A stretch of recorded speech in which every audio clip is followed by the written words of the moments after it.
Hi, I'm Blair, and I'm about to tell you a crazy story. Before we continue, please like and subscribe to MSA. Growing up, my parents fought constantly over money. Dad was a struggling sculptor, and Mom, who was a waitress, cursed the day she met him because we constantly had money problems. She always said dropping out of school was her biggest mistake, so she made sure I studied hard. That's how I earned a full scholarship to one of the city's top schools. But my true passion was painting. I fell in love with it at 5, taught myself through YouTube, and by 13, I was winning major school competitions. Dad was proud, but Mom didn't like it one bit. Art's a hobby, Blair. You can't make a career out of it. Definitely not a successful one. It was my dream to become a world-famous artist. Well, mine and my best friend Ashley's. She was an artist just like me, and we'd been best friends since middle school.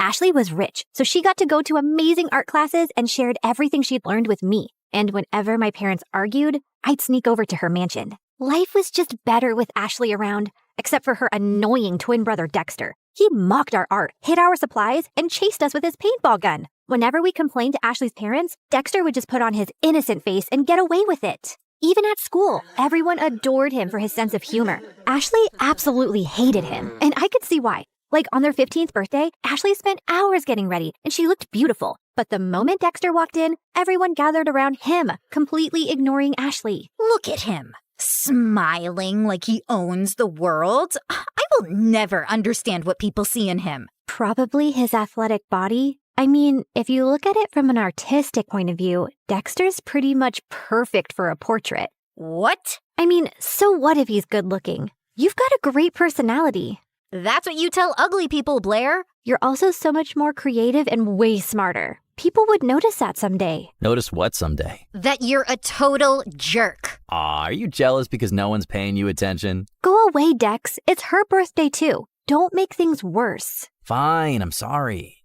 Here, I got you a flower, little sis. Happy birthday. But as soon as Ashley took it, the flower squirted water all over her face, ruining her makeup, and Dexter ran away laughing. As we grew older, Dexter just got more annoying. At 17, he joined the football team, became the most popular guy in school, and a serial heartbreaker. Every day, some girl would be crying over him, and it was nauseating. As for me, my parents were fighting a lot more lately, and one day, Dad just packed his stuff and left. Shortly after, he filed for divorce, and Mom went bonkers. She refused to shower or step out of the house, and a week later, she came home and told me she'd quit her job. Between rent and expenses, we soon ran out of our savings and didn't even have enough money for food. Do you have cash? Sure. Let me just grab some from the secret trust fund your dad left me. No, I don't have cash, you moron. Just run the card again. I've already tried 3 times. It's not working. Pay or leave. Mom just started yelling at the cashier like a madwoman. He called security, but as they approached, Mom grabbed a bunch of stuff and bolted in the other direction. She went round and round in circles before the security guys finally caught her and dragged her out. Since Mom was acting all kinds of crazy, I took up a part-time job at a cafe to help out. But between work and school, my life was miserable, and Ashley wasn't helping. What do you mean you're not coming for the concert? We booked this months ago. Things were different back then. Now I have to work. Ask someone to cover your shift. We're short-staffed, and I need the money. But Hank's gonna be there, and I need your help talking to him. You're not getting out of this. Ashley kept pushing me, but I kept refusing, and eventually, she gave up. The next morning, she told me Hank had asked her out, and I was happy for her. College applications were looming, and I desperately wanted to get into NYU's art program, where Ashley was applying to. It was expensive, and I needed a strong portfolio for a scholarship. I couldn't risk my mom finding out, so I stayed late after my shifts at the cafe to work on my portfolio. One day, while I was heading back home, it started raining heavily. It was already late, so I couldn't get the bus, and was waiting for a cab when someone walked up to me with an umbrella. Dexter, what are you doing here? I was just across the road running some errands, and by errands, I mean date that didn't go too well. Anyway, I saw and I thought I'd help. Dexter led me to his car, and on our way, we got talking. He asked me how I was doing, and I don't know why I ended up telling him everything about Mom and how things were really tough at home. Ashley told me about your parents' divorce, but I didn't know things were so bad. If you need anyone to talk to, I'm here. Something about the way he said it made my heart melt. And after that day, Dexter and I got closer. He would wait for me at the cafe and then walk me home. We'd debate over classic movies, argue over music, and bond over our favorite MSA videos. The more time we spent together, the more I saw a different side of Dexter. One that was kind, funny, and surprisingly thoughtful. And before long, I started having feelings for him. You know, I've always had a bit of a crush on you. Really? Why? You're kind, beautiful, smart, creative, and you're probably the toughest person I know. Wow, thanks. I always thought you're kind of annoying. Gee, thanks. What a compliment. Let me finish. But now I think you're the only person who gets me. You've shown me what it's like to really connect with someone, Dex. I guess what I'm saying is... That you like me? I like you too. And then Dexter kissed me, and it was perfect. I wasn't sure how Ashley would take it, but before we can even gather the courage to tell her, we found her crying in the school garden the next day. Hank dumped me. He says my nostrils are too big and that my face reminds him of his dead cat. What kind of reason is that? The kind that's a lie. Hank's a total player. Why would you ever fall for him, you dumb... Ow! I mean, I'm sorry you're hurting, but don't weep over that idiot. You're stronger than that. Be a man, woman, girl, be a girl. Did you hit your head or something? Why are you even talking to me? Blair, I need a hug. The next few days were a mess. Ashley was hung up on Hank and dragged me along for endless shopping sprees and salon visits to distract herself, and I didn't think it was a good time to tell her about me and Dex, who I wasn't even getting to spend any time with. She was also home all the time, so Dexter started sneaking into my room late at night. This is not fair. You're totally ignoring me. I know, but she's miserable, and she needs me. Hey, Han, remember when you needed her, but she was too busy falling in love? Anyway, my football team's having a party tomorrow night, and I'd love for you to come. It's low-key, just close friends. How close are we talking? Close enough to do this. Dexter leaned in to kiss me, but before he could, someone knocked on my door. Ashley! He hid under the bed as I opened the door. Who are you talking to? No one. I was just humming to myself. La la la. See? You tell me, what's up? No time long see. You're being weird. Anywho, I need your help. I've heard the football team is having a party tomorrow and Hank's gonna be there. I need him to know that I've moved on and this party is perfect for that. I have the invites. You're coming with me. No excuses. But I have to work on my portfolio. I promise I'll help you after the party. Please say yes. Ashley looked desperate that I couldn't refuse. Dexter was furious, though. He didn't answer my calls or reply to my texts. Even at the party, he ignored me. But I could see he kept looking my way. Ashley had hired some guy to be her fake boyfriend, so she left for the dance floor with him while I waited for Dexter. I was near the pool when I almost slipped, but someone held on to me. Careful there, sweet cakes. You'll hurt yourself.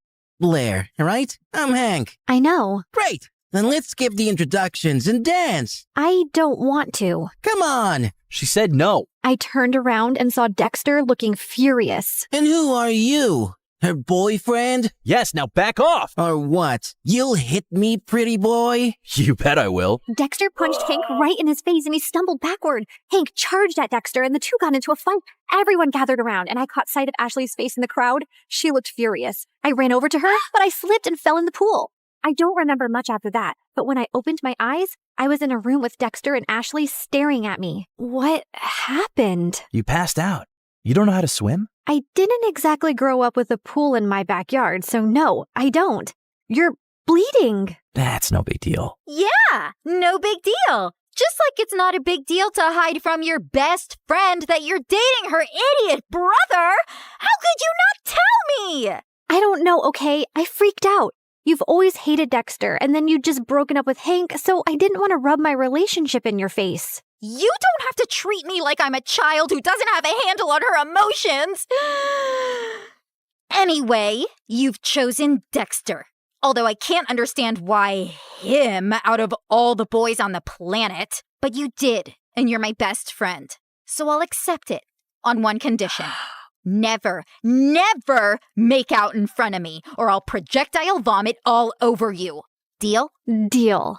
After that, things went smoothly. Dexter and I could now date openly, which made me really popular. One of his friends asked me to create a portrait for her dad. He loved it so much that he gave me a lot of commissioned work. Soon, I was making enough to quit my job at the cafe, and life became a lot easier. I even finished my art portfolio and was working on some last-minute changes one night when Mom barged in. You're applying to an art college? Why didn't you tell me? Who told you? Doesn't matter. Have you forgotten how much we've struggled because of Dad? And who will even pay for this college? I don't have that kind of money. I'll get a scholarship, Mom. I made a portfolio. Look. No, art school is too expensive and not worth it. You'll join a community college and stay close to me. Now give me that. Mom snatched the portfolio from me and left. I followed her, but she locked herself in her room. No matter how much I begged, she wouldn't open the door. Mom didn't get out of her room the whole day, and since submission was only 2 days away, I had no choice but to give up on my dream. I was talking to Ashley and Dexter about it when he came up with a brilliant idea. Dad knows the dean personally. How about I talk to him and get you a personal interview? And we can ask my friend whose dad bought paintings from you to let us borrow those. It could be your portfolio. That'll work. It should. I'm not letting you give up on your dreams, Blair. What about Mom? She just has to make peace with it. I know you love her, but what she's asking of you is not fair. She's acting like the kid in this relationship. The interview was scheduled for 2 days later, and I spent every second preparing. On the big day, I felt really confident, but as I was on my way, I got a call from the admissions office saying that my interview was canceled. Apparently, I had called and canceled my interview, claiming my mom was unwell, even sending medical reports as proof and withdrawing my application because I needed to take care of her. I tried telling them so many times that it wasn't me, but they just cut the call. I had no idea how Mom had found out about my interview, but I was furious that she'd done this. I went back home to confront her, but to my shock, I found her passed out on the floor. I called 911 and immediately rushed her to the hospital. On my way, I messaged Dad, and by the time we reached, he was already there. And what he told me next shocked me. A month ago, your mom fainted at work and was diagnosed with a rare heart disease. She needs a transplant, but since she couldn't afford it, she turned to me for help. But why didn't you tell me? We're trying to arrange money, and we wanted to wait till then to tell you. She didn't want to worry you. And here I thought she was lying when she submitted those documents. What documents? I explained about NYU and my interview with the dean. I don't think your mom's behind this. She was skeptical, but after seeing your portfolio, she was impressed. She told me she was changing her mind about you pursuing an art degree. I thought she threw my portfolio away. No, sweetie. She was proud of you. But Dad, if Mom didn't call them, then who did? Does anyone else know that she's sick? Yeah, Ashley's dad knows. We needed money for tests, so I asked him for a loan and sent pictures of your mom's report to prove it. I told him to keep it a secret so you wouldn't find out. I immediately understood who might have done this. But just to be sure, I called the admissions office and asked them for the number they received the call and reports from. And when I saw who it was, my mind exploded with anger. I took a cab, reached Ashley's place, and barged into her house. You called the admission office and told them that my mom was sick and I won't be attending the interview? Don't even try to lie to me. I have proof. My mom was sick, Ashley. You could have told me that at least. Instead, you used that against me. Hold on, I think there's some confusion. Why would Ashley do that? Ask her. And suddenly, Ashley's face twisted into rage. Yes, ask me. Ask me why I'd go out of my way to make your life miserable, Blair. It's 'cause I hate you. There, I said it. I hate you. First, you were my best friend, and you chose to date the person I hate most, my doofus brother. It was bad enough my parents always chose him over me, but even you? Also, I couldn't stand how perfect your life was. You have a football jock boyfriend. Everybody loves your art. Everybody loves everything about you. Heck, even the boy I liked likes you more. I didn't want to go to college and be second to you again. So I told your mom about your art school plans, hoping she'd stop you. And when she failed, I used the pictures and did what I had to. I can't believe I trusted you. I thought you were my best friend. How can you do this to me? You've shattered everything we had. I never want to see you again. We're done. Don't think I'll cry over it. I'm going to NYU, Blair. I'll make new friends. You disgust me. Whatever. I never saw Ashley's face again, and Dexter told me that his parents heard her entire confession and ended up grounding her big time. She didn't even get through NYU, but I did, thanks to Dexter's dad who got me a second interview. Mom stayed in the hospital for a few more weeks before coming home. A month later, we found a donor. It was tough to get the money for the surgery, but we managed, and Mom made a full recovery. Today is my first day in college, and I couldn't be happier.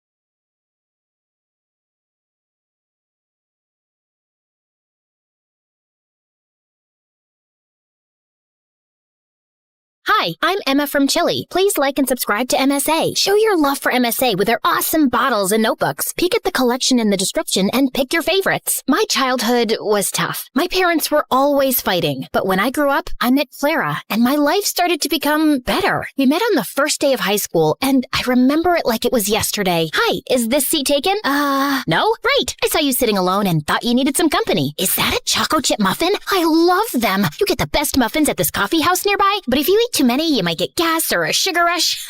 Sorry, I'm blabbering a lot, right? Kind of. You'll get used to it. I'm Emma, by the way. Do you want to be my friend? Trust me, we both need friends if we want to survive high school. Oh, okay. I'd like that. I'm Clara. Since that day, we were like gum. Clara was a pretty and shy girl, and me, well, I was the weird girl with a tiny obsession for Sherlock Holmes. You better not be asking who Sherlock Holmes is. Wow, that's an interesting outfit. It's my Sherlock Holmes uniform, Clara. I already told you like 1 trillion times. Yes, of course. How can I forget? The world's greatest detective, right? The best, the biggest, the most... Wait, are you teasing me? Wow, you figured it out. Guess you are good at detecting things. It's elementary, dear Watson. What? Oh, never mind. But despite my weirdy personality, Clara always stuck by my side until one day, everything started to break. I was coming back from school and saw Mom going crazy in rage. She was screaming at Dad, throwing his stuff outside, while Dad just looked like a deer in the headlights trying to stop her. Let go of my hand. That's it. I can't live with someone who scams others. We're done. Get out of my house. Please, not in front of Emma. Why? She should know what kind of father she has. Tell her how you scammed people into investing money in your little Ponzi schemes. Tell her that you're a liar and a crook. Go on. A mouse got your tongue? Mom kept screaming at Dad, and I just couldn't take it, so I ran away to my room and locked my door. Mom followed me and was still screaming, but I just lay on my bed, trying not to cry. And later that night, she came into my room. I know you feel horrible, darling, but it's for the best. Your father was a good guy, but now he prefers money over his own family. But what happened? I don't know, dear, but I do know that you and I are going to be just fine. We're a team. Remember that, okay? The next day, I went to school feeling worse than ever, but I saw Clara and I got a little happy. Hey,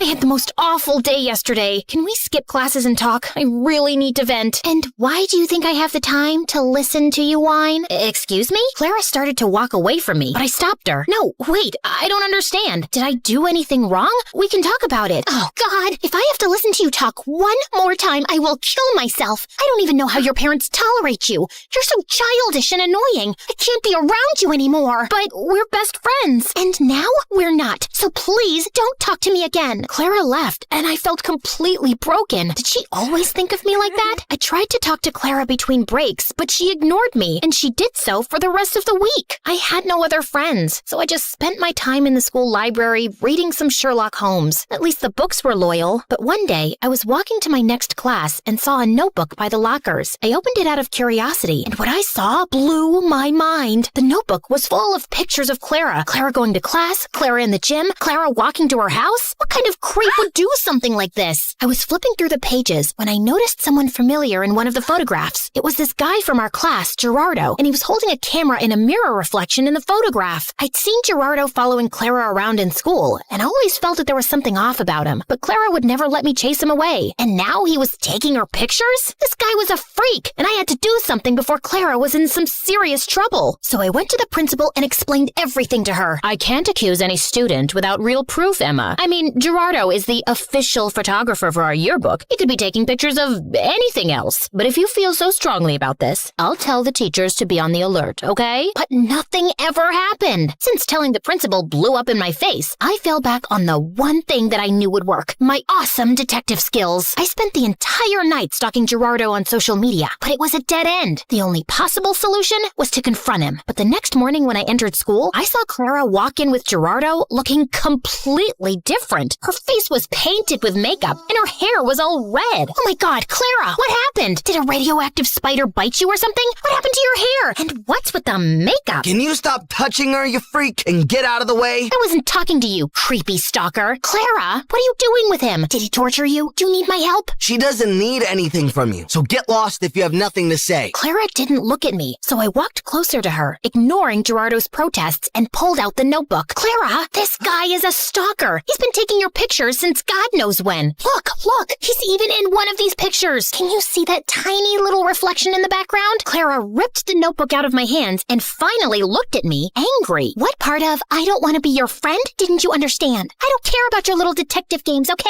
It's not a game. This guy is creepy and weird, and my boyfriend? He's my boyfriend, okay? Now stop insulting him with your dumb games and get out of my face. Clara stormed off before I could ask any questions, but Gerardo stayed, smiling at me. Thank you for finding my notebook. I was worried about losing my favorite photos of my girlfriend. Listen, I don't know how you brainwashed her, but she's not like that. I didn't do anything to her. I just offered her a quick way to earn money. What did you make her do? Why don't you ask her? He left with a victorious grin on his face. I started to feel really worried about Clara. The next day, after the end of the school day, I was determined to save Clara any way I could. So I decided to follow Gerardo like a shadow. After a while, I saw him slipping through the school back gate and entering a scary dark alley. I hid behind a pillar and saw him wait there. And moments later, a bunch of guys came in on their motorcycles, each scarier than the next. How you feeling about tomorrow, boss? Pretty good. You have the motorcycle I asked for? Yeah, it's in Clara's house. Perfect. I taught Clara everything she needs to know about riding motorcycles, and I've told her to meet us right here tomorrow. I'm telling you, Clara's so ready for this race. She's gonna nail it. And what if she doesn't? Then we train her more till she can. But don't worry, I can feel that money is ours already. Everyone started cheering in celebration, so I got out of there before they saw me. I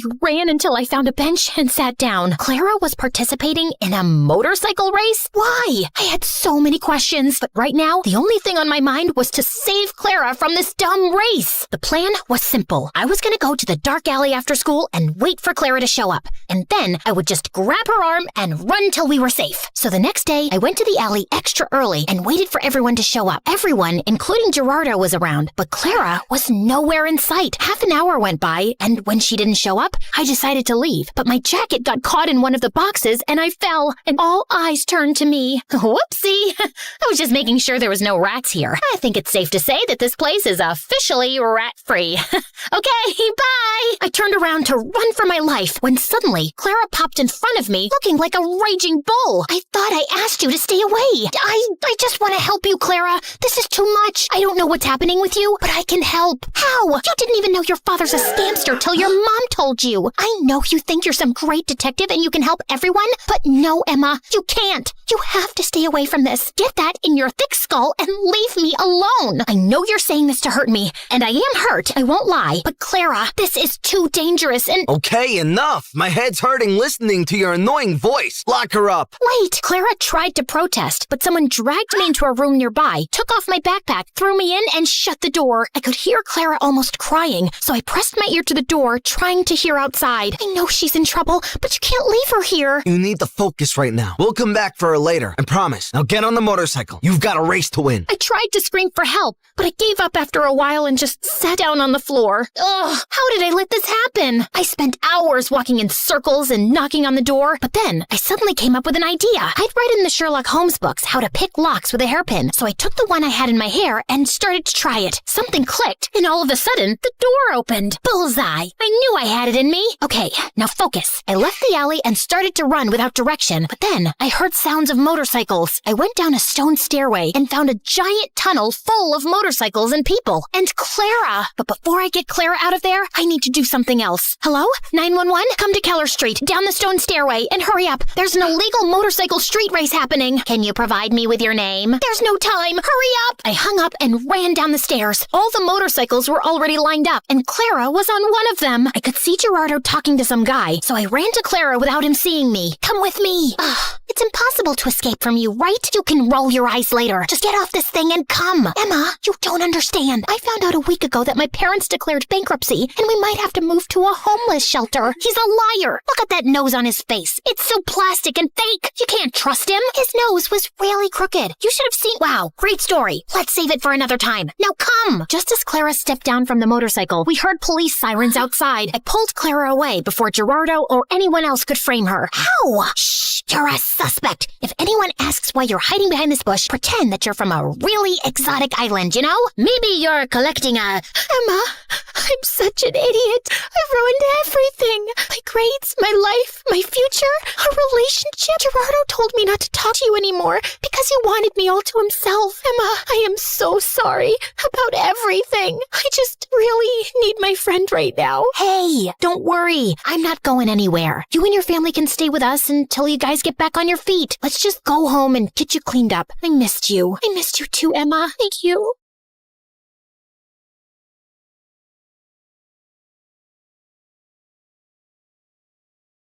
Hi everyone, my name is Marina, and I'm from Nevada. Please like and subscribe. I was raised in a small town by my aunt who owned a small bakery and loved me to bits. Aw, honey, today's your first day at school, so I packed muffins for all your classmates so you can make a lot of new friends. You're awesome, Aunt June. She wasn't super rich, but she was the richest person at heart, and that's why everyone loved her so much, including me. I always wanted to be just like her, so I'd help her out at the bakery. Marina, I'm going to go out for a bit. Can you put the pink icing on the cupcakes? Sure thing. Later, when the customer came to pick up her order, it turned out I'd caused a disaster.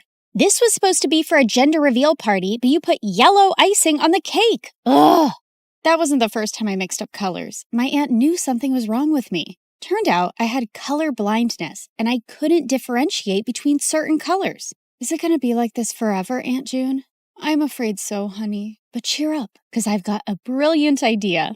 The next day, everything in the house and all the ingredients in the bakery were labeled along with their colors. Aunt June made things so easy for me, and our life was just perfect. Until one day, when I was in second grade, an old man walked into our bakery and offered to buy it. This bakery has been passed down from generations in our family, and there's no way I'm going to sell it. But the man's tone just got more rude. You should have signed these papers while I asked you nicely, but now you're just going to pay for your stupidity. If you don't leave now, I'm going to smash your car and then you'll have to pay for your stupidity, sir. The old man left at my warning, but the next week, another man was back with some papers that claimed that the bakery didn't belong to my aunt because her parents never signed the deal in her name, and now we had to move out. My aunt looked around for help, but the legalities were too complicated and no one was ready to help. So eventually we had to give away our bakery and move to the city. Thankfully, Aunt had enough savings to rent a small place and she started working in a small grocery store. And while I was trying to adjust to this new life, I saw a kid my age in the front yard one day choking on something. I immediately ran to help him, but the moment the food stuck in his throat came out, I was shocked. Why were you eating a doll's head? I wasn't. He pushed me back and ran into his house next to ours. Turns out he was the landlady's kid, Timmy, and he was so weird. Whenever I'd try to go close to him, he'd just run away. Even when I joined school, I saw some kids throwing popcorn at him, but he wouldn't budge. Hey, why won't you say anything? Why do you let those kids bully you? But instead of answering me, he just ran out of there, and I decided I wasn't going to bother with this guy anymore. But later that night, I was in my room when I heard someone crying. I looked out of my window and saw it was Timmy crying in his room. So I climbed onto the tree outside my window and jumped into his room. And he freaked out. What are you doing here? Look, I don't know the deal with you, but if there's some issue, you really need to talk about it. At first he hesitated, but then he broke down. I miss my dad. Ever since Mom and he got divorced, I haven't seen him, and the kids at school always make fun of me because of that. I hate it here. Hey, it's gonna be all right. I told him things were gonna be easy only if he fought back and didn't let those kids get to him. And it seemed like my advice worked. The next day, I saw Timmy was surrounded by a bunch of kids. I heard the cupcakes we gave you last time had Barbie heads in them. We're so sorry for that. Here, take these. They have cockroaches. And to my shock, Timmy pushed the bad guy away. Get away from me. And don't trouble me anymore or I'm going to tell the principal about you. The other kids ran away scared, and Tim turned to me with a bright smile. Did you see that? I wasn't scared, and what you said worked. After that day, we started getting along and became the bestest of friends.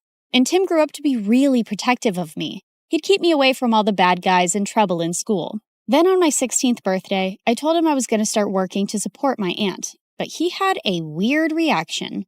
No, you can't do that. Your aunt wants you to study and make a life for yourself. You shouldn't be waiting tables. And if you need money, you can always tell me. Tim was a genuine friend, and I loved how he always cared for me. But now I really wanted to support my aunt, so I took the job without telling anyone. But the very first week of my shift, something weird happened. I ended up making a mistake because of my color blindness, and the customer went bonkers on me. I want to see the manager right now and get you fired. But I told you it was a genuine mistake. But he kept shouting and started pulling my hand when one of his friends got up and stopped him. Let go of her hand and apologize to her right now.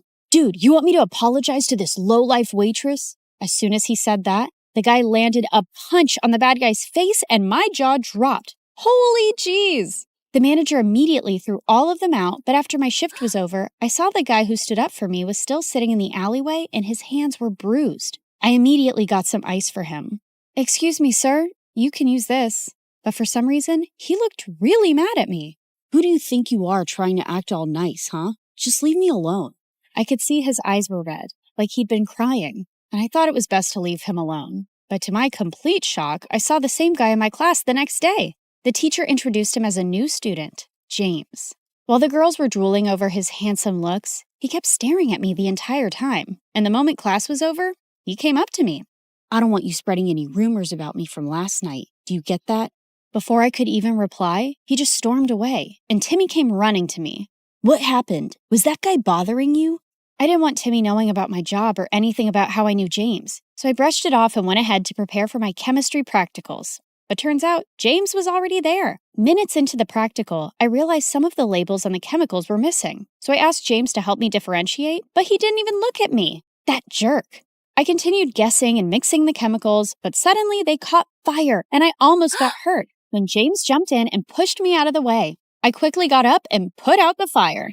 What are you, nuts? Did you want to die? Suddenly, my eyes went to the burn on his hand, and I rushed him to the nurse's room and gave him first aid myself. Seems like you're always helping people who are hurt. Yeah, especially those who get hurt because of me, and with you, it's every single time. And that's when this tough guy finally let out a smile. You don't look so bad when you smile. I know. I don't want the chicks going crazy over me, so I keep it under check. This guy had multiple personalities. As time went by, we started spending more time together because we had similar projects, and James turned out to be a really fun person to hang out with. He'd often walk me to my work after school, and we'd enjoy all sorts of treats on our way. And even though he was a little mysterious, he was growing on me by the day. But there was someone who just hated our closeness. What's going on between you and that new guy? He's bad news. Stay away from him, Marina. What are you talking about? And how do you know he's bad? Oh, come on. Haven't you seen? He's always covered in bruises. Just stay away from him, okay? Well, I could understand Tim's concern, and there were things I wanted to know about James, too. A few days later, we were at a friend's party playing Truth or Dare when I was given a dare to kiss James. My heart raced with excitement, but I saw Timmy looking at me with furious eyes. I wanted to run out of there, but thankfully, James got up and left first, and I let out a loud sigh. But later, when I went out, he was waiting for me. Was it that bad, huh? The idea of kissing me so you sighed with such relief when I left? No, it's not like that. It's just that there's only so much I know about you, and I didn't... Suddenly, he pulled me close and looked deep into my eyes. What do you want to know about me, Marina? Well, why did you cry that night in the alleyway? And is there something that you keep from me? My mom is really sick, and she was admitted to the ICU that day, and I couldn't help but...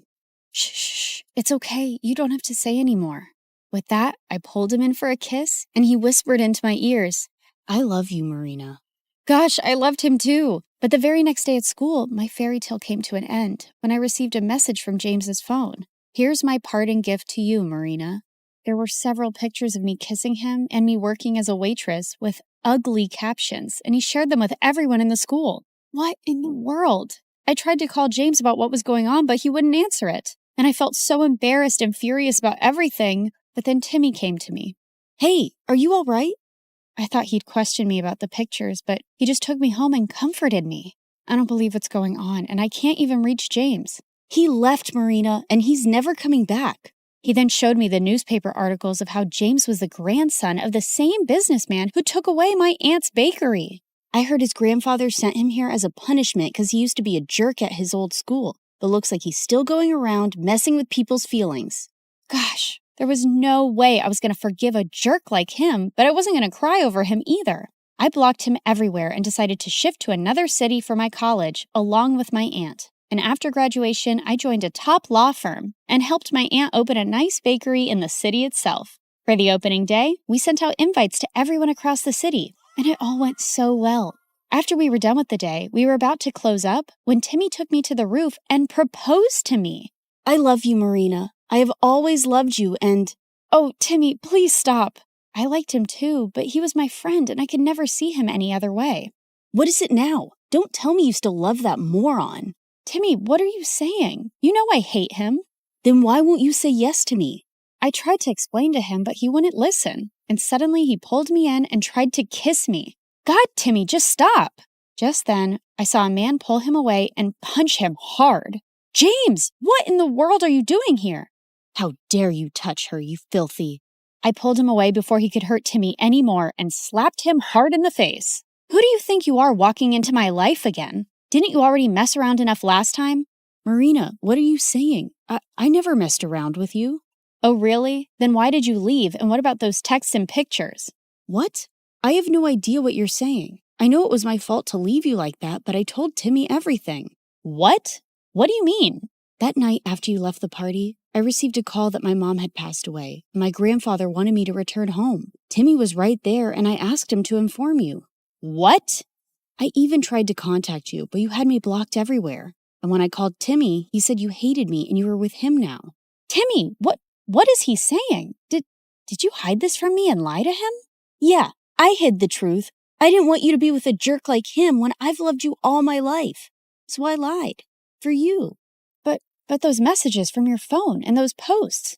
I have no idea, Marina. I lost my phone the same night. You didn't lose it, moron. I stole it and sent those messages and those pictures. Timmy, I can't believe you. You son of a witch. No, James, just let him go. He's a jerk and doesn't even deserve that. Oh, Marina, please don't cry. I'm here. I'm here for you now.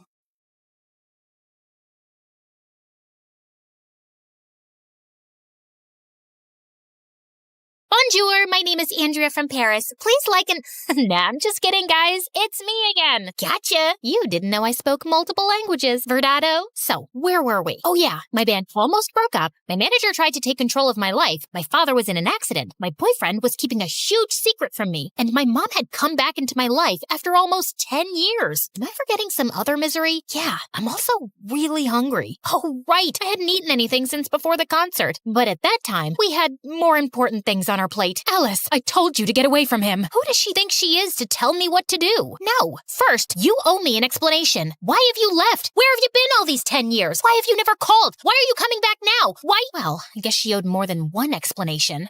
Maybe we should leave. And miss the showdown? Yeah, let's give them some privacy. Yes, better. What are you even doing here in the first place? We'll wait outside. No, nobody leaves. And you better start talking before we start improvising a bad cop, good cop scene. And no, Luke, you can't be the good cop. But Alice, no excuses. Just spill the beans. My mom took a seat and a deep breath, then remained in silence for a few minutes. I couldn't wait to know the truth. I was impatient, nervous, stressed, and hungry too. But most of all, I was tired. Then she started talking about her life, blah, blah, blah, some really revealing stuff and other things, and then the end. I'm sorry, guys. I'm just exhausted. It's not that easy to narrate 4 parts in a row. The life of an MSA star is harder than it looks. You know what, guys? Let's mix things up a little. I know you're probably tired of hearing my voice. At least I am. So let's hear my mom's story told by herself. See you later, alligators. Hi, kids. I'm Carrie, Alice's mom. I know most of you must hate me, but hold off until you hear my side of the story. If you still hate me later, well, don't put it in the comments. I don't think I can handle having my own haters. Let's start from the beginning. After I got married and had Alice, my life was practically perfect. Lovely family, a career climbing. Life was looking up. When Alice was finishing elementary school, my big shot arrived. Carrie, we want you to lead the case against the Siri clan. Oh, yes, I'll do it. Their time has come. Justice will be served. The Siri clan was one of the largest and most dangerous criminal groups in the country. They were the worst of the worst, fixing sports events, moving narcotics, blackmailing politicians, and even kidnapping kittens in their spare time. You name it, they did it. Get ready. This is gonna change your life. And boy, it did. I couldn't imagine at the time how much it would cost me. I couldn't tell anyone about my involvement with the case, not even my family. Still, the clan found out pretty much everything about me. I soon started receiving threatening phone calls, menacing letters, and gifts of dubious taste. The prosecution put security on us. The suit guys followed us all around without Alice and her father knowing. But that didn't stop the Siri clan. Oh no. A few days before the trial, I received an envelope in my office. Inside, there were pictures of Alice at school, in the park, coming in and out of the house, everywhere. I thought about calling the police, but it was too dangerous. I had to do something. So I went to see the head of the clan, ready to put my career aside and my principles in exchange for the safety of my family. But he was a tough negotiator. I have a counteroffer. They not only forced me to sabotage the lawsuit against them, but also made me work for them as their legal counsel for years. They never stopped following Alice. They had no choice but to stay and help them grow their criminal empire even further. So that's why I left, because now I'm a criminal and I can't even look at you in the eyes knowing everything I did. And why did you come back? After I left, I blocked your numbers, but I never changed mine. The hospital called me saying there had been an accident and I had to come and make sure you were okay. I guess I'm still your emergency contact. Of course. There's no other person I want to see in an emergency. He's such a flirt. Is that so? It is, and not only in emergencies. I think Alice's dad has the hots for Alice's mom. You don't say. I'm just glad I get to see you again. Oh my God, Dad, stop flirting with her. Have you forgotten that she abandoned us for like 10 years? Are you sure you don't have a concussion? Let's call the doctors to do more tests. I'm fine, Alice. I guess old habits die hard. He smiled at me, and even after all these years, just like the first time I saw him playing in the subway, I felt fireworks inside. How could I help it? Look at him. He is as attractive as he was 10 years ago, maybe even more. You can tell he's been hitting the gym. Check out his arms, his shoulders, his... Okay, that's enough. This is still a family channel. I'll take it from here. As you can imagine, my mom's story was like a roller coaster for me, and by the end, I was pretty dizzy. I didn't know what to say, but at the same time, I had hundreds of questions to ask. At first, I needed some air, like a lot of air, and something to eat, so I walked out of the hospital, and then I saw it. That was really love at first sight. Thank God. I ran to it, and I ordered half a dozen hot dogs. What? Lady has to eat too, you know. Besides, can't think with an empty stomach, right? Bon appetit. Note from the MSA producers. Due to the disgusting nature of the following images, we have decided to censor the next part. Ugh, I so needed that. Now I can think straight. Let's get this over with. I walked back to the hospital, but stopped dead in my tracks when I saw Mom and Camillo talking at the entrance. We should try to be friends. After all, we are family. You don't scare me. And why should he? Oh, let me guess. He probably is the son of the boss of that clan, and he's just dating me because he has a secret agenda, right? No, not at all. So why should I get away from him? Maybe I got carried away. To be honest, I don't think you guys are really a match. I mean, you are a Cancer and he is a Capricorn.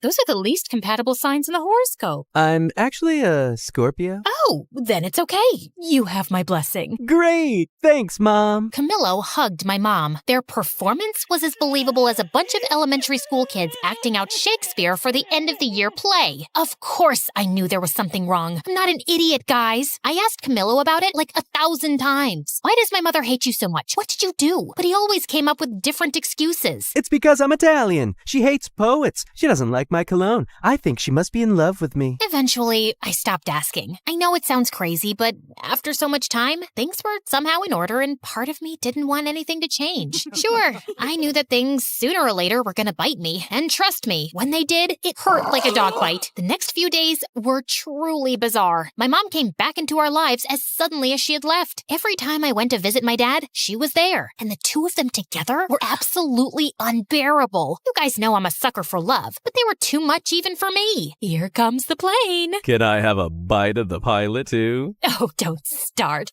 Last time things got out of hand. Yikes! When my dad was discharged, she took care of him at home. They even urged me to come back and live with them so we could be a happy family. Before saying no, I actually considered it for like half a millisecond. But Mom was determined to get back into my life by hook or by crook. Like some regular mom and her teenage daughter, we spent all of our time together fighting. The thing was that I was not a teenager anymore, and she wasn't like a regular mom, which made things really weird. Where are you going? With whom? What time will you be back? I want my lawyer lawyer here. I am your lawyer. Talk. To a club with Moon and Luke around 2. That's too late. You can go till 12. But Mom! No buts, Missy. It was kind of fun to make up for lost time. You're so mean. I hate you. I always wanted to yell at my mom that I hate her for some stupid thing, like a normal teenager. Although I would never admit it then, having Mom back was amazing. But still, she really had it in for Camillo. And it wasn't, of course, just because of our zodiac signs. She started playing detective, attempting to sabotage our relationship. She tailed us in secret to our dates. Remind you of anyone? I guess the apple doesn't fall that far from the tree. Of course, she didn't know about my successful career as a matchmaker. Table 5 said you would take care of their check. Since when is bread so expensive? After that, she sent me flowers and gifts from a mysterious secret admirer. Free chocolate. But that was nothing. It got to the point where she tried to kill Camillo. I didn't know he was allergic to nuts. I told you like yesterday. It must have slipped my mind. Then she went all in and planned a blind date for me and Kwan, who was a few days away from returning to Korea. I had to admit that it was a beautiful date, and Kwan looked so attractive. But I had a boyfriend and he had a girlfriend. I'm so sorry my mom put you up to this. Don't worry. It's always nice to spend some time with you. Won't your girlfriend mind? I don't have a girlfriend anymore. She left me. She said my heart was still entangled with something here. And what is that something here? I think you already know. Kwan smiled at me, and I blushed so much that I could have become a stunt double for Poe. You know, the red Teletubby. Change the subject, Alice. This could get out of hand. I don't know what my mom has against Camillo. She hates his guts with a passion, but he didn't do anything. I think you should trust your mom. I know you two have a complicated history, but she must be doing this for a very good reason, and you can't keep ignoring it. At first, I thought Kwan was only saying this because he was jealous, but then I started to think he had a point. Turns out, his words were absolutely right on target. When I got home that same night, I did what I promised I would never do. I went through my boyfriend's computer. Guys, this is me not setting a good example. Don't follow my lead on this one. Remember how I said things would come back to bite me in the butt? Well, they did. More than a dog bite. It was a crocodile bite. Among Camillo's files, I found a book about me. Yes, you heard right. Camillo was writing a book about my life behind my back. Actually, no, he wasn't writing it. It was already finished. What the? To no one's surprise, it turns out that behind it all was Trevor. He had signed over my image rights from our contract to Camillo to write a bestseller airing all my dirty laundry. For the next few hours, I read the entire book. Not only did it expose my deepest fears and desires, those I had confided in him, but it also detailed my mother's criminal history with the Siri clan. If this gets out, she will go to jail. And the worst part of it all, the book was due out in 2 days. Just as my world was collapsing, the collapser opened the door. Hi, honey. I was more than ready to use my drumsticks to turn him into a human skewer, but I didn't. I understood that my only advantage at that moment was that he didn't know that I knew. So I pretended that everything was fine and took the first opportunity to get the hell out of there. We're out of milk. I'm gonna go buy some. We have milk. But not almond milk. Since when do you like almond milk? Since forever? You don't know every single detail about me. Well, maybe I lost it for a moment. Once I escaped from there, I met with my mother. She confessed to me that she knew about Camillo's book. A few weeks ago, my boss told me that someone was snooping about my past and the trial. They thought they were the prosecutors, but when I saw the photo, I recognized Camillo immediately. I'd seen him in every photo and interview of you two. You follow my career? Of course I do. I'm your biggest fan. My mom found out he was writing a book, but when she tried to warn me, he threatened to reveal another big secret. My mother was betraying the clan. She was preparing a case with the prosecution, taking advantage of her inside knowledge to bring down the Siri clan once and for all. If that came out, not only would the case collapse, but we would be in grave danger. The release of the book would have the same result. So we soon regrouped with my dad, Moon, Luke, and Kwan to shut down the release of my unauthorized biography. That's a sentence I never thought I'd say. We split up and went to different districts to buy all the copies of the book that were ready to circulate. Yeah, we spent a lot of money on books. In the meantime, my mom managed to get a legal order to stop the printing of new copies, arguing that they did not have my authorization. Amazingly, we managed to stop the book from coming out. We gathered all the copies and made a huge campfire. Not great for the environment, I know. Again, don't follow my lead on this one, guys. Anyone want a marshmallow? You're still leaving tomorrow? Maybe you can stick around for a bit. I'd love to, but I have to go home. But you should visit me. Maybe I will. Sadly, our victory was short-lived. Feeling defeated, Trevor and Camillo leaked the book virtually casually, and it soon went viral. What ensued was absolute chaos. My name became a trending topic, and the news went crazy with my mother's criminal story. Soon, reporters were swarming my house and my parents' house looking for a comment. My phone literally exploded from the number of calls and messages it received. To make matters worse, Camilla went on TV to present the book, badmouth me, and reveal that my mom was a double agent for the government. You will pay for this. From that moment on, we became the #1 target of the Siri clan. Things were completely out of hand, and for the first time, I feared for my life and the safety of the people around me. I had to do something, but I didn't know what. Alice, there's no time for discussions. Get in the car. We have to go to the witness protection program now. We are in danger. I can't do it, Mom. You two go. Alice, this isn't up for discussion. No, it's not, Dad. I'm sorry. I ran between the cars until I lost them. It's not that I didn't want to go with them, but I was a public figure. The reporters and paparazzi would be after me like hounds. I knew that if I went with them, I would put them in even more danger. I needed to go somewhere where no one knew me. Oh, that's it. Quan, is it too soon to visit? Not at all. I'm glad you're here. I held Kwan's hand as we waited for the plane to take us to Korea. I took a deep breath. It felt like walking away from a fire. Who said you can't run away from your problems? Hi, everybody. Welcome to a new Where Are They Now episode. So let's uncover the latest on the Cupid Secrets crew. Alice's parents, Luke and Moon. They just disappeared faster than my motivation on a Monday. But what everybody really wants to know is where is Alice herself, the villain of her own story. Some say she became a Buddhist monk, others that she had facial surgery to look unrecognizable, but something went wrong and she became a circus freak. Some even claim that she was seen living in the middle of the snowy forest, like the Yeti. But still, the mystery remains unsolved. Where is Alice? I'll give you a where are they now, you gossip-mongering, face-twisting, snitch-ditch-twitch character hack. This villain is right here, crafting a comeback that'll knock your ratings into the next ice age. And talk about facial surgery? You should check yourself first. Wicked witch of the bargain bin Botox, duck lips meeting frog eyes, and a meme gone wrong disaster. No surgeon could fix that. Calm down. She's not even here. No, don't shut it off. I want to hear more of her nonsense. Great. Now the power cuts out on me. As if everything else wasn't enough, the electricity there had a mind of its own. It always went out with the worst possible timing. Okay.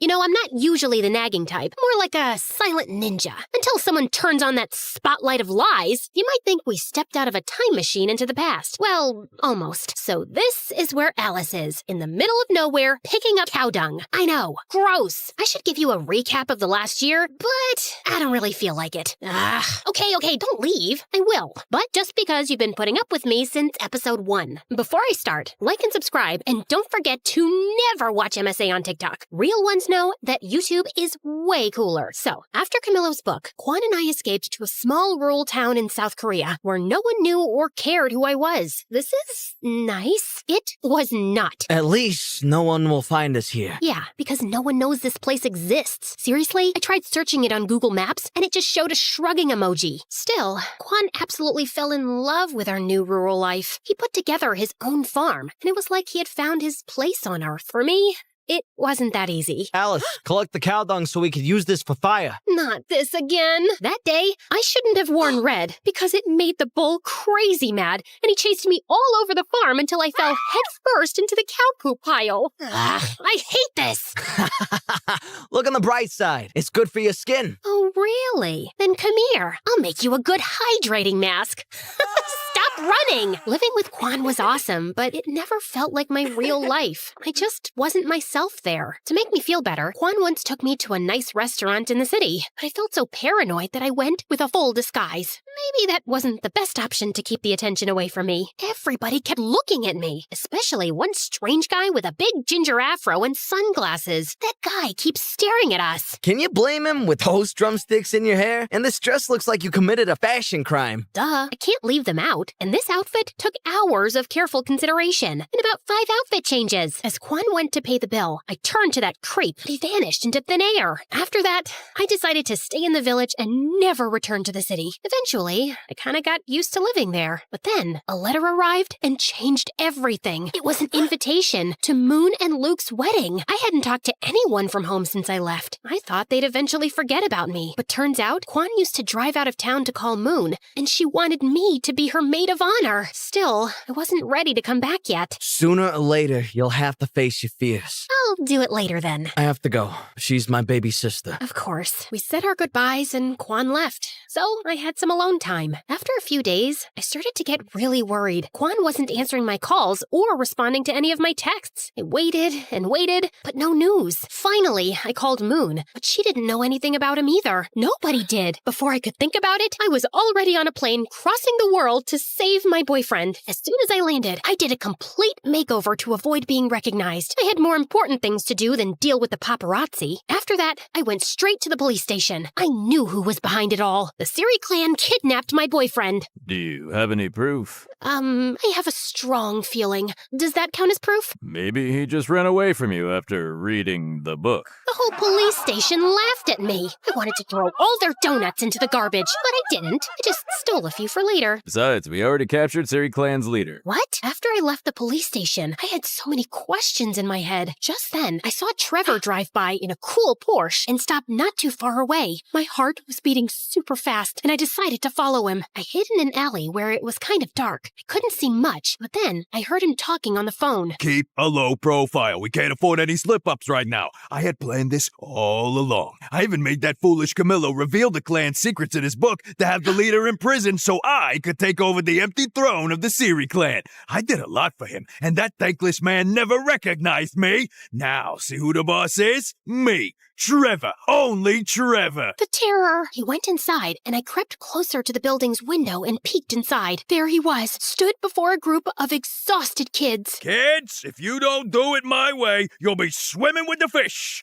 Yes, you heard me right. You'll be forced to clean my aquarium again. Get ready. 1, 2, 3, go! Come on, don't make me get the snorkel gear. Trevor not only carried on with the clan's illegal affairs, but also used his power to create an academy for young talents to build his own musical empire. The police weren't helpful, so it was up to me to stop him and save Quan. Time to bring down his criminal empire. Still, I needed help with that. I needed my friends back. I'm sorry for leaving and ghosting you guys, but I really need you. It's okay. We understand. And we've got to find Quan. And destroy Trevor. Don't forget about that. They told me that over the last year, Trevor blocked all their contracts and concerts, sending his army of little singing robots to replace them. He kidnapped my boyfriend and also ruined my band? This time, it's personal. Yeah, I know. That sounded so cool. Like an action movie star. So, I told Moon and Luke about my master plan. So, your plan is to just break into the headquarters of a criminal group and steal illegal stuff? Yeah, pretty much it. Great. Sounds bulletproof. That night, we snuck over to their lair. At the entrance, there were 2 security guards. Okay, we made it pretty far. Call it a night?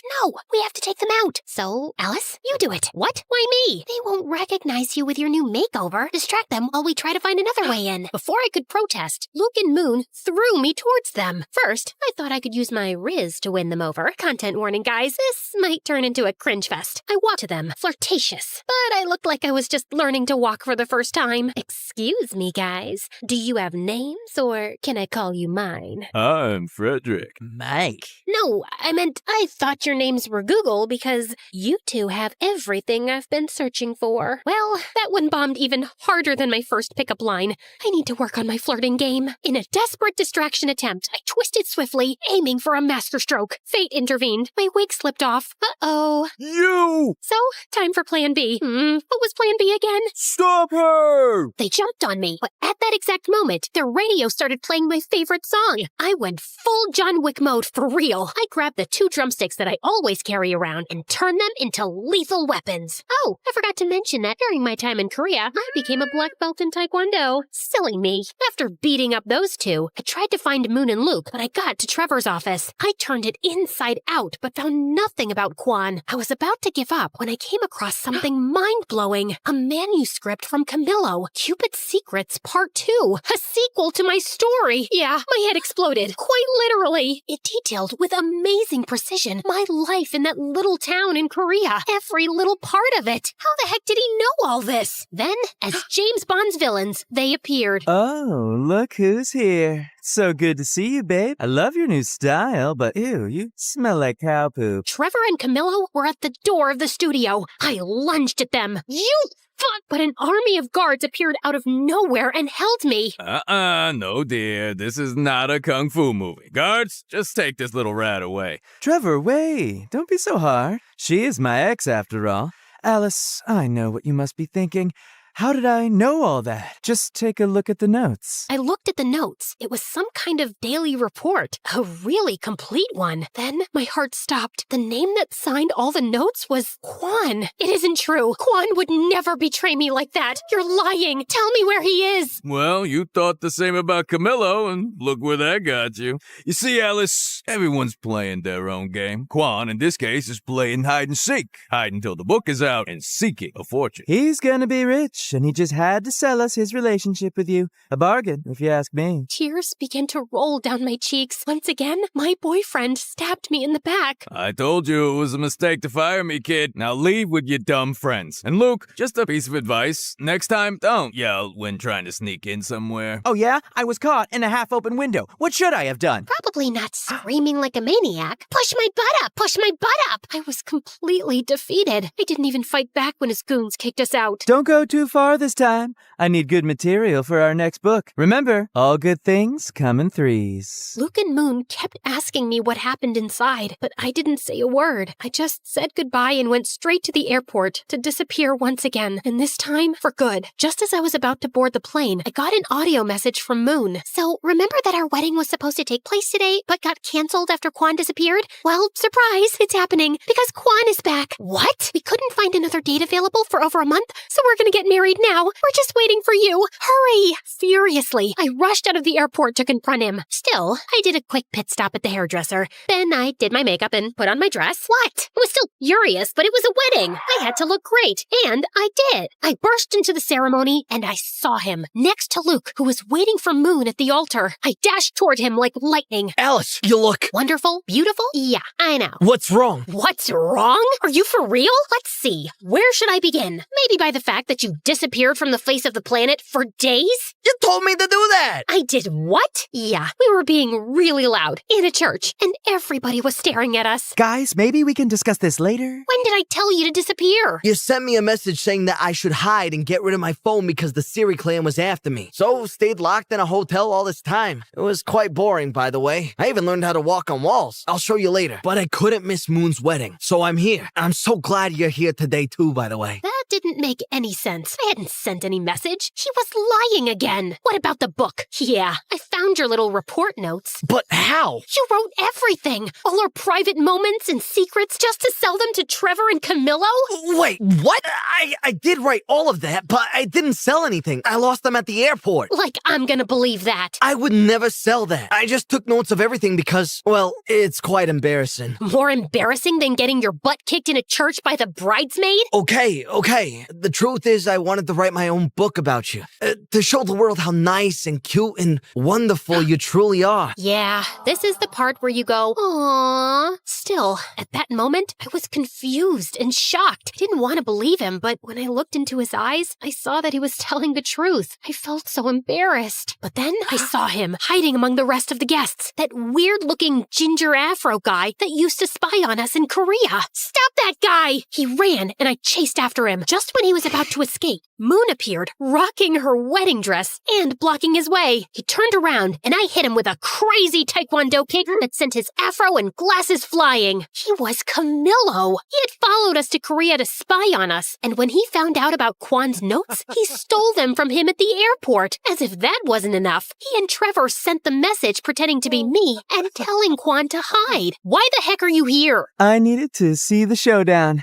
It's the ending of my sequel. You and your freaking sequel. I'm gonna kill you right now. Let me. Quan stepped forward and headed for Camillo. He grabbed him and shoved him, ready to punch his lights out, but I stopped him. He deserves it. But he's not worth it. Yeah, the last thing I need is to get punched by a farmer. I turned around and slapped Camillo so hard he spun like a startled ballerina. When he finally stopped twirling, Moon gave him another slap, sending him into another whirlwind. But I wasn't done with him. Listen to me good, you hack of a writer. I'm about to end your whole career. First, I took care of Trevor. I sent Luke, disguised and armed with a camera, to his music academy. Turns out, Trevor had those poor kids rehearsing day and night, like a twisted version of School of Rock. He got arrested for child abuse, and the Siri clan vanished. My family was finally free, so I went to get them out of the witness protection program. When my dad opened the door, he had the longest beard ever. Gandalf, is that you? Alice! Dad hugged me tightly. Soon Mom joined in. I can't breathe, guys! My parents moved back to Rochester and got re-engaged. Another wedding on the way. With my mother's help, I sued Camillo for the rights to my own story. During the trial, it came to light that he had plagiarized other writers. Camillo lost all profits from the book, sequel rights, and his reputation. Last I heard, he was working as a waiter again. I said cappuccino, not macchiato, you spaghetti brain. Finally, I was free. I had my voice back. Eventually, I found the perfect place to tell my story. So, thanks MSA. They don't pay as much as Hollywood, but they are way cooler. Oh, and the rest of Luke and Moon's wedding was awesome. Our band even got together for a quick reunion show. Then we partied like there was no tomorrow. But there was. I could have never done this without you. Of course you could have. So, what now? My real life is here. My family, my friends, my music. But mine isn't. We both started crying because we knew that despite that we loved each other, we had to follow our own path. Sometimes love is about letting the other one go. Don't worry, guys. I'm not going to end this 5-part story with such a downer. You know your girl Alice better than that. So, Quan returned to that little town life that he loved so much. As for me, the band got back together and we traveled the world playing our music. Many years later, my music took me to a familiar country. I took a trip to the countryside and reached a lovely farm. Then I saw him. Quan looked so handsome. I remember the first time we met. He was acting like a tough guy and I was dressed as a goth. Safe to say, we've both had quite the glow up since then. When he saw me, he smiled, and then everything. Silence. Time stood still, electricity, heart racing, and of course, the famous fireworks. I ran to him, and that was it, guys. The end of my crazy and long journey. I guess love always finds its way in the end.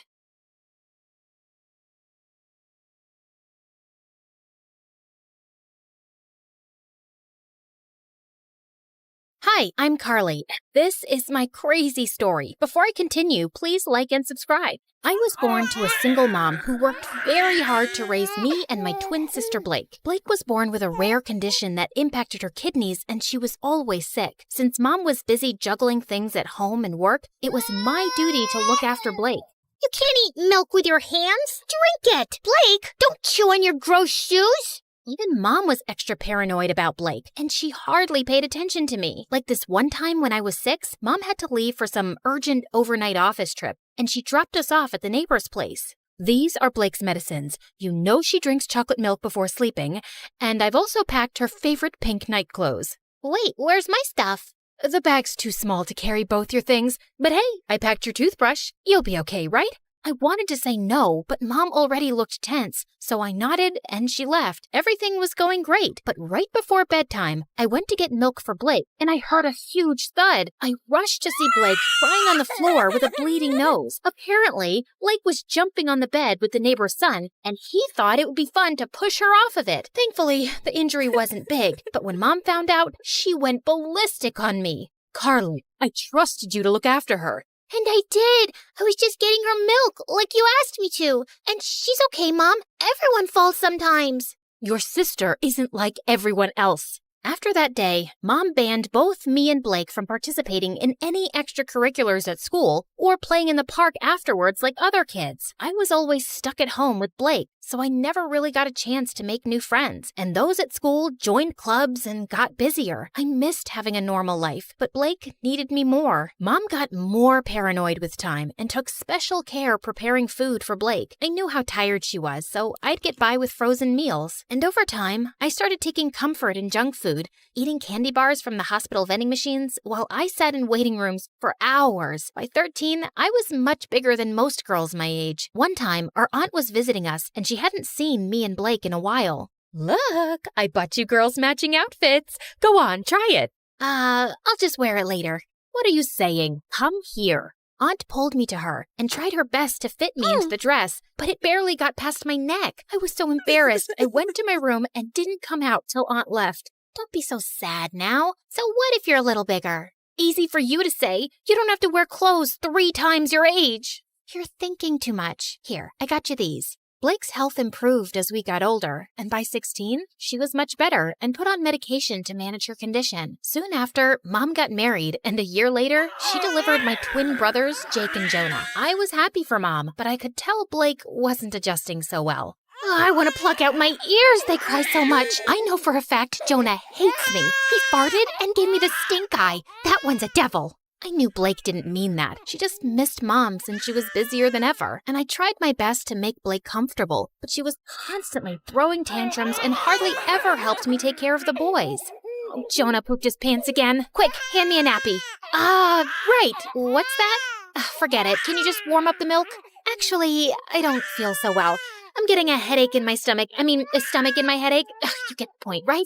And when I asked Mom to hire a babysitter, she just gave me a lecture on money and expenses. My grades were getting affected too, and I was an overall mess. I knew it had something to do with my eating habits, so I started taking care of my health. I went for runs, ate better, and over time, I could see the results. One day I was jogging when I saw someone taking my picture, hiding in a bush. I caught him by the collar and dragged him out.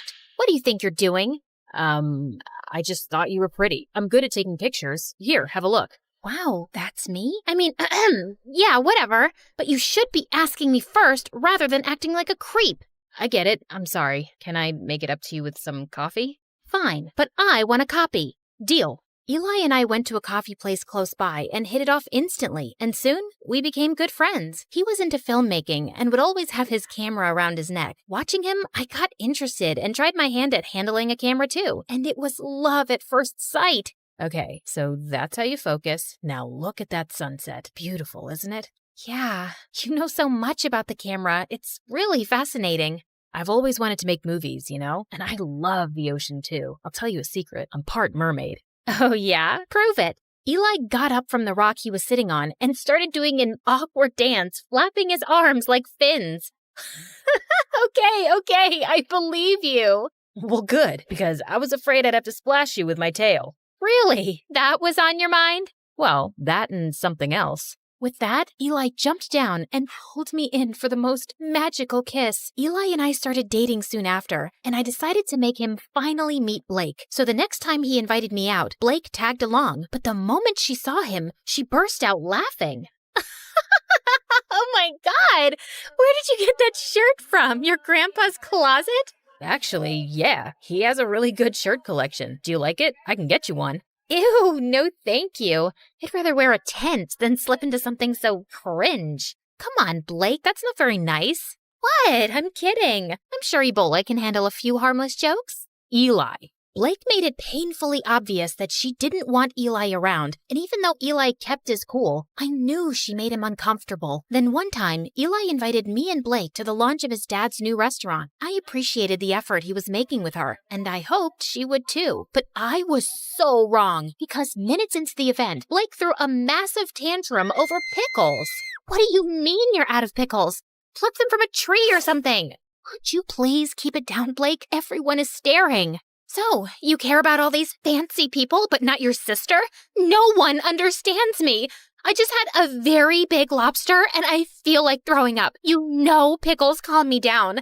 This is such bad customer service. Hey, you have pickles, and you, and you. And then she started taking pickles off of everyone's plate till Eli intervened and dragged us outside. What's the matter with you, Blake? What? It's not my fault your party sucks. At least I brought some entertainment to it. Blake, let me handle this. Eli, I'm really sorry for the mess, but what? Your sister's not normal. And you are? You're so boring, if someone stole your identity, they'd give it up, because it sucks. You really need to watch your tongue. And you need to watch your hands around my sister. Guys, please. Before I could say another word, Blake started hyperventilating and fainted. We immediately took her to the hospital, where the doctors told me that she passed out from anxiety and high blood pressure. Thankfully, she was out of danger. I'm really sorry about Blake, but that girl's out of control. You've got to draw a line somewhere. You saw what happened, Eli. You can't just scream at her like that. She's my sister. I can't be around her, Carly. This is going to be a problem. I wanted to stop Eli, but there was nothing more I could say. Blake was my sister, and she came first. I didn't meet Eli for a few days, and a week later, he told me that one of his movies that I'd helped him with had gotten selected for a local film festival. He wanted me to come, but Blake was still recovering, and I couldn't leave her alone. But when he came back, he told me something shocking. Everyone loved the movie, Carly. One of the biggest film schools in New York wants to take us both in on full scholarship. How amazing is that? I don't know what to say, but I don't think Mom would let me go to New York, Eli.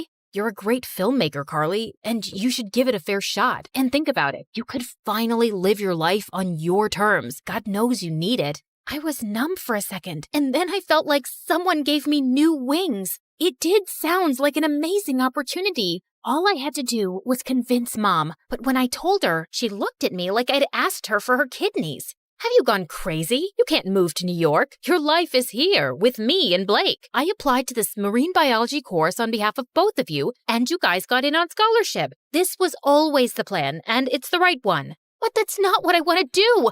I want to make movies. I'm really good at this. Everyone says that. Everyone or Eli? Who's Eli? Just this dumb boy she's dating. I'm sure he's the one who's filled your head with this sawdust. How can you even think about leaving me? I just want to do what I want for once. Can't you give me a few years for my own life? Oh, stop being so dramatic. And not another word about this movie business, Carly. You'll stay here with us. Is that clear? Mom left and I turned to Blake angrily. You couldn't take my side for once? What did I do? Oh, you mean telling Mom about Eli? I don't think she even noticed. I left the room angrily and didn't speak to Mom or Blake for the next few days. I thought I could confide in Eli, but suddenly he was acting really cold. Every time I tried to talk to him, he would turn the other way, till one day I finally cornered him after class. Am I imagining things or are you ignoring me? Neither. I'm just busy. So, I told my mom I want to make movies and she went bonkers, but look, Carly, you and your family have issues and I don't want to get in the middle of it. Do whatever they say. But you told me to live my life. You said... Yeah, I did. And now I'm saying I don't care. You'd choose your clown sister over everything. I've seen that. So good luck, but I don't think I can be with you anymore. Eli, wait. Tell your sister she won. I felt frozen in my place as Eli walked away. And a week later, he left for New York. I couldn't believe he'd just dumped me like that. I felt so bummed out that I didn't come out of my room for days. And Blake was the biggest pain in the butt. Come on, we need to go shopping. It's painful to watch you in those pajamas. I'm not in the mood, but I am. Also, we'll have a nice lunch, watch a movie, just like old times. I said I'm not in the mood. Back off. Jeez, why are you so snappy? Because of that stupid boy? He wasn't stupid. I loved him, Blake, and now he's gone. Because I chose you over him, like always. And you don't care about my feelings, like always. Carly, just leave me alone. Blake left with a small face, and I felt kind of bad, but I was too mad to go after her. The next day, I calmed down a bit and was about to call Blake when her phone started buzzing like crazy. I picked it up, and I was shocked to see it was Eli. Before I could answer, the call got disconnected, and a text message appeared. I did what you wanted. Leave me alone. My mind went blank, and I opened the call logs on Blake's phone to see multiple calls to Eli. Suddenly, it all started making sense. Of course Blake must have driven Eli away. No one hated him more than her. What's this? You don't understand. Oh, I understand everything perfectly. You asked Eli to dump me so you and Mom could use me as your servant all my life, right? Before Blake could even say more, I pushed her out and slammed the door in her face. I started packing my bags and stormed downstairs, only to run into Mom. What's wrong? Is Blake okay? Yes, she's fine, but I'm not, and I haven't been fine for a while now. But you don't care, do you? Of course I do, sweetie. Why would you say that? Because you never have. Not since we were kids. Carly, I knew you could take care of yourself, and you were the healthy one, and Blake... No, Mom, I was eating my feelings, and you didn't even see that. I got back to being healthy on my own, and you've stunted both my growth and Blake's. Hers by over-coddling her, and mine by always holding me back to be her guardian. And now, I'm done. I will go to New York because I want to get away from you and Blake, and you can't stop me. I left home and booked a flight to New York. On my way, I called Eli and explained everything to him. He told me that he was proud of me for taking a stand for myself and welcomed me with open arms. We moved in together and I was doing really well in my classes. Mom and Blake tried getting in touch with me multiple times, and even though I missed them, I needed my space. Eventually, they stopped calling. After graduation, Eli proposed to me and I said yes. Life was going great, till one day I heard a knock on the door and opened it to see Blake and Mom. What are you guys doing here? Eli called us and told us about the engagement. Carly, I have a confession. It was me who convinced Eli to break up with you, not Blake. Wait, what? Eli never told me that it was Mom behind everything. I didn't want to stress you out more. I could see you missed your family and this would have made you sad. But I saw the call logs and the messages on Blake's phone. I'd actually been calling him to apologize, but I guess he thought both me and Mom wanted him to dump you. And I don't blame him. I was always awful to Eli. I guess I was just terrified of being on my own without you, but I drove you further away. I'm sorry too, my baby. I'd just become used to having you around, always taking care of everything. And the thought of you going away for college crushed me. I was selfish and always burdened you with too much. I hope you can find a way to forgive me. Thank you for finally acknowledging that. It might take me a while to really forgive you, but I'll get there. I won't lie. I have missed you guys. Then let's start with a hug.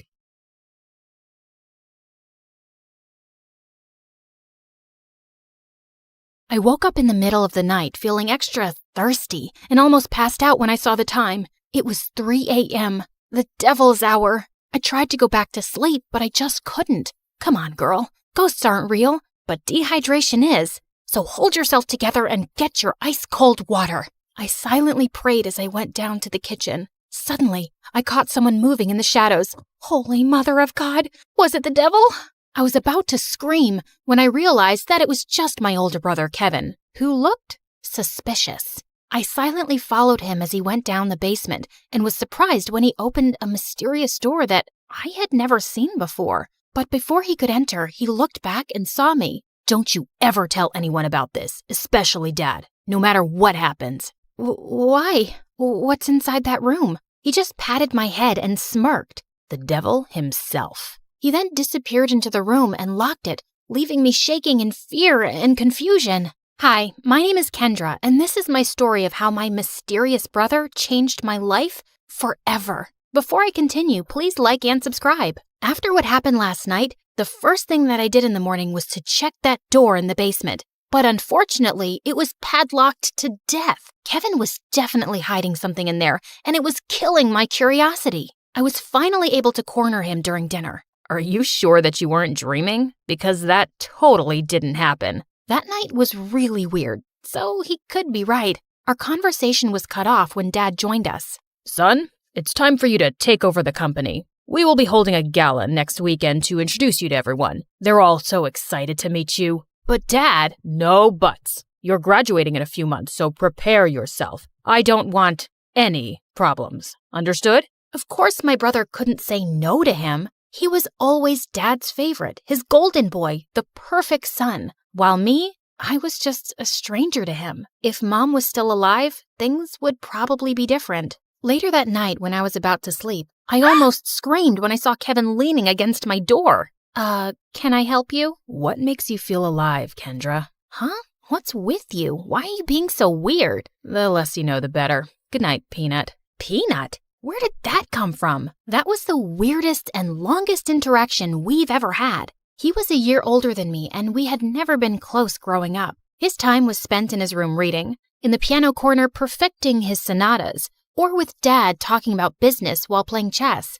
We also didn't see each other often at school because he was always with his best friend Cedric or surrounded by their crazy fangirls. The next morning, I woke up to Dad screaming from the library. I dashed to check what it was and found out that one of our maids found a letter under Kevin's pillow. I read it and froze. Kevin left. He didn't say where he went and when he was coming back. All the note said was, "Do not wait for him." I would expect something like this from you, but not my son. Kevin is a responsible young man. Well, the note says otherwise. The gala is this weekend. I need your brother to be there no matter what it takes. We tried looking for Kevin everywhere, but no one knew where he was. Even the police couldn't find him, and it was driving Dad crazy. One night, he just walked up to me and started inspecting my face. You would do. You were going to be him. Be who? Kevin. In case your brother is still on this stupid little adventure on the night of the gala, you will pretend to be him. But Dad, I don't think I can... Kendra, you are a capable young lady. Of course you can. You'll be saving our company from humiliation. I know I have not been very vocal about your accomplishments, but I do notice. Will you do this for me, sweetheart? I had never heard Dad talk to me that way, and it felt really good. So I found myself giving in. Besides, it would only be for just one night, right? I just needed to hide my hair under a wig and dress up like Kevin and just smile and avoid conversation as much as possible. Simple. When the big day finally came, I was a nervous wreck. There were too many important people, and Dad kept reminding me not to mess up. Luckily, the party was a success, and I thought my little mission was finally over until Dad came up to me. You did well. Now we just have to make sure that your brother will not fail his classes so he could graduate. You'll need to attend school as him. But how about me as Kendra and my grades? I'll call the school and tell them that I sent you out of the country for an emergency. Anything you fail, you can take for a summer class. But no buts. This was already decided. And remember, no one should ever know about this. But Kevin and I were just too different. After carefully thinking about it, I finally decided to do it. It was my chance to impress Dad. I just needed to do one little thing, which was to learn everything about my brother to make it believable. I checked his room, but I didn't find anything useful. I had to ask for help from the person closest to him, Cedric. But there was one problem. At school or whenever he visited my brother, I would usually lock myself in my room because every time our eyes met, I felt like passing out. The guy looked like a demigod, and I just couldn't handle him. But this time, I had no choice, and I knew exactly where to find him at school, the music room. As I peeked into the room, I saw him playing the violin, and I was instantly mesmerized. Just then, he stopped playing and smiled at me. Just avoid his eyes, and you'll be fine. Did it tickle your soul? Huh? The rhythm, the passion, the climax. Sorry, but I'm not into music. I stepped back, and he started walking towards me. How about this? Did it tickle your soul? I suddenly became mute. This is the first time you talked to me, and I'm surprised. What brings you here, Cupcake? Cupcake? I got a grip of myself and slapped his hand away. First of all, I'm not food. And second, I'm not here to talk about souls and music with you. It's about my brother. Suddenly, his face turned serious. I had already talked to your dad about it. Kevin ran away and he didn't want us to find him, and there's nothing we can do about it. I know, but I need your help with something. I told him about Dad's demands, and he suddenly laughed. That's a ridiculous idea. You two look similar, yeah, but you're too cute and girly to be a boy. Wait, he found me cute? I excused myself to the bathroom, and after calming down, he was nowhere to be found. It took me a whole day to finally find him playing violin in the school garden. So, are you going to help me with this, or are you just going to play your violin all day? I only help people who can look me in the eye. Ugh, why was he being like this? I gathered up all my courage before finally meeting his eyes, and thankfully I was able to control myself until he smiled. You have the same eyes as your brother. They're very pretty. So he liked my brother's eyes? That was fruity. Whatever. Now, where do we start? Your appearance. And I think it needs a lot of work. For the makeover, he brought me to the mall to cut my hair short, and it took me several hours to finally say goodbye to my precious long hair. After accepting the fate of my hair, we tried on some clothes similar to Kevin's fashion. As I walked out in a leather jacket, he came up to me to zip it up. He was so close, I could hardly breathe. Looks perfect now. He then taught me about my brother's stance, walk, and gestures. I told you to walk faster, not like a gangster. And stick out your chest more. Think of yourself as the hunkiest man alive. Like this? He held my hips to guide me, and I felt like exploding from the sparks. Just then, I noticed some girls around drooling over us. Both guys are so cute. I'll take either of them. They look so in love. OMG. Love wins. Great. And now we were a gay couple. Cedric coached me about Kevin's interests, and I was surprised. I didn't know my brother was such a dork. He loves SpongeBob so much, he even thought of diving into the ocean just to look for its real-life version. but one revelation made me tear up a bit. And he adores you so much. But he thought you didn't like him, so he always chose to give you space. What? That's not true. He's too protective of you. He even told me not to talk to you because he thought I'm trouble. Oh, yes, you're definitely gonna be trouble. To my heart.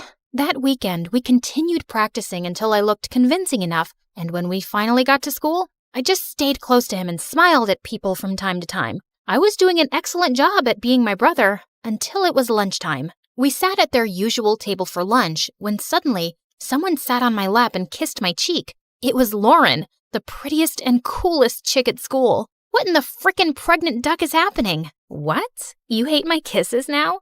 You look like you've seen a ghost. I turned into the ripest tomato when she giggled into my ear. I could never hate such a goddess like you.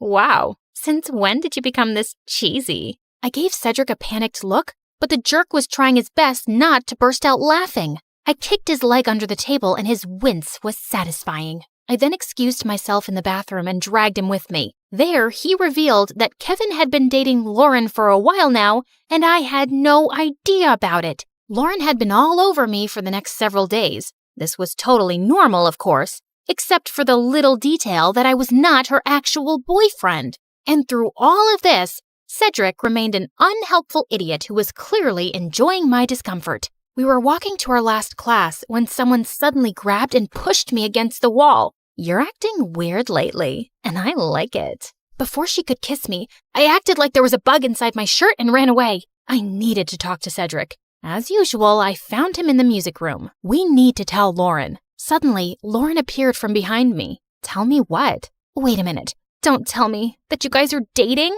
What? Cedric finally stopped playing the violin and grinned at me. I'm straight, but I don't know about your boyfriend. Aw, baby. You know I would accept you however you identify, right? Well, that's good to hear. Lauren looked like she bought it, and I just found myself exploding. I'm not Kevin. I'm not your boyfriend. I'm his sister Kendra pretending to be him. I then explained everything to her. Oh, okay. Explains why you look and act differently. That's it? No violent reaction whatsoever? I'm used to Kevin's quirks. So, anything I can do to help with this mission? Just don't tell anyone about this. Got it, baby. Despite knowing the truth, she still kissed me on the cheek and it made Cedric laugh. I started hanging out with both of them since then. They would talk fondly about my brother and share things about him that I didn't know. It made me realize that he wasn't as boring as I thought he was. One day, Cedric dragged me to the music room and asked me to listen to his new composition. It was a wrong move to come with him, because the way his fingers moved and his handsome face played with the painfully sweet tune screamed danger to my heart. I calmed myself down and hyped him up when he was done. You really like playing the violin, don't you? I like to touch people's hearts with classical music. How about you? What makes you happy, Kendra? I'm curious. I ended up telling him about my passion, which was fashion designing. I used to draw my designs every day, but when Dad saw it, he burned all of them. He found it lame and useless to his company. I'm sorry to say this, but your dad is the biggest jerk in the world. He treats you and Kevin as assets to his company, and never as a son and daughter. You're right, but it just made me crave for his love and approval. Someday, I hope you'll be able to find the courage to do what you need to do. You have me now, you know. I'll take care of you. He leaned in closer, and I thought he was going to kiss me, but to my surprise, he pulled away and walked back to the platform to play again. What was that all about? After the incident in the music room, I started thinking that maybe Cedric liked me too, until one day I heard him talking to Lauren in an empty classroom. You like Kendra, don't you? What are you talking about? She's off limits. And besides, she's just like the little sister I never had. Those words were enough for me to accept the truth, that Cedric will just be my dream. To distract myself, I invited Lauren for a sleepover, and as she was trying on some of my favorite clothes, I couldn't help but admire how beautiful she was. Just then, I found her smirking at me through the mirror. Are you falling in love with me now? What? No, I wish I was as pretty as you. Oh, honey, you are prettier than me. And not to mention cute. She ended up knocking on my drawers, spilling some things.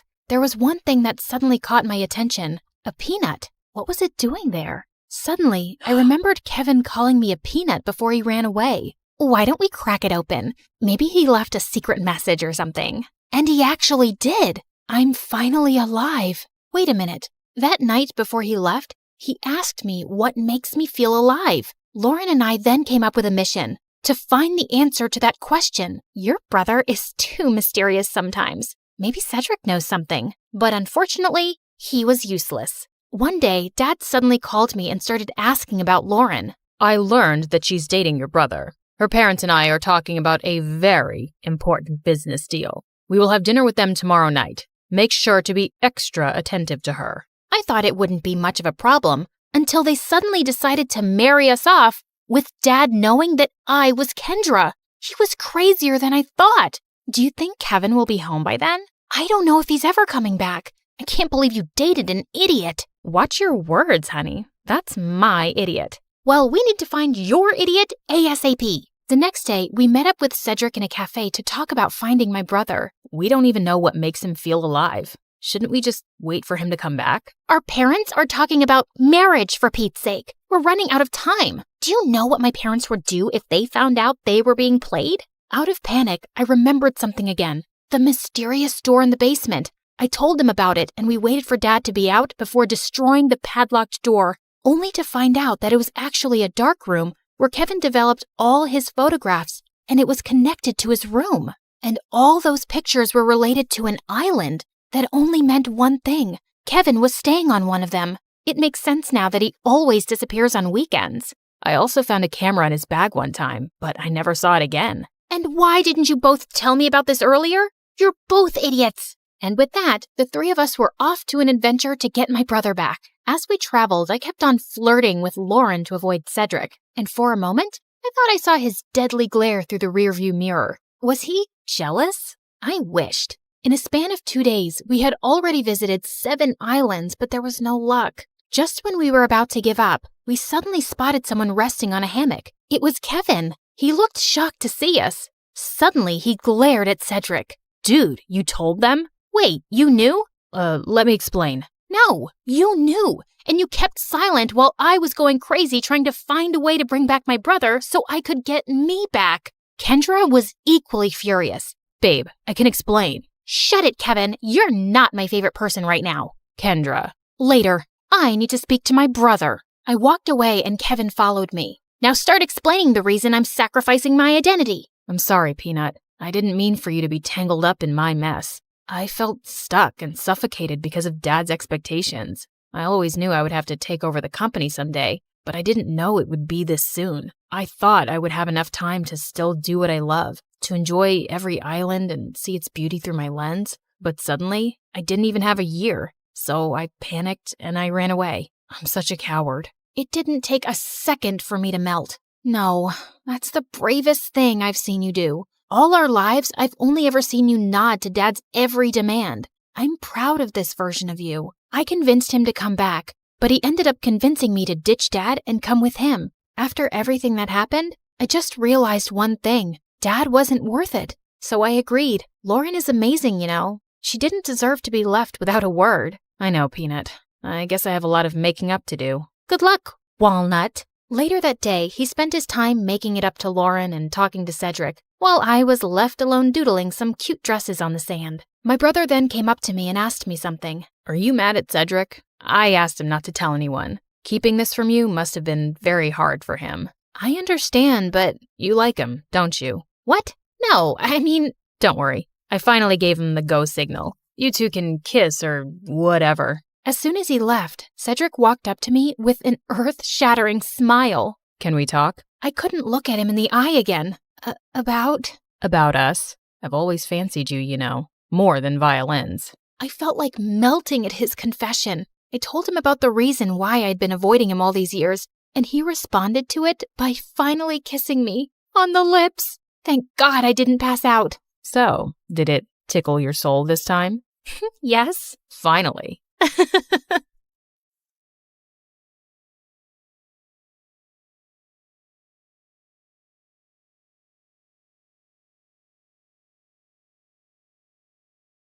Hi, I'm Allison from a small village in France. Please like and subscribe. I lived in a small cottage with my single mother who worked as an artist. Life was tough since we had little money, so when I turned 5, Mom decided to move back to her home city. And it had a freaking palace. Whoa, is that a real palace, Mommy? I want to see what it looks like from the inside. I want to meet the king.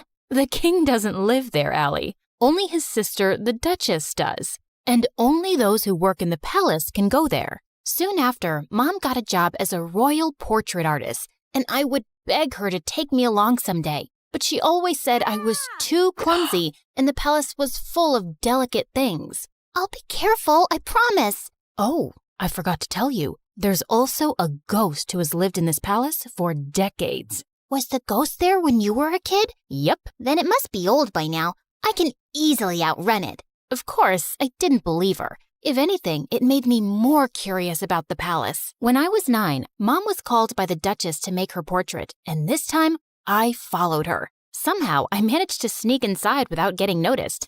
And boy, was it pretty! As I wandered around, I slipped into a nearby room full of toys and blingy things. I'd never seen anything like that before, and it was so fascinating that I grabbed a few of them. But when I reached home, I felt guilty and scared. If anyone at the palace found out, Mom could lose her job, and this was stealing. I'll bring you guys back someday when I work at the palace. Till then, you can hide here. My passion for working in the palace grew stronger as time passed. I begged Mom to teach me how to paint so I could become a royal painter just like her. And by the time I was 17, I was better than her. One day while I was painting, Mom came home with some big news. The king is coming to town after 17 years, and they want paintings for the whole palace. We started working day and night, finishing all 20 paintings in under a week. But a day before the delivery, Mom slipped and sprained her ankle. I'll ask someone from the palace to pick them up.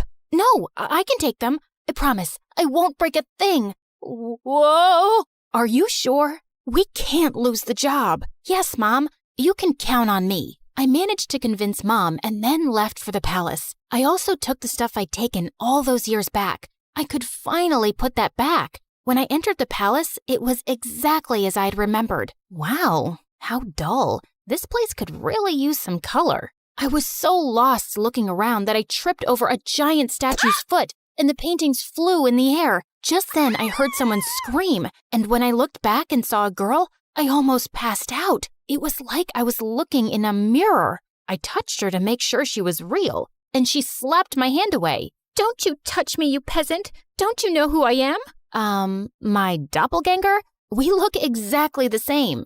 No, we don't. I'm a princess, and you look like a street rat. If I look like a street rat, so do you, because we have the same face. Wait a minute. Is that gold? Oh my God, you're a thief! The girl started screaming again, and I was surrounded by palace security within seconds. Just as they held me, I bit one of the guards and ran till I reached home. When I told Mom what had happened, she looked at me in shock, and minutes later, the king arrived with the Duchess. Oh, my sweet daughter, it is you. You're what? Mom, what's happening?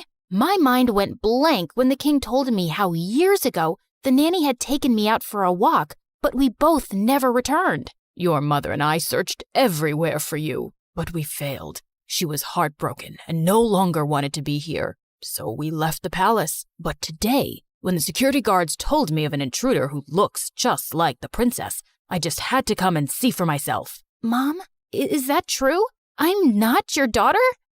It's true, Allie. I found you on my doorstep with a note and some money, but I had no idea you were a princess. Why didn't you ever tell me I'm not yours? Because I fell in love with you the moment I saw you. Now you were my daughter. I am so sorry, Allie. It was just all too much to process, and I ran off. I was a princess, and I had a twin sister. I was living a lie for 17 years? I was walking along the road trying to clear my head when a big sports car pulled up next to me, and a handsome guy got out. Cherry, what are you doing here? It's not safe. Cherry? Do I look like a stupid fruit? Leave me alone. I called you pumpkin before, but you hated that too. What the heck's your problem, dude? This is not a good time. I was saving this as a surprise. But here, will this make you come with me? Holy moly! That diamond was bigger than my fist! Calm down, Allie. Okay, you've got the wrong girl. Whoa! Sorry, I'll have to carry you back home if you don't listen. I punched him in the nose as the guy screamed like a little boy and then ran for my life. This was officially the worst day ever. The next day, the royal staff packed all my stuff and I was moved to the castle. My royal chambers were bigger than my whole house, and everything was beautiful, except it didn't feel like home. Mom wasn't there, and even though I was mad at her, I missed her. I was unpacking when my sister walked in. I know you think you're suddenly a princess now too, but don't let this get to your head. Remember, I rule. Charlotte, dear, don't be so rude to your sister. You should be happy she's back. Okay, Amber. Allison. Allison, darling, we're starting with your royal lessons from tomorrow. Be ready at 4 a.m. sharp. Good luck with that. It's not easy being a princess. She wasn't kidding. It was a mad schedule. Mornings were for horse riding, then music in the afternoon, and martial arts in the evening. My body was super sore and I was exhausted, but within a few weeks, I'd grown tougher and learned a lot. One evening during martial arts practice, someone walked up to me. It was the diamond guy. I thought they were just rumors, but you are prettier than Charlotte. We look exactly the same, like identical. Can't you see that, or did the punch make you blind? Feisty. I'm Prince Arnold, by the way, Charlotte's fiancé. Isn't she too young to get married? Are you jealous? What? Move along, dude, unless you want another punch. But the guy just winked and left. What a flirt. Later that evening at dinner, Dad announced that he'd be holding an official coming out party for his daughters, and the entire village would be invited. What's a coming out party? Lame question. It's your official introduction. So why are you having one? Don't people know you already? That's when Dad told me that Charlotte had always been sick all her life. She had a rare genetic heart condition that didn't allow her to roam around too much. It was only recently that she'd gotten better. But I'm still better than you. What's your problem? My problem is that you're here to take my crown away from me, and I won't let that happen. Enough. That's for me to decide. Now eat your dinner. I'd root for you. I kicked that butt face under the table, and he turned red. Much deserved. The coming out party had sent the whole town into a frenzy, and Mom was called to make our official portraits. Seeing her made me feel so much better. So, how do I look? Like a princess. Have you forgiven me? Maybe. I mean, you're still my mom. Of course I am. The party was a huge success, and I could see the king's pride in introducing his daughters. You should see Allison fight. She's a natural. Her paintings are so good. I think I should send her to Paris to become a professional. Dad, I wanted to become a chef, and you didn't allow that. That's because you weren't well, Charlotte. Now, don't interrupt me while I'm talking, darling. I was a little embarrassed with all the praise, and it clearly bothered Charlotte. So I excused myself and went out for some fresh air, only to find that jerk, Arnold, making out with a maid. What the heck, dude? Oh, hey, Allie. Don't worry, this isn't serious. And you're next. I felt furious and turned around to leave, but he blocked me. Oh, don't be so mad. Come here. Arnold pulled me in and was about to kiss me when I pushed him hard, but Charlotte walked in just then. What's happening? Wait, I knew it wasn't you. My darling Charlotte, this imposter tried to take advantage of me. She tried to kiss me while pretending to be you. What? That's not true. This guy's been flirting with me ever since I came here. Charlotte, he's a jerk. I just caught him making out with a maid. Enough. First, you try to steal my life, then my dad, and now you have your eyes on my fiancé? I won't let you get away with it. With that, Charlotte went inside and got on stage as everyone stared at her in confusion. Attention! My twin sister is a manipulative witch. She's a thief and a liar, and so is her mom, that lady. Tell me, Allison, did she teach you how to be a lowlife? Because you surely weren't born one. Say what you want about me, but keep my mom out of it. I feel sorry for you, Charlotte. How could you be so bitter? It's so... Before I could finish, Charlotte jumped on me and we got into a crazy fight. As the king pulled us apart, Charlotte started shaking and fell to the ground. We rushed her to the hospital, and the doctors informed us that she had fainted because of stress and needed rest. I wanted to visit her, but the Duchess stopped me. I think it's best that you stay away. You've done enough damage. Brother, she's not good for Charlotte's health. We might not get along, but she's my sister. She's right, Allison. I think it's best if you give each other some space. Maybe you can stay with your mom for some time. It will only be temporary, love, and I'll have you back as soon as possible. I think we dumped too much on Charlotte, and she needs to get better. Of course, I understood, but I was actually happy to get away from everything for a while, especially since Charlotte and I were on the front page of every newspaper the next day. People called us the Crazy Royals. We were a joke. I was packing my stuff when the Duchess walked in. You're finally going back to where you belong. I knew you'd never fit in here, and it was a mistake to bring filth into the palace. I know I didn't grow up here, but I'm still a princess by birth. So please, mind your manners and never talk to me this way again. Don't forget your place. That's exactly what I'm doing. I pushed her aside and left for my old home. Mom was ecstatic to see me, and to be honest, I felt happier than I'd been in weeks. A few days later, once Charlotte was better, the king announced her engagement to Arnold to give people something else to talk about. Dad invited me, but I decided not to go to the ceremony. I just wanted to stay away and avoid any more drama. On the engagement day, Mom had gone out for something when Charlotte came over. What are you doing here? Don't you have an engagement to get to? I can't marry him, Allison. He's a snake. I should have trusted you. Good time to say I told you so. But what do you want from me? After our fight, we can't have another media blowout. Dad will never allow me to call off the engagement at the last minute. Please, come with me.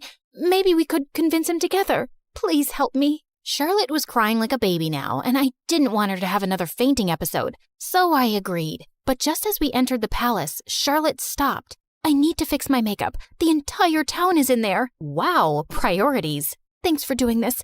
I'll be right back.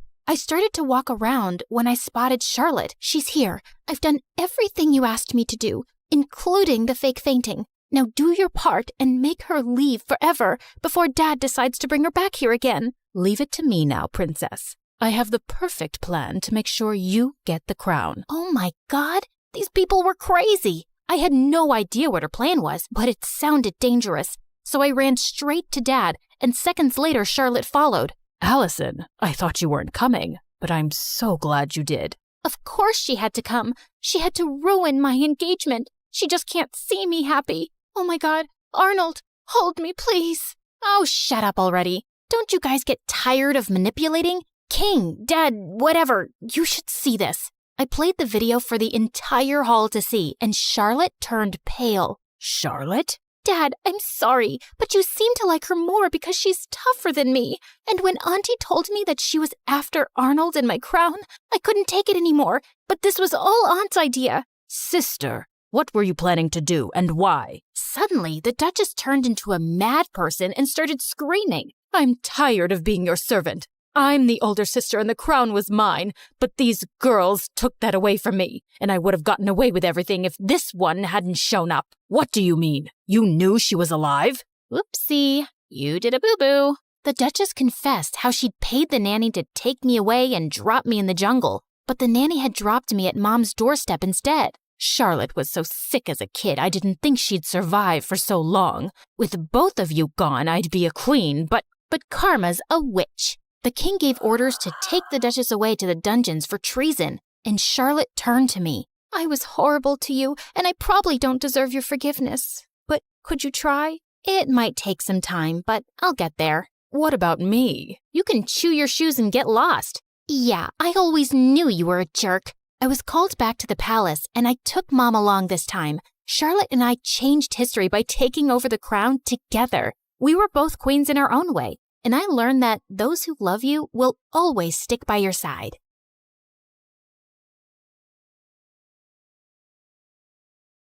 You've heard of a rags to riches story, but how about a riches to rags one? Like and subscribe to hear my reverse Cinderella story. Hi, MSA Nation. My name is Patricia, but since we're friends, you can call me Trisha, but not Patty. I hate Patty. Growing up, I was extremely rich, like next level rich, like Oprah meets Rihanna meets King Charles rich. It was all thanks to my mom, who the world knew as Cheryl. She was the most impressive person I knew. She and her best friend, whose name I won't mention for reasons that will soon become clear, were business tycoons who got a ton of investors and created a huge mega corporation right out of college. Ever heard of Amazon? Their business was kind of like that. Let's call it BFF Enterprises. It employed thousands of people all across the country, and Mom and her friend reaped the rewards of their extraordinary efforts. I aspired to have a BFF like Mom's. As a VIP daughter of a VIP, I was enrolled in etiquette classes immediately. By the time I was 5, I was practically Julie Andrews. You know, the queen from the Princess Diaries, only smaller. I was treated like a princess, with people attending my every need. When I showed an interest in art, I was gifted all of the finest art supplies and was even able to practice by creating portraits of some of the coolest celebrities. I can neither confirm nor deny that those were the celebrities who I painted. Yeah, my life was pretty much perfect until someone ruined everything. One day, there was a huge commotion next door at Mom's best friend's house. All of a sudden, the door swung open and I was shocked to see Mom's bestie in handcuffs. It turned out she who must not be named, that's what I called her, had been stealing a ton of money from their company. Because of that, their business went under and thousands of people lost their jobs. To make matters worse, an angry former employee was convinced that Mom must be to blame too. He put together a whole manifesto and brought Mom to court. Fortunately, Mom was declared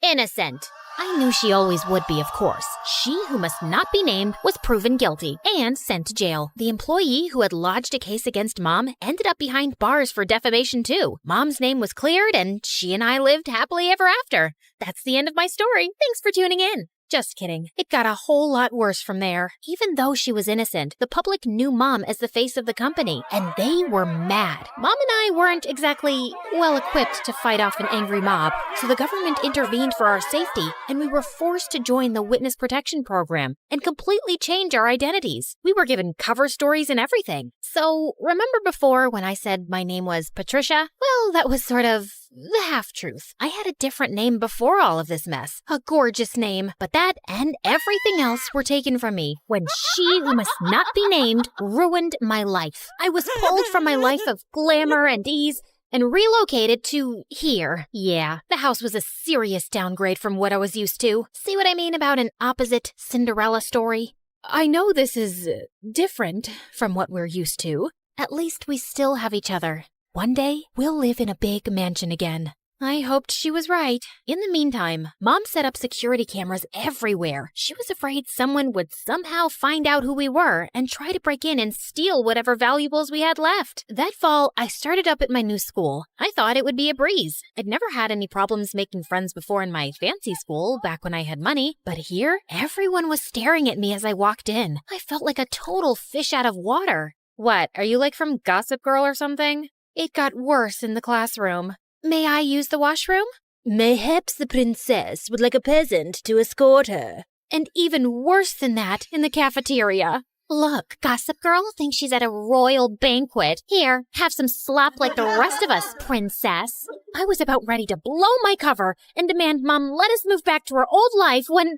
Hey, leave her alone. Your mama sure would be mad if I told her that this is how you minded your manners.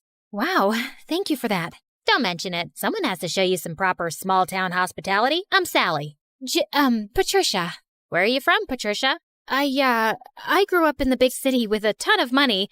My paternal grandparents invented trail mix, but my dad walked out on me and my mom and took all of our riches with him. Oh my goodness. I'm so sorry to hear that. We used to have more money too, but, well, it's complicated. It's hard, what with being one of 6 kids. Hey, if you'll let me, I would love to help you learn the ropes of a small-town life on a budget. Under Sally's wing, I started to really get the hang of my new life. She taught me all the tips and tricks to finding the best deals while thrift shopping. $5, final offer. The art of sandwich making. The more cold cuts, the better. Even how to use a lawnmower. She was a hoot. While all the other neighborhood kids were riding bikes, Sally would show up places driving her dad's lawnmower. And you don't need a license for this? Nope. Weirdly, though, I never actually saw Sally's dad, but more on that later. Sally encouraged my painting, even if it meant using unconventional canvases. She was the most thoughtful friend I ever had. In turn, I taught Sally all about how to host a proper high tea and even how to ballroom dance. Sally was a total girly girl at heart, and I could tell she appreciated feeling like a princess for once. Over time, Sally and I became inseparable, and we especially loved taking her lawnmower out for joyrides. Hey, instead of zooming around town, why don't you put that machine to good use and mow my lawn? I'll throw you $20. $30, final offer.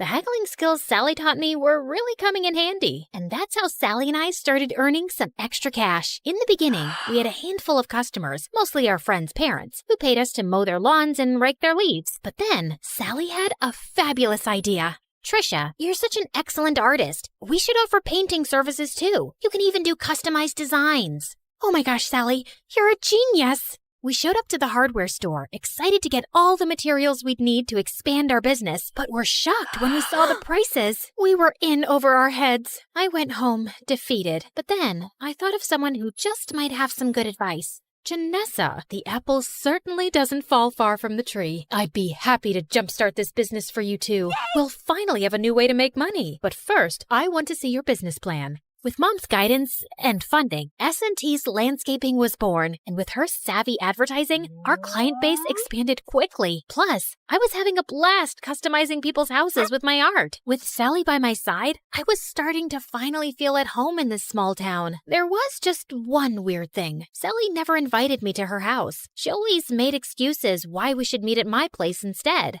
Oh shoot, I totally forgot. My crazy Uncle Louie's at my house this week. He always brings all 17 of his pet chickens. We should probably just hang out at your house. I fell for it when she told me about Aunt Linda and her 6 boa constrictors, but 17 pet chickens? Yeah, right. One day, curiosity got the better of me. When Sally told me she was heading home after school, I pretended I was going to my place, but I followed her instead. What could she possibly be hiding? I followed Sally to the outskirts of town, the bad neighborhood. Whoa, Sally lives here? The trailer barely looked big enough to hold a twin bed. How could Sally and her 5 siblings and her parents even fit in there? Just then, I lost my balance and fell to the ground with a huge thud. Trisha? Sally, I can explain. I thought Sally was gonna start screaming at me, but instead, she started crying. I'm sorry I never showed you my home. It's just, well, I was embarrassed of this ugly trailer. My dad used to have an excellent job, and we had a big house and a big yard, but Dad lost his job a few years ago and ended up in jail. Ugh! If it wasn't for BFF Enterprises, we would never be in this mess. He was just trying to stand up to their evil owners, and instead Cheryl hired her cronies to make it look like Dad was lying and put him away. It felt like my stomach had dropped out of my butt. Sally's dad was the angry former employee who'd made a case against Mom. Thank goodness Sally had no idea who Mom and I actually were, thanks to our aliases and dye jobs. But why was she blaming Mom when it was really her dad who put us in this mess? I knew I shouldn't say anything or risk Sally getting suspicious, so I ran home before I put my foot in my mouth. Trisha, wait! Was it something I said?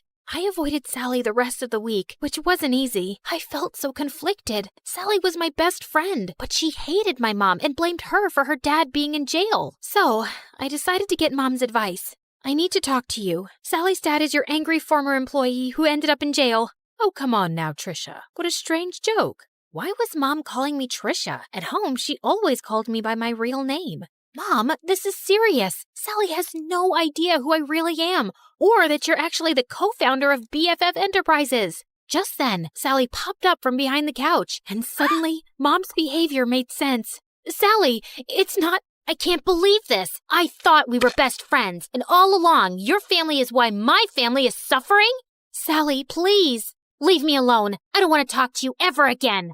I've heard of surprise birthday parties gone wrong, but never this badly. I probably lost my BFF forever. But Mom was more preoccupied that Sally would out us both. What are you doing? Follow her. Make sure she doesn't talk. Do whatever it takes. I hadn't seen Mom this stressed out since the trial. I tried texting, calling, even showing up at Sally's window, but she wouldn't even look at me. I returned home completely hopeless. Did it work? Will she keep quiet? She won't even talk to me. Just then, Mom turned into a fire-breathing dragon. Well, not literally, but I'd never seen her this angry. Then we need to move again, now. But this is her home. Sally is my friend. Some friend. As soon as she talks, I'm going to jail. Mom, what are you talking about?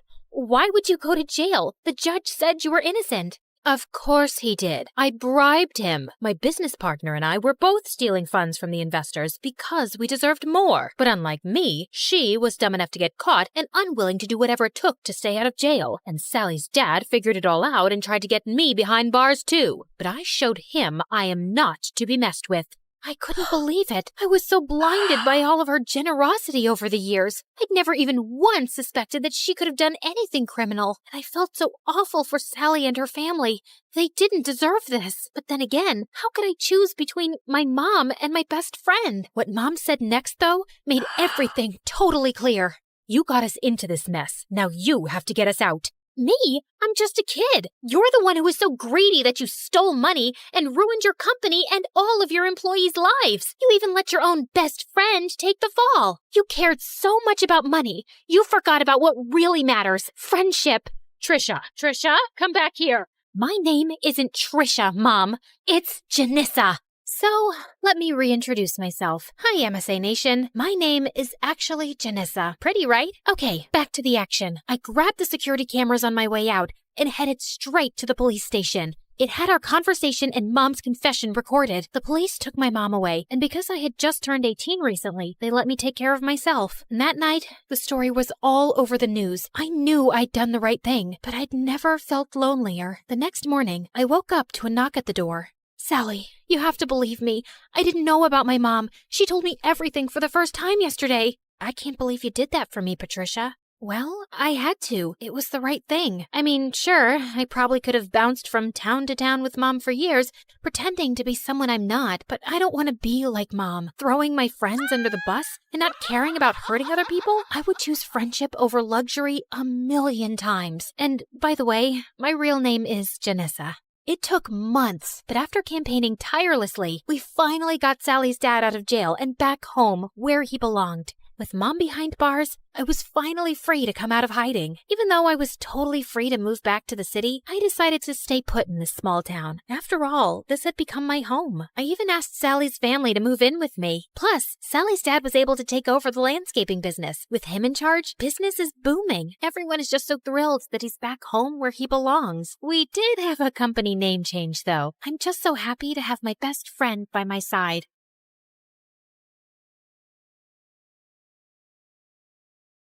Hi, I'm Jessica from Napa Valley, and I have a weird story to tell you today. But first, please like and subscribe because MSA will give $1,000 to one lucky person in the coming 7 days. I lived in a beautiful house surrounded by trees. I had a good life, but growing up, I didn't get along too well with my family. For starters, my mom was like a 5-year-old trapped in an adult body. All she wanted to do was run around and play. Mom's idea of having fun was a water balloon fight with me and my older brother Dylan, and I found her childish behavior so annoying.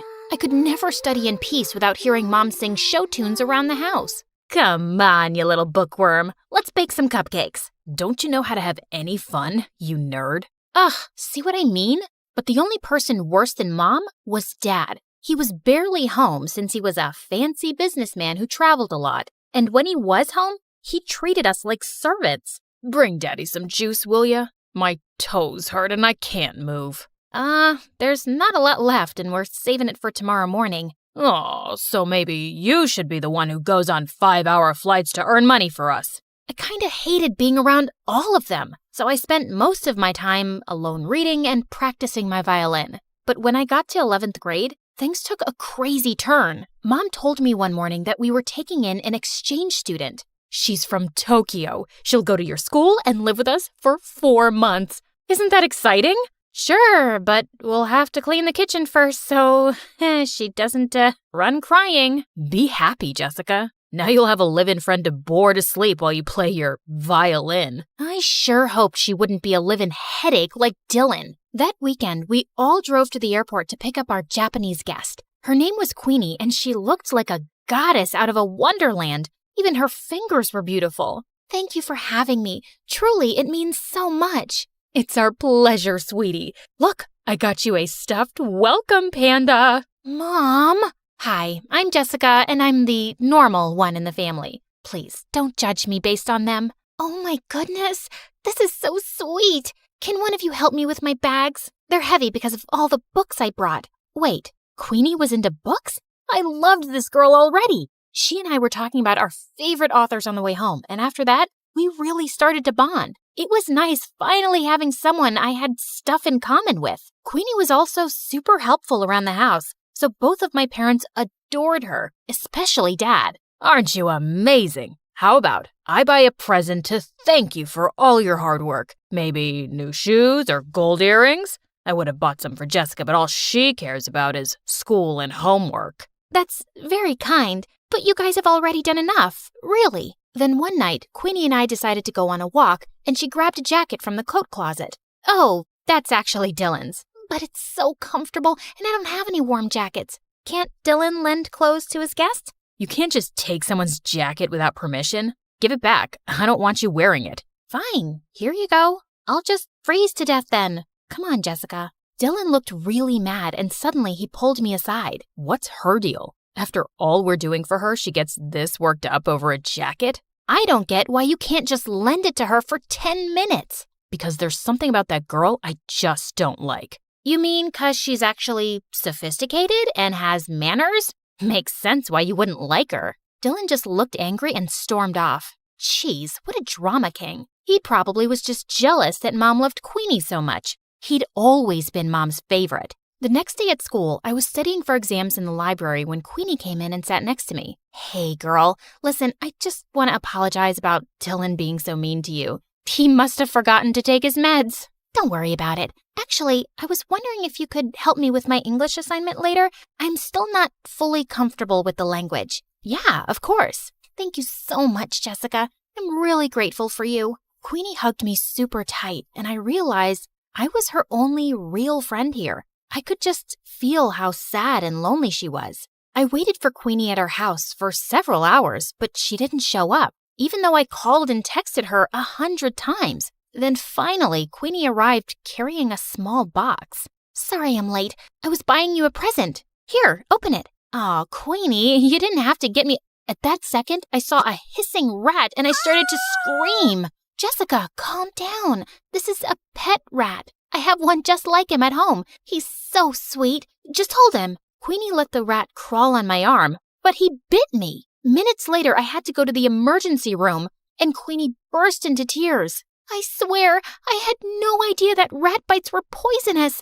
I have the exact same one at home, and he's such good company. It's okay, Queenie. The doctor said I'll be fine. Just don't go around giving people pet rats in the future. Queenie just kept apologizing and hugging me. I felt bad for her, but man, it had been an exhausting day. And for some reason, things kinda went downhill after that. Queenie wanted to be around me 24/7 and do everything together. I was thinking I could come with you to your violin lesson today. I've always wanted to play an instrument. I have a recital tomorrow, Queenie, and don't take this the wrong way, but I need a little space. We already go to school together and live in the same house. Of course, I totally understand. Your mom wants me to make dinner anyway. I was relieved that Queenie wasn't upset, but when I knocked on my violin teacher's door, I saw he looked mad. What is it now, Jessica? Haven't you caused me enough stress today? Caused you stress? What are you talking about? Your mother called in to tell me you wanted to quit the violin for good. The recital is tomorrow night. I have 24 hours to find a replacement. My teacher slammed the door angrily, and I was so confused. Why would Mom tell him I was quitting the violin? I went home to confront her when I saw Queenie standing by the kitchen, smiling at me. How was your violin lesson? Was your teacher disappointed that you quit? How did you know about that? Wait, unless you were the one who said I quit? Yeah, I was a little hurt that you didn't let me observe your lesson. So I thought a good punishment would be taking the violin away from you for a while. I'm sorry, punishment? Queenie, you're not my mom. How could you do that? Playing the violin is one of the only things that gives me joy. Like you already don't have enough joy in your life? You don't appreciate anything your family does for you, especially your mom. You make it so obvious that you think she's dumb. You're just an ungrateful witch. That made me so mad that I slapped Queenie hard across the face, and then I stormed off to my room. I refused to speak to Queenie that whole morning and didn't even say thank you when she made me breakfast. I suppose all sisters fight once in a while. Honey, Queenie's going to come to school late today. We have to renew her passport. Good. Get it renewed ASAP so she can go back to Japan. And she's not my sister. Jessica, what's gotten into you? Queenie just smirked at me and I left. I tried to forget about her at school, but around lunchtime, I got a text from her. Jessica, where's your mom? I haven't seen her all morning. Is she okay? What was she talking about? Hadn't they gone to the passport office together? I called and texted Queenie to find out more, but she didn't answer. And when I called Mom, her phone went right to voicemail. I started panicking and went home as fast as I could to see what was going on. And I found Dylan on the porch looking super upset. I just got a text from Queenie asking where Mom is and if she's okay. What is she talking about? Neither her or Mom are answering their phones. Why would Queenie send a text like that? Something's going on. We have to call the police. Okay, but go tell Dad first. I found Dad in his office and told him everything, but he shrugged like it was nothing. What's the big deal? She'll turn up soon enough. So you're not worried at all if Mom's okay? You don't think those texts were weird or... Quit bothering me, Jessica. I could use a break from your mom. Get a little peace from her morning singing. What? What kind of monster was my dad, not caring if Mom was safe? I would have to take matters into my own hands. But just then, I heard yelling coming from Dylan's room, and I opened his door to find Queenie sitting on his bed, while Dylan looked furious. What is going on? Queenie, you've been home this whole time?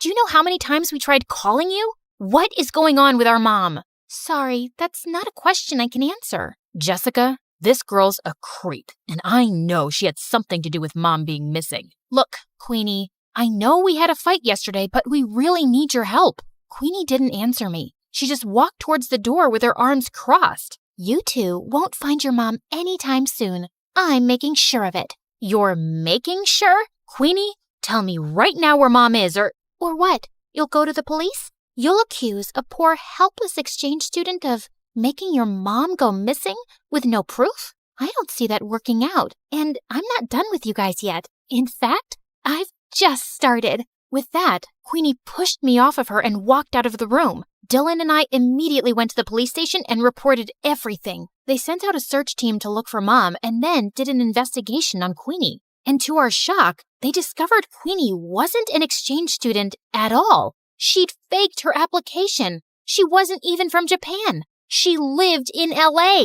So she's just this stranger who came into our lives and made Mom go missing? Who is this girl and what does she want from us? I don't know, but that chick gave me weird vibes from the start. She's obviously out to get us. We stayed at the police station for several hours, waiting for any news. Then finally, the police came back with Mom. Oh my God, what happened to you? It was Queenie. She said she had to show me something important, then drove me into the middle of the woods and threw me out of the car. She just left me there without my phone. I was just lucky some forest rangers found me. But don't worry, I'm all right now. Just then, some policemen walked in with Queenie. Looks like Mommy made her way out of the woods. You're a monster, Queenie. We know everything. How you kidnapped Mom, how you faked your exchange student application. Who are you and why are you trying to ruin our lives? Because you ruined my life first. When I was 10 years old, your dad conned my parents out of all their money and disappeared,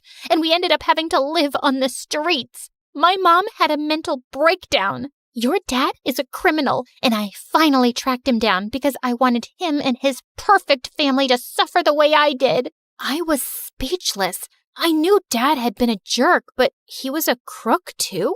Queenie was admitted into juvie, but we insisted that the police look into her family's case. And 2 days later, the police came to us with some news. It turned out that Dad was part of a group of con men that had been going around in disguise all over the country for years, scamming people. And as soon as Dad got home, they arrested him. He kicked and screamed and shouted at us to do something, but we didn't. A part of me almost felt relieved to see him go. I am so sorry, you guys. I never knew much about your father because he always told me to mind my business and kept everything a secret from me, and I stopped asking. That's why I was never happy in our marriage. He was the worst. He never cared much about you or us. You did everything for us, Mom, and I really appreciate you. I'm so sorry if I looked down on you for being messy or childish or whatever. Now come on, let's go talk to the police to get Queenie's family help for their situation. Be grateful for the life you were given. Every day is a gift.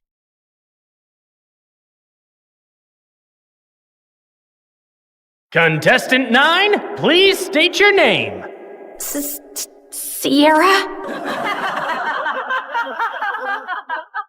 Looks like a nightmare, right? Hi, I'm Sierra. And ever since I could talk, I've had a stutter.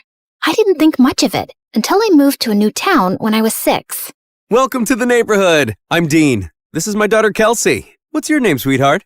Sierra. Why do you talk like that? It was the first time anyone had asked me that. It wouldn't be the last. My stutter happened frequently, but it got worse when I was nervous. My mom barely noticed or cared that I had a stutter, or that I really existed. She was always working. And my dad? Well, he left the picture a while ago. Most days, Mr. Dean would watch me after school, and Kelsey and I became fast friends. We did everything together. Played at the park, put on fashion shows, grabbed ice cream at Scoopy's. When we went out as a trio, I'd secretly pretend that Mr. Dean was my dad, and Kelsey was my older sister. In those moments, it felt like the family I'd always wanted. But things started to change when Kelsey's mom announced she wanted a divorce and moved out of state. After that, Kelsey started to change. She wasn't just upset. She was furious. She yelled at everyone, and once even smashed the living room furniture in a fit of rage. She lashed out in class and got held back a grade. And if her dad hadn't been the superintendent, she probably would have been expelled.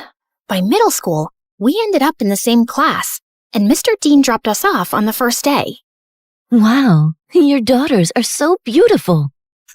Aren't they? I'm a lucky dad. Kelsey looked like she was about to explode.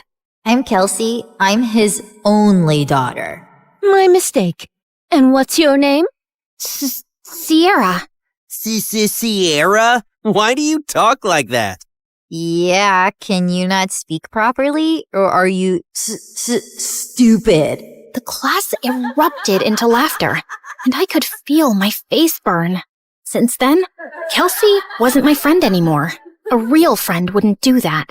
Through the years, Kelsey's hatred only grew. Anytime I had an accomplishment, she had to ruin it. Opening night of the school play, she stuffed worms in my costume. She threw her birthday party on the same day as mine every year and literally paid people to skip mine. At the science fair, she unplugged my volcano as the judges walked by, so it just looked like a sad pile of paper mache. And during my middle school graduation speech, she just had to make a scene.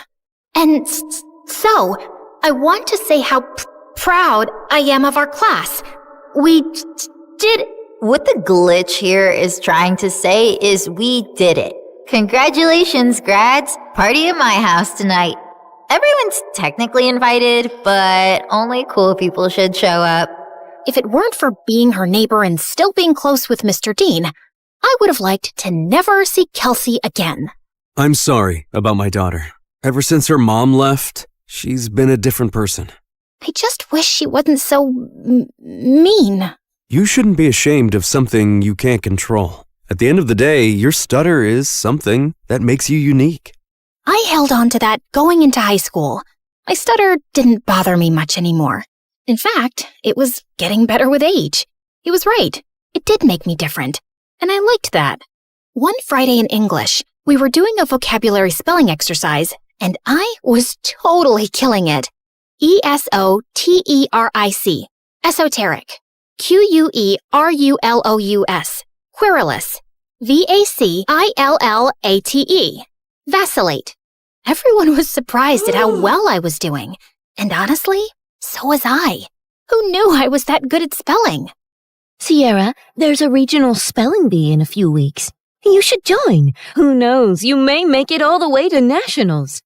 That night, as I sat in my room looking over the spelling bee brochure, loud music suddenly rattled my walls. Kelsey was throwing a party in her backyard. A few classmates waved me over. Fine, just for a little. The party was fun, but I couldn't stop thinking about the spelling bee, and I decided I would sign up. I was about to leave when... What's this? She snatched the brochure out of my hand. A spelling bee? Oh, please. Like you could ever win one of these. In case you didn't know, you trip over your words. Give that back. Not so fast. I'll help you practice for your big day. She pulled out her phone and turned the flashlight on as if it were a spotlight. Some other people gathered around and did the same. I felt blinded by all the lights in my face. Why don't you show us what you got? Nothing screams fun like watching you butcher the alphabet live on stage. Your word is quiberate. That's not even a word. Okay then, your word is pathetic. I'm sure you're quite familiar with that. IRRELEVANT. Irrelevant. I'll use it in a sentence. Kelsey is irrelevant. Now give me back my brochure. But she ripped it into pieces and threw it up like confetti. I took a small step in her direction. Kelsey took a step back and fell into the pool. Ugh! You pushed me! Yeah, right. I didn't push you. Your attitude just slipped. She climbed out and stormed over to me, and I bolted. As I ran, I saw her shoving people in her way into the pool. I made it home and locked the door just as she started kicking and clawing at it. My heart was racing. By Monday, the whole school was talking about it. Someone had filmed everything, and she looked completely unhinged. I avoided her all day. After class, I asked my teacher if she would sign off on my spelling bee application, and she wrote a letter of recommendation. That night, I was recording myself practicing when I heard Mom come home early. I rushed downstairs to tell her about the bee, but she really wasn't listening, as usual. Sierra, that's great and all, but I'm working and I don't need any distractions tonight. And the Mother of the Year award goes to... Feeling annoyed, I went back upstairs and found Kelsey sneaking through my bedroom window. What are you doing here? Get out! Relax, Miss Broken Record. I'm just here to apologize. Apologize? Yeah. I saw the video from the party over the weekend. I looked crazy. It wasn't okay how I was treating you, so I'm sorry, okay? Thanks?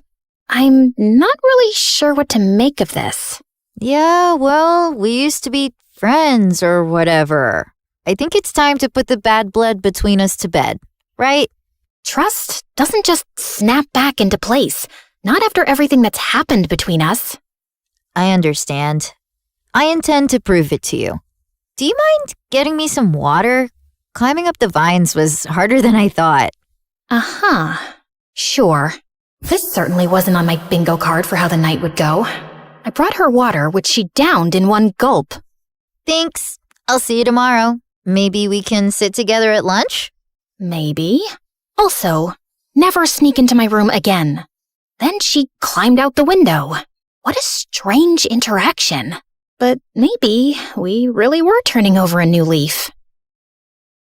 The next day, I walked into class feeling good about the new era I was in, where I tried new things and made up with old friends.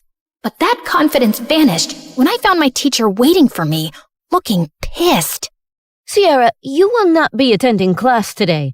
I've contacted the spelling bee and pulled my recommendation for your application. What? What did I do? You should be ashamed of yourself. The principal is waiting for you in his office. What was going on? It has come to our attention that the English exam answers were sent to your entire English class yesterday. I'm sorry. I have no idea what you're talking about. That's strange. Given the exam answers were sent from your email address, you'll be suspended for 3 days. Your mom is on her way here to come get you. What? This wasn't possible. I didn't do it. When Mom showed up, the veins in her forehead were practically bursting. I begged her to believe me the whole way home, but she didn't say a thing. When we pulled up to the front of the house, she told me to get out of the car. I can't believe I missed an hour of work for this. You're grounded. Then she just drove off, and I burst into tears. I was wrongly accused, suspended, banned from the spelling bee, and all my mom cared about was missing work. Over the next few days, I stayed home and studied, and I kept practicing spelling words anyway. Failure. Failure. Dismay. Dismay. Okay, maybe I was leaning into the drama a little. When I finally got back to school, everyone basically hated me. A bunch of students had used the answers sent from my email, so the teacher failed the entire class. and now everyone was blaming me. Next few weeks were so lonely. I walked straight out of school one day and went to get an ice cream cone from Scoopy's, and Mr. Dean happened to be passing by. I told him everything that happened. Let's go talk to the principal right now. It was nice to have one person who actually listened and seemed to care. Back in the office, Mr. Dean demanded answers. It was sent from her email account. My hands were tied. Steve, you're talking like you weren't the biggest troublemaker back in school. Honestly, I'm shocked you became a principal. Mr. Dean insisted on seeing the email with the timestamp. It was around the time I was practicing spelling. Wait, I had recorded myself doing that. I pulled out my phone to prove it. We watched me spelling, then leaving when Mom got home. Then Kelsey climbed through my window and went for the laptop, but I walked in. Once she sent me away for water, she sat down and typed out the email. She did this. They called her into the office. Dad, what are you doing here? You framed Sierra for stealing exam answers when she's completely innocent. I did not. He showed her the video. Of course you go to defend her. She's never been completely innocent, Dad. What had I ever done to her? The principal and I had front row seats to their screaming match. Kelsey got suspended for a week, and the principal and teacher apologized to me and reinstated me in the spelling bee. That night, I heard a commotion outside. I looked out my window and saw Kelsey stuffing suitcases into her car. I'm over you, Dad, just like Mom was. She slammed the door, rammed the car into the garage, and peeled out of the driveway. I ran to Mr. Dean, who was covered in food. What happened? We were in a huge fight about what she did to you, and she threw everything in the fridge at me. I kicked her out, and she's gone to live with her mom. As much as I wanted to jump with joy at the thought of never seeing Kelsey again, I didn't want things to be like this. Mr. Dean looked crushed as he walked back inside, and I followed him to help clean up the mess. At school, word got out about what Kelsey did, and people started being nice again. Things weren't just back to normal, they were better. I gave an incredible anti-bullying speech at a school assembly that got a standing ovation. I started a support club where victims of bullying could share their stories. And at every free moment, I was practicing for the spelling bee, often with Mr. Dean's help. He still seemed down about being alone, but when I was around, he cheered up. He drilled practice words with me every day until regionals. And on that day, he was there in the audience. My mom wasn't. I got second place and was qualified for nationals in a month. Afterward, the top contestants did a group photo shoot. I was smiling for the camera when someone put an arm around my shoulder. I looked up. It was the guy who won first. You were a great competitor out there today. Congratulations. His accent, his eyes. Suddenly, I forgot how to breathe. Thanks. Where do you come from? Where do you come from? Sierra, are you kidding me? Is that how you speak, or did I just fluster you? Oh, no. I just have a stutter. It's adorable. I'm Leon, and I'd love to get your number. We should talk more, since we'll be seeing one another for nationals next month. Yes, please. We exchanged numbers, and I practically floated back to Mr. Dean. It felt like the best day of my life. When we got home, Mom was on the porch, arms crossed. She rolled her eyes when she saw us together. And where have you two been? The spelling bee, Mom. Remember? I won second place. She did amazing. You should have seen her. I'm sure, but I was too busy with the logistics of moving. Moving? Work wants me to relocate to California within the next couple of weeks. Mom, no! I have nationals next month. Well, that's too bad. Work comes first. You know that. Work always comes first for you, Mom. It's never me. Oh, stop being so dramatic. What if she stays with me until the end of the school year? What? I have Kelsey's empty bedroom. She can compete in nationals, finish out the year, and then move out to California. Please, Mom. Fine. Within a week, Mom was gone, and I had moved into Kelsey's old room. Mr. Dean cared in a way my mom never had, And this new life felt good. And to top it off, Leon reached out. He was a foreign exchange student from Spain living in New York, and we hit it off instantly, texting all night, every night. We had so much in common, and he was so easy to talk to. I had a major crush. One night, I even felt bold enough to tell him. I was losing sleep, slipping in school, and didn't care. I had never felt like this about someone in my life. Leon and I even planned our first date the night before nationals. That weekend, I was behind on prep, but I was more excited to see Leon than I was to compete. We planned to meet at a park, and I spent hours getting ready. I waited for him at the park. He was 5 minutes late, then 15, then 30. After 2 hours, unanswered calls, and 20 unread texts, I gave up and walked home. I got in bed and cried. Had something happened? Had I been stood up? I barely slept that night. The next morning, I was exhausted. Mr. Dean and I headed to the B. I checked in and looked for Leon. Nothing. When it was time to go on stage, I scanned the crowd. No Leon. But then backstage, I heard whispered voices. I turned and saw Leon talking to someone behind him. No, I can't keep doing this. Leon, come on. It's not that hard. He pulled away, and I gasped. Their heads snapped towards me. Kelsey laughed, while Leon froze like a deer in headlights. Was this all just a setup to mess with me? Sierra, wait! My ears started ringing, and I don't remember anything else that happened until... Contestant 9? Contestant 9, please step forward! A contestant sitting next to me tapped on my shoulder, and I walked up to the mic, trying to steady myself. Sierra? Why do you talk like that? Yeah, can you not speak? Are you stupid? You should be ashamed of yourself. Like you could ever win one of these. In case you didn't know, you trip over your words. Contestant 9, please state your name.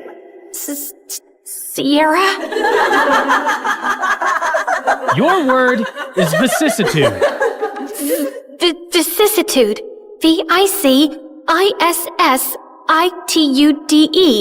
That is correct. And just like that, my first round was over. With every ring of the bell that told me I got the word correct, my confidence rose. I shut Kelsey and Leon out of my mind. Contestants were dropping like flies, but I stayed strong. Until it was just Leon and I. Your word is appoggiatura. Appoggiatura. A-P-P-O-G-I-A-T-U-R-A. Appoggiatura. I'm sorry, that is incorrect. Sierra, if you can correctly spell the word, you will be our national spelling bee champion. Appoggiatura. A-P-P-O-G-G-I-A-T-U-R-A. Appoggiatura. That is correct! I did it! The audience went wild. I got my huge new trophy and went to the lobby to find Mr. Dean. But I heard Leon's voice behind me. Wait, Sierra, please! Leave me alone! Sierra, please, let me explain. It was all Kelsey. She put me up to this. She wanted to get in your head so you'd lose. Wait, don't go to the lobby. I walked through the doors, but Leon lunged at me and pushed me out of the way. The doors had buckets of slime and feathers on them, which all fell on Leon. Why did you push me away? I was trying to save you from this. Listen, Kelsey moved to my school and found out I was going to regionals for the spelling bee. She said she'd pay me to flirt with you and distract you from studying. I'm so sorry. I was just a game to you? I only agreed because I really needed the money for my mom's treatments. That's why I'm even competing in the bee. I didn't expect to end up having real feelings for you. When Kelsey found out, she stole my phone and smashed it. She even threatened to get me kicked out of school. Just then, my mom and Mr. Dean walked up. Mom, what are you doing here?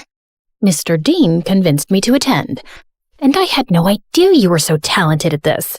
We're so proud of you, Sierra. And then Kelsey walked in. Of course my dad is here to support perfect little Sierra. And Leon, I see you've betrayed me too. Guess your mom isn't going to get any better. Why are you so evil? What did I ever do to you, Kelsey? You stole everything from me. Everything! She didn't steal anything from you, Kelsey. Oh, really? Because I remember the night you and Mom screamed at each other when she found out about your little affair, when we both found out Sierra is your daughter. What? Oh, yeah. My neighbor was actually my half-sister. The girl who ruined my family and took my dad away from me. Is this true? Yes, it is. Even though this was the craziest day ever, the news warmed my heart. I'd seen Mr. Dean as my dad since I was a kid. You didn't lose your dad to me, Kelsey. You lost him because of you. You could have told me the truth. You could have been my sister. But you chose to be a liar, a bully, and a sad little lowlife who only feels powerful when someone else is hurting. I may stutter, but I never had to hurt people to be heard. And why didn't you guys tell me sooner? I'm sorry. He didn't know until I told him once we moved in next door. I wanted to tell you right away, but then my wife left me and Kelsey took the news really hard and started lashing out. We thought it would be best for you to not know. For your sake, and Kelsey's. I was planning on telling you. I figured since we live together now, it was the right time. You live together now? She screamed, grabbed my trophy, and hurled it through the convention center's windows. She got arrested for property damage and spent some time in juvie before going to live with her mom. I told my mom I wanted to stay with Mr. Dean for the rest of high school, and thankfully, she allowed it. I gave the prize money to Leon to help his sick mom, but I refused to date him even after all his apologies. My self-worth wouldn't allow me to be with someone who thought it was okay to play with my feelings for any reason. I'm so proud of you, Sierra. Thanks, Dad.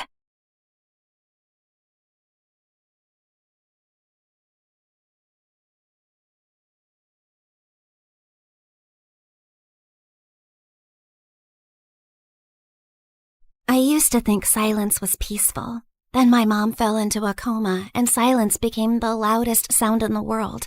Everything just kept piling up. And worse, it was just the two of us. No rich dad, no secret inheritance, no billionaire auntie waiting to adopt me and fix my life. I tried to stay strong, but when the nurse gently reminded me again that we still had unpaid bills, something inside me finally cracked. I just nodded, locked myself inside the restroom, and finally broke down. I had already sold almost everything I loved. My iPad, my sweatshirts, even the tiny cute things that used to make me happy. What else was I supposed to give? My hair? Both of my kidneys? I had almost lost hope. Please, I'll do anything. I'll study harder. I'll stop complaining about homework. Okay, maybe not completely, but I'll try. I won't even call the mean girls at school ugly goblins anymore. Just, please, I need a miracle. Just then, I heard a calm woman's voice speak. If you want a miracle, then look up. Wait, like treasure? You are reading it right. A special treasure awaits you. Is this a prank or something? Hello? I slowly turned around, expecting a hidden speaker or a hospital ghost with good acoustics. But there was nothing. I did not just hear a bathroom wall answer me. The wall did not answer you. I did. This is stress. People cry too hard and start hearing things, so this is totally normal, right? Just then, an arrow beneath the message suddenly started glowing. First I'm hearing things, and now I'm seeing things. What's happening? Believe your own eyes. Only that which you see is true. What is unseen is but an illusion. Okay. Let's say I believe you for 3 seconds. So, are we talking about gold? Money? Something that I could sell for millions? Because I don't need some riddles right now. I need some miracle, or at least some actual cash. Or some treasure valuable enough to change your fate. Whether it becomes salvation or disaster depends on who finds it first. And right now, you're already running out of time. Out of desperation to save my mom, I eventually gave in. I followed her out of the restroom, through the hallway, and toward the exit while she narrated every tiny step like a freaking GPS. Continue forward, and please do not look suspicious.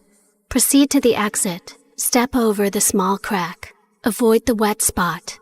Lift your foot slightly higher. There is an unpleasant object 2 centimeters ahead. I stepped down, and my whole body froze.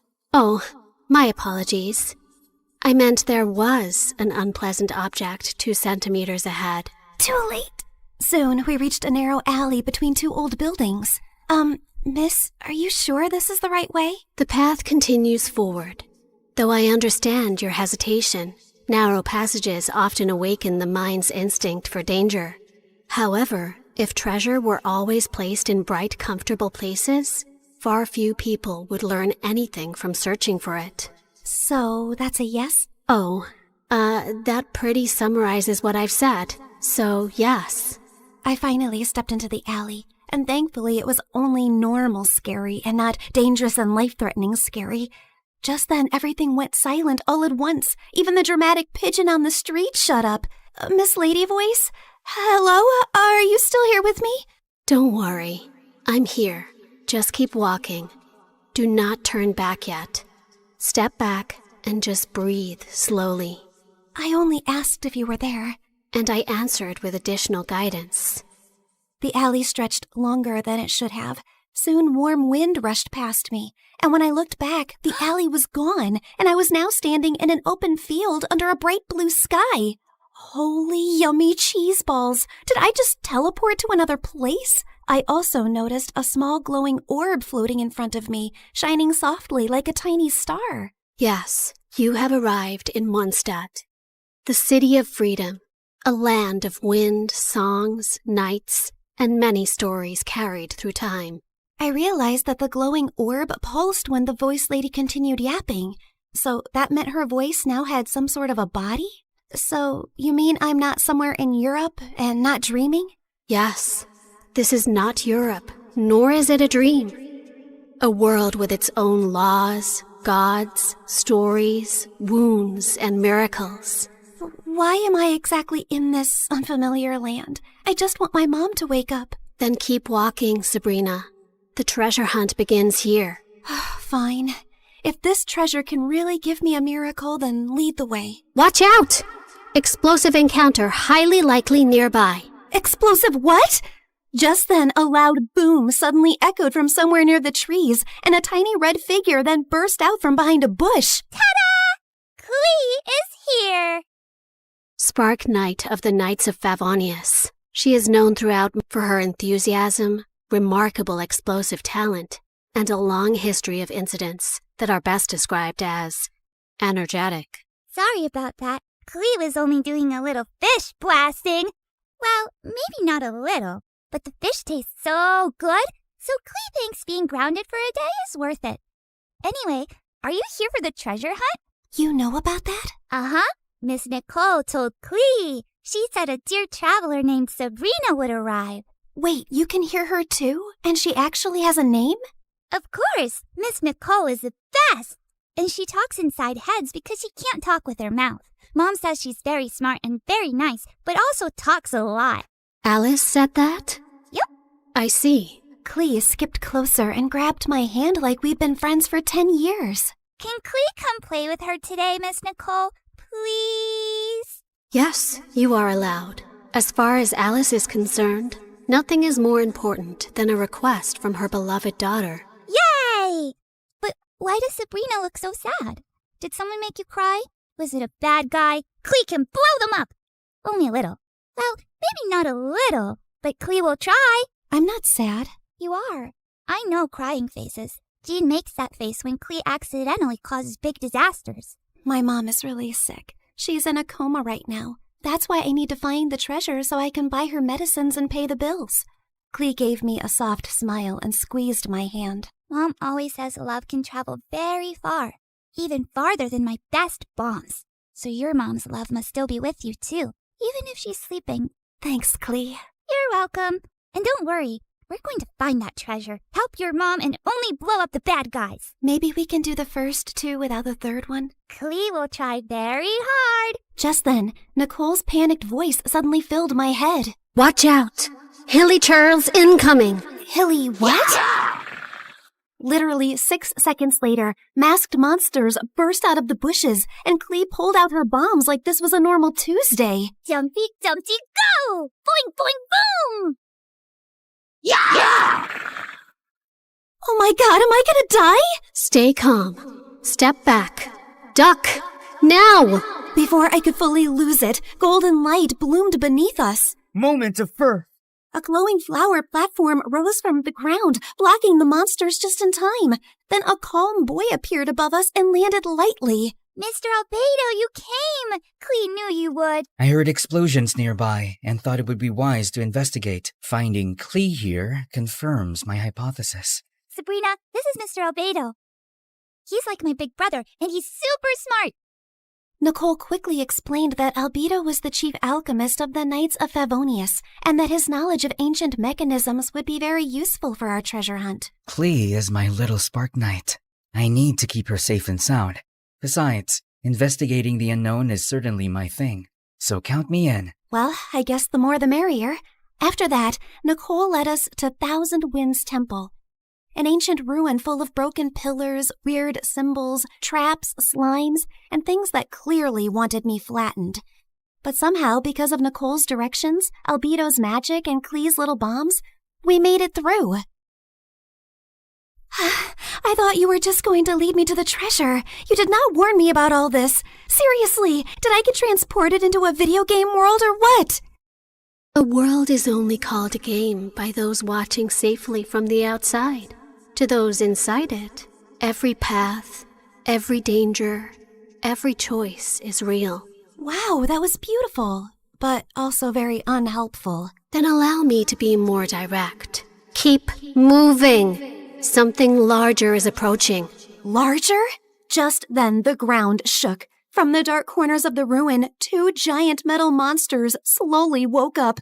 Please tell me those are statues. Please. Unfortunately, no. Those are ruin guards. Ancient machines built for battle. And judging by the glow in their eyes, they have already identified us as a threat. Before I could pee my pants, someone crashed down from a broken wall and stood between us and the machines like a walking shield. One swing sent a ruin guard flying back like a stupid little tin can. Whoa, this guy looked like he could punch a mountain and the mountain would apologize. Uncle Varka, you came! Klee knew you would. Now the big metal meanies are in trouble. Ah, the almighty Knight of Favonius to the rescue. How timely. Ha! Miss Nicole!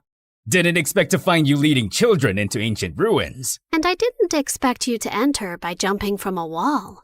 Yet, here you are. Fair enough. When the coast was finally clear, Albedo calmly stepped toward the broken machines and found a small glowing fragment inside them. The moment he lifted it, the air around us shimmered. The first clue has awakened. First clue? Nicole's glowing orb rose into the air, stretched like a flower opening, and became a beautiful woman. Well, there you are. I was wondering how long you planned to stay as a floating light.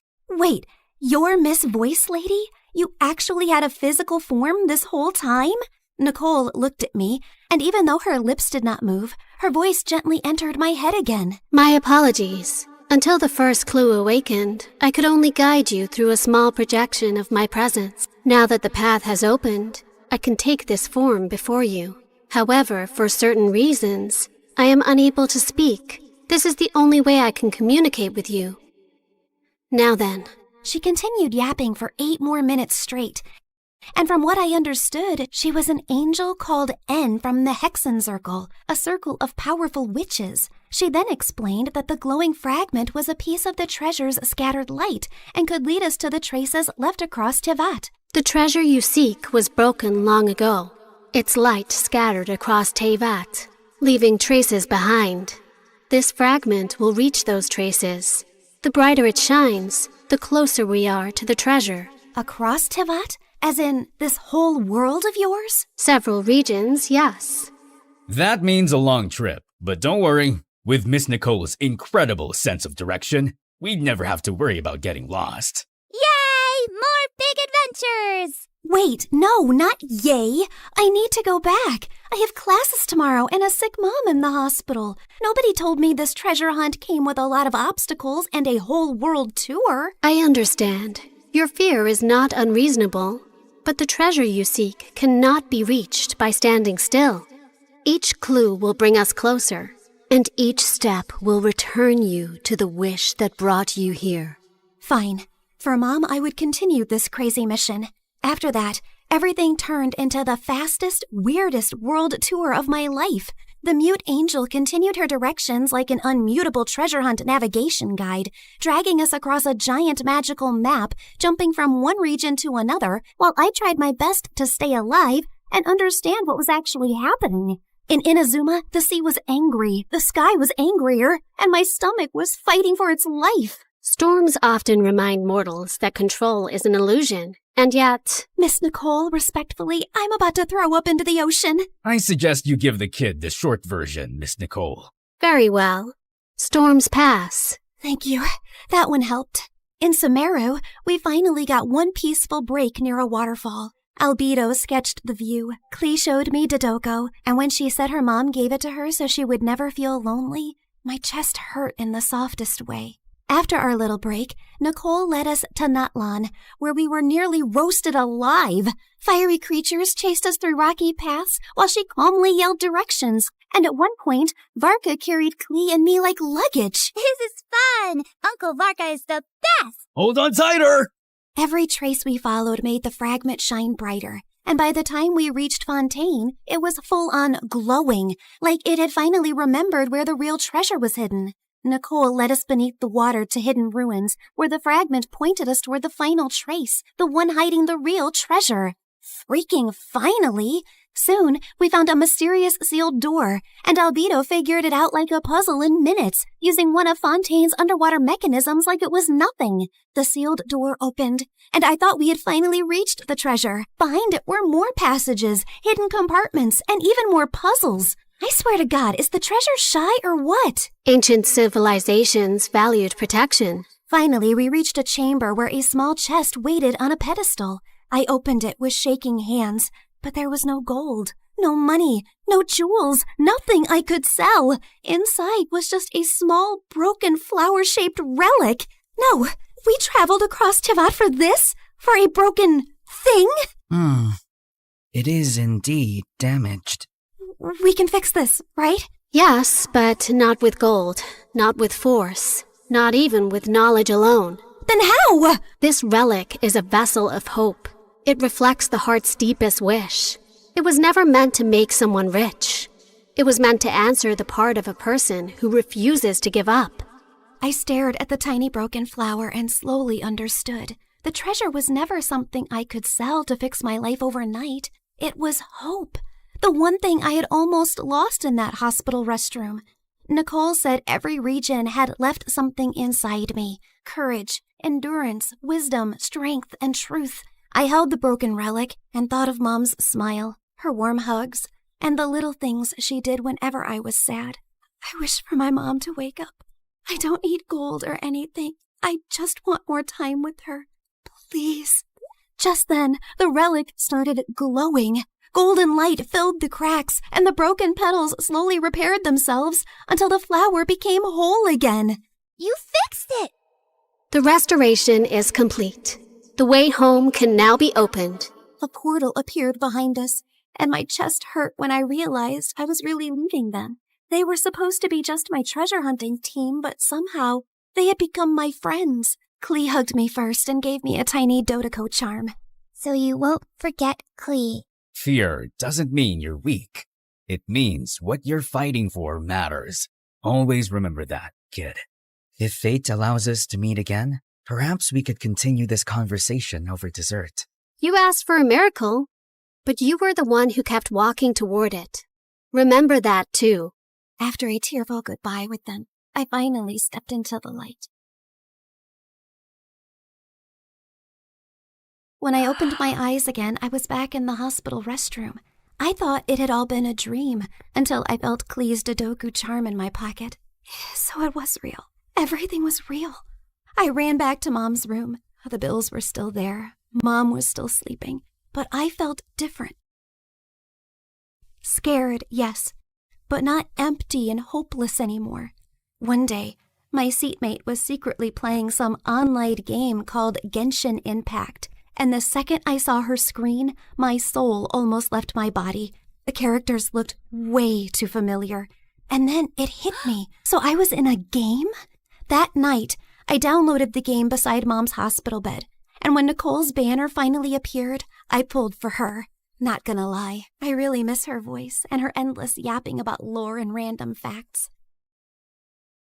Step into the world of Genshin Impact, the open-world action RPG where you explore, battle, and uncover the secrets of Tivat across PC, mobile, and console, all seamlessly connected. Experience exciting new adventures in Luna 7 Truth Amongst the Pages of Piranha, featuring powerful new weapons, fun minigames, and exciting rewards to enjoy. Uncover a brand new story chapter in Sumeru. Meet new Wish Banner characters like Nicole, Prune, and Lowen. One afternoon while I was studying beside Mom, her fingers finally moved.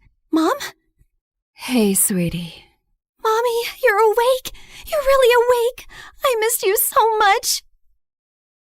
And for the first time in a long time, the silence in the room did not feel scary. It felt peaceful at last.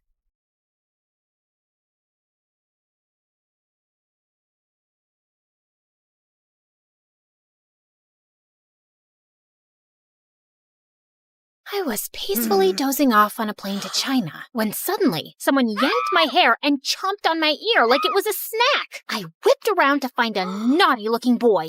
Ow! Seriously? Keep your teeth to yourself, kid! He then burst into tears and his mom turned to me. 你竟敢对他大喊大叫，他还是个孩子。 I wish I understood Chinese, but her dramatic glare made it clear I was the villain here. I tried to dive back into Dreamland, but the woman next to me had other plans. She woke up and started chewing her gum like a goat who hadn't eaten for 300 years. It was so loud that people from 30,000 feet below could hear it.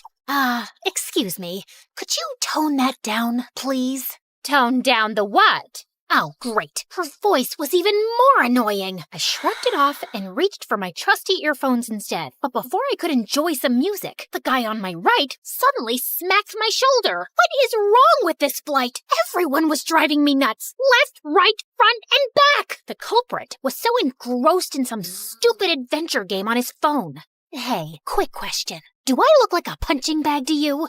A little bit. You can't play your stupid game without attacking a real person, you know. Chill, girl. It's called reflexes.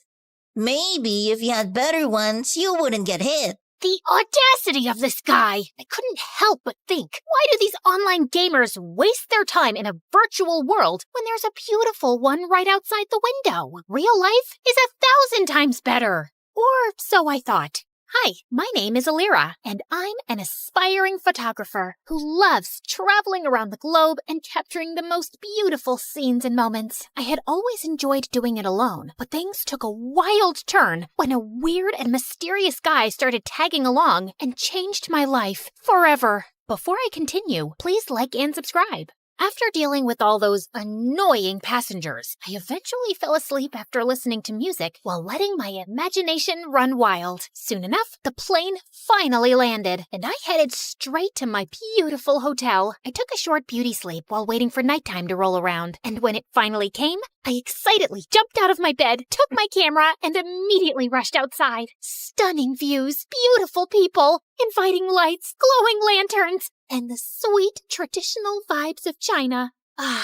This is the dream. Walking along the streets, I stumbled upon a guy sleeping on a bench. Judging from all the stuff around him, he must be homeless. Poor thing. I found myself clicking pictures of him, my camera perfectly capturing his struggles and hardship from every detail of his form. Just then, a green owl suddenly appeared from behind the bench, perched on the sleeping guy as if he owned him, and scowled at me. Relax, little buddy. He's all yours. To my surprise, the guy woke up and scowled at me too. Who are you? And what are you doing here? His eyes then lowered to my camera. Were you taking pictures of me while I was sleeping? Duh, I was taking pictures of the street, but you were blocking my view. It's not my fault you were sleeping there. That's a terrible excuse for disrespecting my private space. The private space? That's rich coming from you, who is sleeping on public property. Delete my pictures, or I'm gonna delete it myself. Don't you dare touch my camera! Do you have any idea what it takes to capture a beautiful moment or view? The countless hours, the right timing, the quest for the perfect angle. I pour my heart and soul into every shot. Those aren't just pictures. It's a piece of me, a piece of my struggle, my passion, my life. So please, don't take that away from me. I trailed off when I realized that he was now holding my camera and swiping through the shots. But how? So you're not only homeless, you're also a snatcher. Give it back, you jerk. I lunged at him to retrieve my camera, but he suddenly vanished. I spun around, and he was still swiping. This guy, I swear to God. In all fairness, you have quite a remarkable talent for capturing beautiful images. What do you think of me now? Just some lousy, try-hard photographer? I snatched the camera back, and this time he didn't resist. He practically handed it over. I immediately checked my gallery and realized he hadn't deleted anything. Relax. I usually don't meddle with other people's business. Unlike you. I tried glaring at him, but I felt like I ended up pouting, which made him smirk. Oh, well, at least I finally bumped into someone who speaks English. I'm so tired of racking my brains and using weird hand gestures to understand what the locals are saying. He ignored me and started picking up his things as if preparing to leave. So, where are you from? Not from around here. I see. Where are you going? I don't know. Maybe under the bridge? At the back of the junkyard? Just anywhere with a roof where I can recharge my energy, so I can continue my pursuit of answers to my questions. Just then, a sudden rumble of thunder echoed through the streets. I think you should speed your pursuit up, because the rain is about to pour, buddy. I don't mind the rain. It helps me think better. But your owl doesn't. He stopped in his tracks when he realized that I was right. You know what? Why don't you just come with me to my hotel? I'll get you a room. It's just nearby. I appreciate your hospitality, but I don't need your pity. Oh, look. Mr. Grumpy Bench Guy is being such a drama queen. Fine. But the moment the rain stops, we're out. Another thunder rumbled as we started walking away. When we reached my hotel, the receptionist immediately greeted me with a question. 给你朋友另一个房间. As I scrambled for my translation book, Hatham suddenly swooped in. Shida, Ching. Did you just speak Chinese? I speak multiple languages. I have a constant hunger for endless knowledge. So, you're a polyglot. So cool. That's literally my dream. But learning another language is so difficult for me. What's your secret? Oh, I use this splendid application on my phone, Duolingo. Oh, I have heard about it, but I never tried it. It has a fun and engaging approach to learning a language. It's like casually playing a game, which is a pretty good motivation for the learning process. Okay, that sold me. I immediately downloaded the app and was greeted by a cute green owl named Duo, who looked very familiar. I turned to his pet, who was sitting on his shoulder. Whoa, Duo looks exactly like your owl. They have the same name too.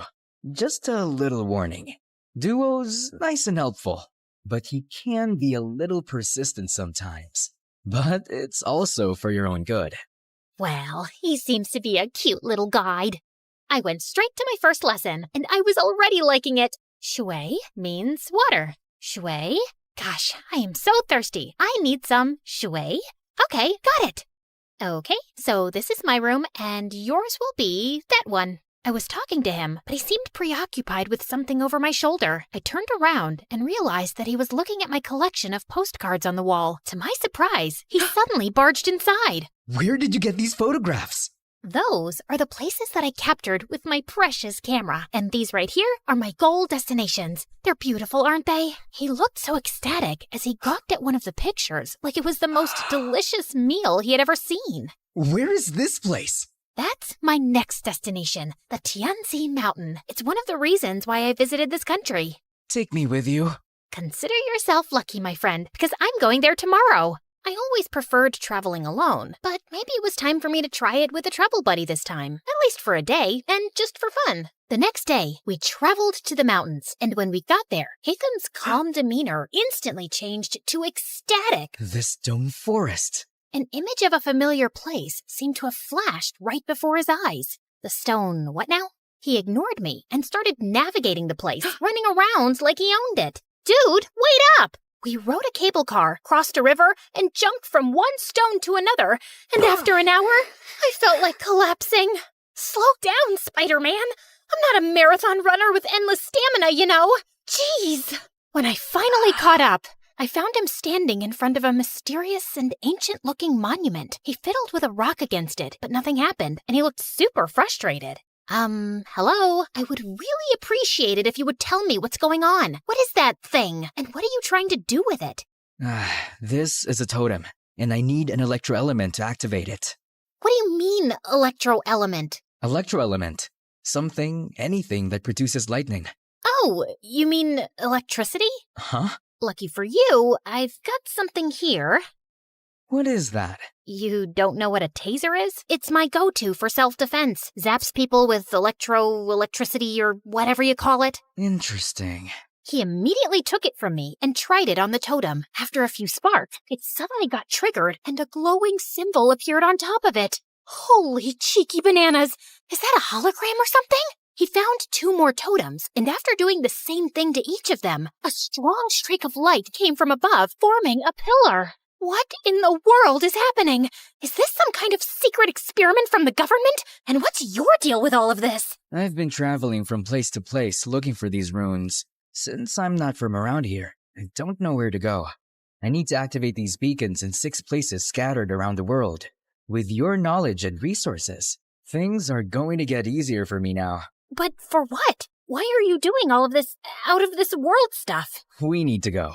Dude, you didn't answer my question. Sometimes, the journey to find answers is more important than the answers themselves. Whatever you say, Plato. After activating the first beacon, we embarked on a thrilling and action-packed adventure of a lifetime. After Tianzi Mountain, we rushed straight to Huanglong River, which Hatham kept calling Luhua Pool Liu. There, we had to light up some fire totems. There were 5 of them, but according to him, only 3 needed to be activated. Of course, those 3 we needed were surrounded by water. Great, right? Hatham was all business, using his fancy tricks to get those waterlogged totems blazing, while I just snapped pictures of these outrageous moments. Our next stop was the breathtaking Matterhorn in Switzerland, aka Dragonspine, according to my travel buddy, where we faced a puzzle with circular platforms and wall signs. The place was so cold that I had to huddle by fire torches just to keep myself from turning into a popsicle. I let Mr. Mysterious Smarty Pants solve the puzzle by himself, while I continued my Duolingo sessions. You know I can't miss those streaks. With each beacon we activated, I felt a mixture of excitement and curiosity. What was this leading to?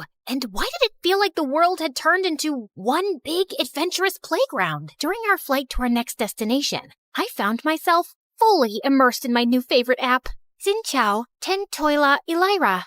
You could take a break sometimes, you know? I need to learn the basics, at least for now, and I like how Duo keeps reminding me with his cute little expressions. When we finally reached Vietnam, I decided to try out what I learned by asking the locals about the directions. Xin Loi, Bang Ko Te Chung Toi Duang. The woman stared at me as if she was solving the most difficult math puzzle. Ko Te... Xin lỗi, no ngàn con đít chỗ, chúng tôi viết đông viết vinh, ha lòng đục trong. Được chứ, bạn chỉ cần đi thẳng, rồi đi qua cái cây khổng lồ kia, sau đó rẽ phải và đi bộ khoảng 200 mét sẽ thấy một khoảng đất trống.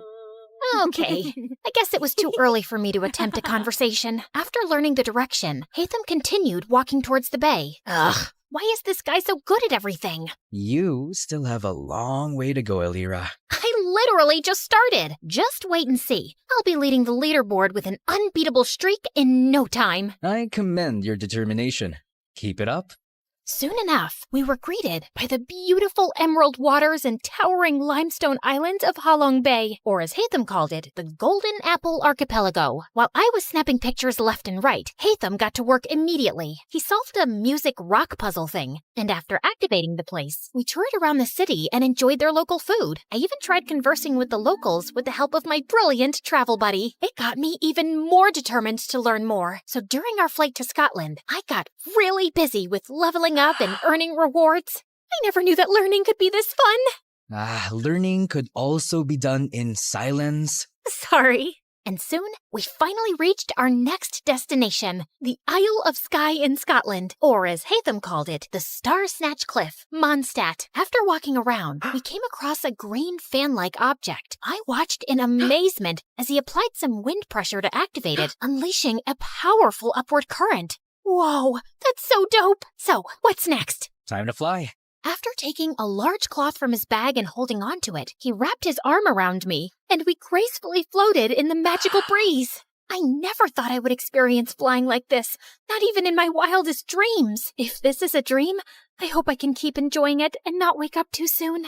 Our imaginations know no bounds, Elira. They possess the extraordinary ability to unlock infinite possibilities.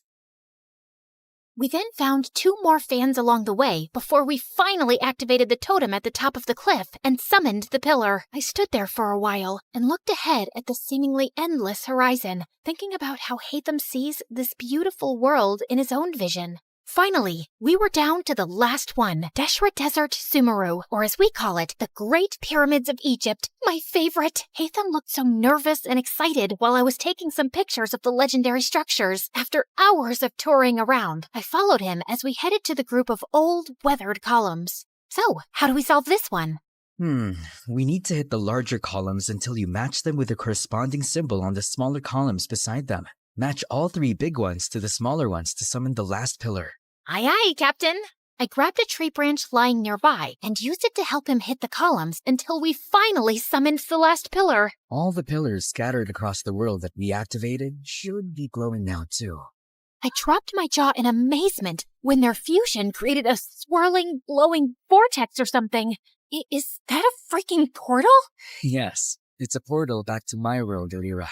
To your world? So there's indeed another world out there? Before he could answer me, the earth beneath us mildly shook, and a horrifying creature suddenly appeared right in front of us. Holy crunchy potatoes! Is that a transformer?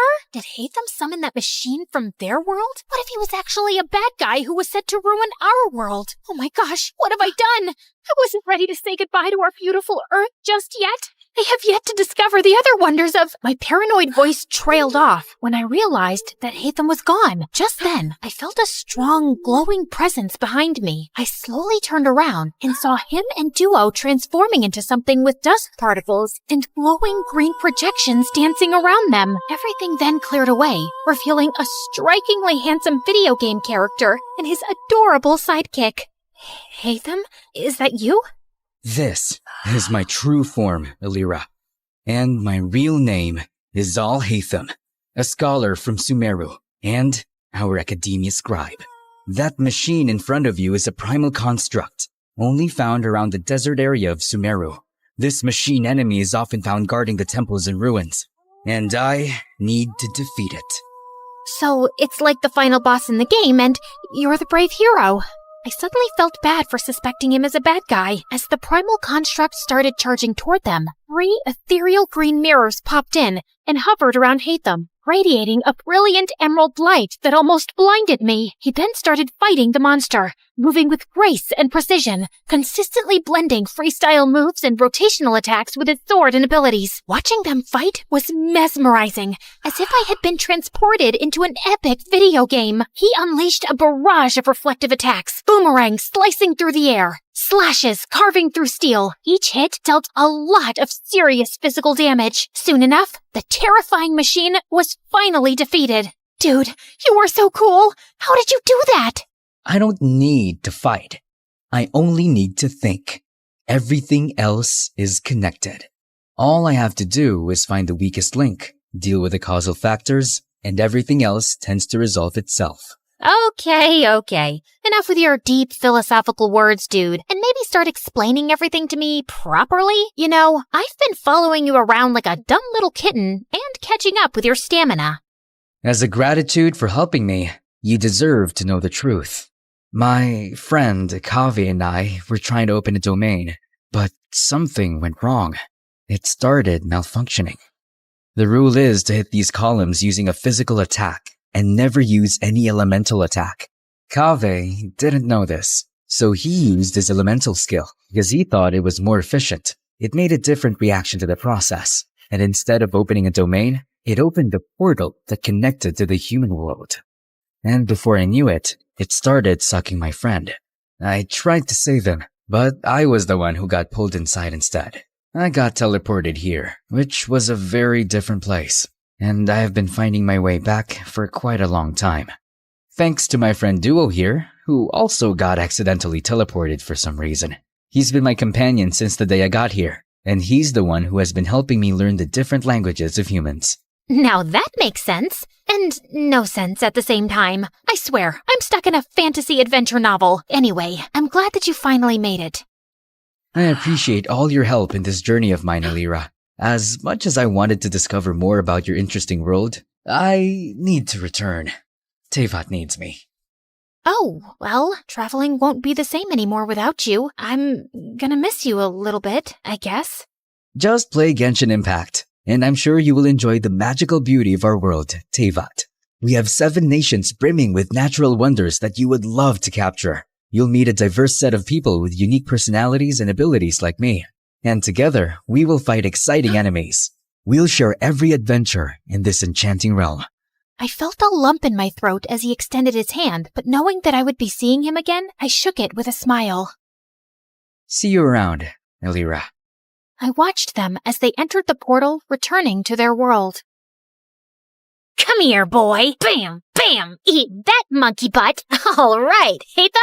Time for some snacks. Ever since I started appreciating video games, I became the annoying passenger this time. These games opened my eyes to the existence of extraordinary places that remain hidden from our physical world, places that only exist in our minds, yet they possess the power to transport us on thrilling adventures. They hold captivating magic and beauty, offering a gateway to fictional worlds. Now, I embrace the opportunity to immerse myself in both realities, and because of it, I have never felt alone again. I was so into the game that I jerked when an incoming announcement sound chimed in. Ladies and gentlemen, this is your captain speaking. We will begin our final descent to Paris shortly. And now, it's time to explore the famous beauty of Paris. Bonjour, comment allez-vous? Wait, is it allez-vous? Allez-vous? Bonjour, comment allez-vous?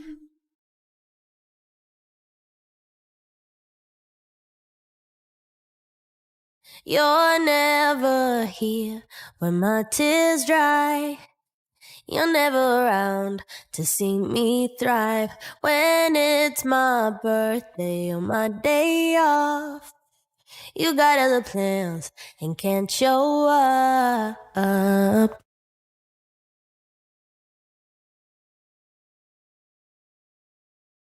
Hi, I'm Nova, and my life sucks. I used to think I was just unlucky, but thank God I later discovered it was a full-blown family curse. No, seriously. I grew up with a twin brother, Dorian, who was 2 steps ahead in everything. For starters, everyone thought he was the much better-looking twin. He'd play video games all the time and ace his tests, while I'd stay up all night studying, and my grades were still average. He was good at sports, I was just clumsy. Even our parents favored Dorian, especially Dad, who dreamt of making him a football legend. In 8th grade, I tried out for the small school talent showcase, just a silly cheer routine I made up on my own. I asked everyone to come, but that same day, Dorian had his big football practice match, and guess where everyone went? Yep, including my parents. What's going on? Your brother scored the winning goal at his big match, so we called all his friends over to celebrate. So you missed my talent show for a dumb match? You participated in a talent show? Why? You're so uncoordinated. Just last week you tripped over a sock and hurt your head. Thanks, but I don't need your judgment. I'm just saying, maybe next time choose something you're good at. Oh wait, you can't. You're bad at everything. Shut up or I'll kick your face. Ugh, so annoying. I ran upstairs fighting tears when I heard a soft voice calling from a bedroom down the hall. Nova, is that you? That's Ella. She's my younger sister, and she's been sick since forever. Doctors didn't even have a proper diagnosis, just a fancy name that meant they were still trying to figure out what was wrong with her. And since our parents were too busy making Dorian a star, it was usually left to me to look after Ella, which I didn't mind at all. Hey, how was your talent show? What did Mom and Dad say? They never came because Mighty Dorian had a match. So what? Did you have fun? I almost did a backflip and only tripped twice, so yeah, it was fun. Then that's all that matters. Talking to Ella always made me feel better, but I could never tell her how I really felt. My problems just seemed so pathetic compared to everything she was going through. Even at school, I mostly kept to myself while Dorian hogged the spotlight. The only time people spoke to me was to ask for Dorian's number, so I barely had friends. Until I met Maya in high school. She was new and asked me if I could show her around, and we hit it off right away. We liked the same music, same shows, and I finally had someone I could pour my heart out to. She was the only person I felt free and happy with, but that changed on her 18th birthday. Maya decided to throw a costume party. I was gonna be French fries, and she was gonna be ketchup. It was gonna be epic. But when I got to her place, I was the only one in a costume. I checked my phone wondering if I'd missed a text from Maya, but nothing. And worse, I found her standing near the pool talking to Dorian. Oh, wow. Looks like someone didn't get the memo. What is he doing here? And wasn't this supposed to be a costume party? Oh, shoot. I thought I texted you. I wanted to have a costume party, but Dorian thought it was stupid for an 18th birthday. And since when did you start taking advice from Dorian? Since we started dating. What? He asked me out last week, and I said yes. Why? Of all the men on the planet, why him? And you couldn't stand that there was finally someone who liked me more than you, could you? Would you stop overreacting? You look like angry McDonald's French fries, and I can't take you seriously. Also, my feelings for Maya are totally genuine. Genuine my butt. Everyone at school knows you change girlfriends faster than you change underwear. Maya, listen to me. Whatever garbage this guy's been feeding you, it's not worth it. But I love him. No, you're infatuated. Like every normal girl your age is with some butthead like him. Come back to your senses. Fine, I can see this is a total waste of time. So before I embarrass myself any further, I'm leaving, and we're done. I stormed off dramatically, only to walk straight into the birthday banner. I tried to fight it, but stumbled and knocked over an entire balloon arch. Maya ran to help me, but I spun around mid-fight and accidentally slapped her in the face. Did you just hit my girlfriend?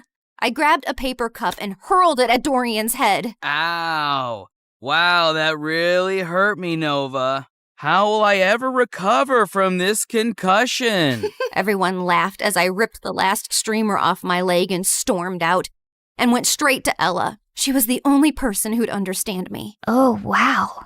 You look tasty. I don't know about tasty, but I am definitely tragic. Mom never let me have fries. Said they're too oily. Here, take a bite. It might cheer you up. You're weird. And you're stuck with me. And I put my head down, and we dozed off. The next morning, I woke up to a bunch of missed calls from Maya, but I ignored them. So she sent me a bouquet with my favorite ice cream scoops, flew drones past my window with "I'm sorry" banners. At one point, she actually climbed up to my window to talk to me, but I just drew the curtains and ran into the attic so she wouldn't find me. I was looking for some boxes to hide behind when I accidentally knocked one over and a diary fell out. It had my grandmother's name on it, with a photograph of her standing next to someone who looked exactly like her. And there was a note. Lumiere se dara kinsol, veher dul ambrax? What? That's what it said, written in this bizarre language I've never seen before. Luckily, someone had scribbled a translation underneath. To break the curse, balance must be found. One light shall rise, one shadow bound. I read more and found out that my grandma had been overshadowed by her own twin, too. So she teamed with a psychic named Margot and crafted spells to break the twin curse, a generational cycle where one twin always thrived while the other faded into the background. I knew it sounded ridiculous, but this just couldn't be a coincidence. I was constantly lagging behind Dorian, not because there was something wrong with me, but because I was cursed. The note also said that to unlock the curse, like and subscribe to this video and leave a comment. Gotcha. She didn't write that. But seriously, like and subscribe. Things are about to get weird. I had to find out more, so the next day I skipped school and tracked down the psychic Margot. It wasn't too difficult since Grandma had her address in the diary, and by afternoon I was already knocking at the door of a rundown apartment. I waited for some old witchy lady to open the door, but instead it was a girl not much older than me. Sorry, I think I must have gotten the wrong address. No, you're in the right place. We've been expecting you. Like me and the spirits. They told me you were coming. You're Nova, right? Hilda's granddaughter. You know me? I know a lot of things. Like it's gonna rain in about 5 seconds and you should come in. And right on cue, it actually started raining. Freaky. Anyway, I walked in and the girl told me she was Margot's granddaughter and her name was Coco Lin. My dad's Chinese and my mom's American. They couldn't decide whether to give me a Chinese name or an English one, so they mashed them together. Kinda has a ring to it if you say it on repeat. Coco Lin, Coco Lin, Coco Lin. Cool, right? I think it's very cool. Like, it's also pretty cool that I'm my grandma's reincarnation. I've retained some of her memories and her power to see the future, talk to ghosts, and read your star chart, yada yada. In fact, before I was my grandma, I was this super rich woman who went on a ship, met this cute artist. He was poor. I was loaded. We fell in love, but then the ship crashed and he died. Like the movie Titanic? What? Never mind. Can we just get to work, please? I gave her the diary, and she invited me into this small room. As I settled into a beanbag, Coco Lin took the diary in her hands. Then suddenly, she threw her head back dramatically. Before I could ask if she was okay, she snapped her head forward like a possessed owl, then started spinning in slow circles. Then she dropped to her knees, flapped forward, and after a full minute of silence, popped back up. All done. The curse is now reversed. Whatever once belonged to your brother is now yours. Wait, what do you mean by reversed? I wanted you to end the curse. Yeah, well, unfortunately for that, you'd have to find the original witch who cast the curse on your family. And she's probably dead. So unless you have a shovel and a time machine, this is the best I could do. Now remember, every spell has its repercussions, so just be aware of potential side effects. What kind of side effects? Mild nausea, headaches, nosebleeds, and in rare cases, hallucinations. It depends. On what? On how badly cursed you are. Just kidding. I fixed the curse, remember? You'll be fine. Would you like some tea? But I just thanked her, paid her fee, and got out of there as fast as I could. The whole way home, I kept thinking if what I'd done was wrong. But was it really that bad if Dorian suffered a little? Also, Coco Lin was kind of a weirdo, so I wasn't too sure if her chaotic head Roomba fixed anything. But boy, was I wrong. I looked around and I froze. This wasn't my room. It was bigger, with velvet curtains, a chandelier, and a full-length mirror. I jumped out of my bed and pulled the curtains, only to see a massive, perfectly manicured garden with fountains and a freaking swan. Why am I in this place? How did I get here? I checked my phone. It showed the same date as yesterday. Okay, this is clearly a dream. Ow! Ow! I pinched myself hard, and seconds later, Mom burst into the room. Oh my God, Nova! Why did you scream like that? I thought some stalker tried to jump into your room again. Again? When was the first time it happened? Oh, my poor baby. You've been so traumatized lately, you've probably blocked out everything. It's fine. We can talk about it later. For now, drink your kale. You're already late for gym, and Coach gets cranky when you're not warmed up before cheer practice. Mom, I don't do cheer practice. I barely passed PE. This isn't real. I rushed outside to find Ella's room. She might have answers. But the house was so huge, I had no idea which room was hers and accidentally entered Dorian's. What are you doing in my room? Shut up and tell me what's happening. Are you trying to pull some elaborate joke on me? Who even owns this house? One of your weird rich friends?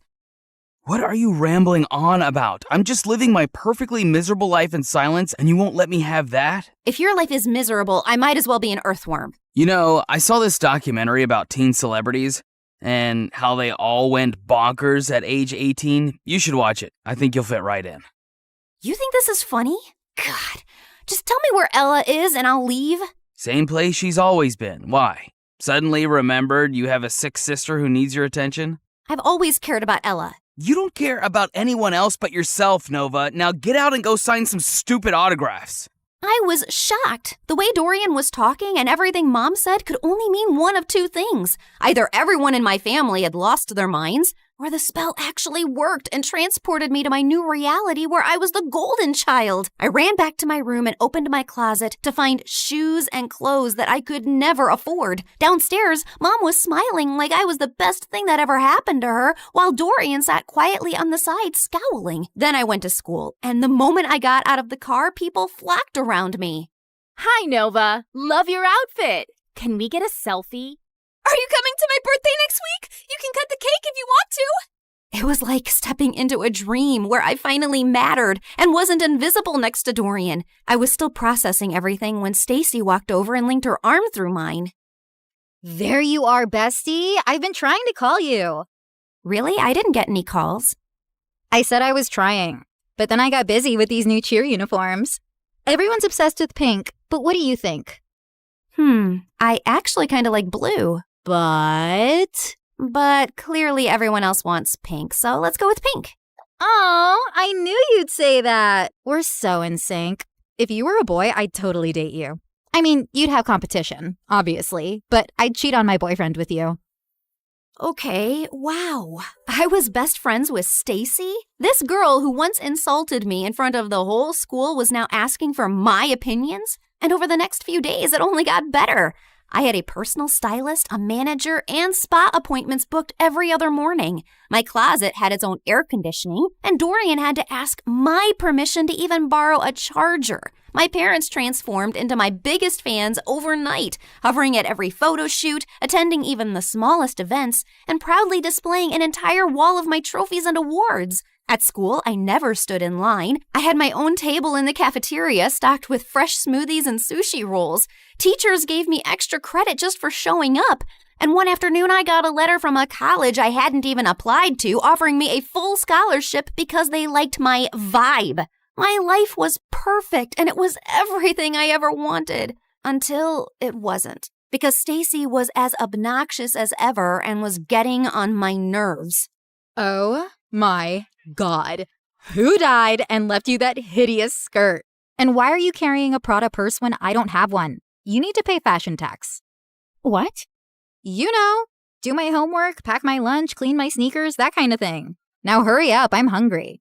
The girl ran off in tears, and I turned to Stacy. Was that necessary? No, but it's fun. And why are you being all judgy today? Did you forget the time you bullied that new girl, Maya? She was so terrified of you, she literally transferred schools. I bullied her? Every day. You made fun of how she dressed, the way she spoke, and then when your loser brother started dating her, you totally snapped. My God, I'll never forget the tantrum Dorian threw when she left. I even have a video. Stacy shoved her phone in my face, and I watched in shock. Dorian was having a full-on meltdown while I stood there laughing like a maniac. Seriously? What? And that wasn't even the worst part. The girls on my cheer team laughed and joked until I walked in. Everyone on my modeling team walked on eggshells around me. I even overheard this girl say that I should get an exorcism because I had a devil living inside of me. This one time during a shoot, my makeup artist accidentally dropped a brush. I reached down to pick it up and she recoiled like I was gonna hit her. I'm so sorry. I'll get a new one immediately. Hey, it's just a brush. Don't worry about it. You're not mad? Why would I be mad about an accident? While the photographer was adjusting his camera, I overheard two assistants whispering. She seems different today. Last week she threw hot coffee at me because I got her the wrong brand. Remember when she made Tina cry because she accidentally walked into her photos? Poor girl's still in therapy. It felt like I jumped from living under Dorian's shadow to being the most hated person on earth. And it was heartbreaking. But what truly got to me was that at home, Dorian barely looked my way, and Ella never came out of her room. And every time I tried to meet her, Mom would freak out. Her disease is contagious, sweetie. You know that. I can't lose another daughter to that stupid illness. I really wanted to see her and share what I was feeling, but I was too swamped with photo shoots, press events, and parties to process it. Has anyone ever tried snail mucus coffee? Apparently, it's very good for your skin. I'm already having my vitamin C, D, E, G, H, Y, Z, Q to keep my nails shiny and healthy. You know what, guys? If you hang upside down for at least an hour and a half, you will get the reddest cheeks ever. Or you could get a brain hemorrhage and die. Excuse me? I'll just be right back. Jeez, how lame were these conversations? If these people were the cream of society, I'd rather be skimmed milk. The rest of the night was just as bad. The music was too loud, the people were fake, the food looked fancy but tasted like chalk. Then my date asked me to dance, and I accidentally stepped on his foot so hard he started limping. I rushed to grab him a first aid kit and came back to find him making out with a waitress. Ew. I just wanted to leave. I was walking to my car when I spotted someone across the road. Maya was standing at a stall selling t-shirts. I dropped everything and sprinted toward her. Maya! Oh my God, how are you? Leave or I swear I will call the police. Look, I know you're really angry at me and I deserve it, but I swear I didn't mean to. You didn't mean to ruin my life? Come on, Noah. You and I both know you bullied me because you're evil. But honestly, you did me a favor. That school wasn't for me anyway. The only good thing that happened there was meeting Dorian, and I'll always be grateful for that. But you, I never ever want to see again. Please, Maya, I said I'm sorry. I'll do anything to make up to you. I'll buy all your t-shirts. I don't need your charity, Nova. But if you really want to help me, then help me sell these. You're a professional model, right? She pulled out a pile of tees with the most chaotic slogans I'd ever seen. This too shall pass, like a kidney stone. The only X I want is extra money. Nice. Who came up with these? Of course I did. I've always been really creative. That's true. By the end of the night, Maya and I had sold every single t-shirt in her stall. We even clicked a bunch of pictures, and when I shared them on my Instagram, Maya's business exploded overnight. She called me the next morning telling me how people were begging for restocks. Someone even asked if she shipped internationally. I'd finally used my popularity for something good, and I was happy. But that changed the moment I entered school the next day. Why were you hanging out with peasant Maya yesterday? It's all over your Instagram feed. I was just trying to help her sell her stuff and apologized for being completely moronic. You did not. It's against every rule book ever written for mean girls. Once you bully someone, you never apologize to them, especially not if they're as ugly as peasant Maya. Stop calling her that. She's a brilliant and hardworking girl, and she's 10 times the person you'd ever be. 10 times fatter, sure. She's a real inspiration for stretchy t-shirts. Say one more word about her and I swear. Or what? You'll cry into your organic kale smoothie? I have a better idea. And I launched myself at Stacy, but she didn't even budge. Instead, she smiled and punched me. Then she jumped on me, pulled my hair, elbowed me in the stomach, and I almost threw up. I thought I was gonna die when a bunch of girls rescued me. Later, while I sat outside the nurse's office with an ice pack on my face, I overheard a group of girls whispering nearby. Wow, Nova really thought she could take down Stacy? That girl's made of iron. I heard her mom's Russian. She came here illegally, then married some rich guy, and that's how Stacy got all her money. My maid's cousin works at their house. She says Stacy lives like a trash gremlin. Her room smells like stale yogurt and wet socks. Ugh, gross. Imagine strutting around like a queen bee while your closet is a health hazard. If I were Nova, I'd wash my hands with bleach just to get the smell off.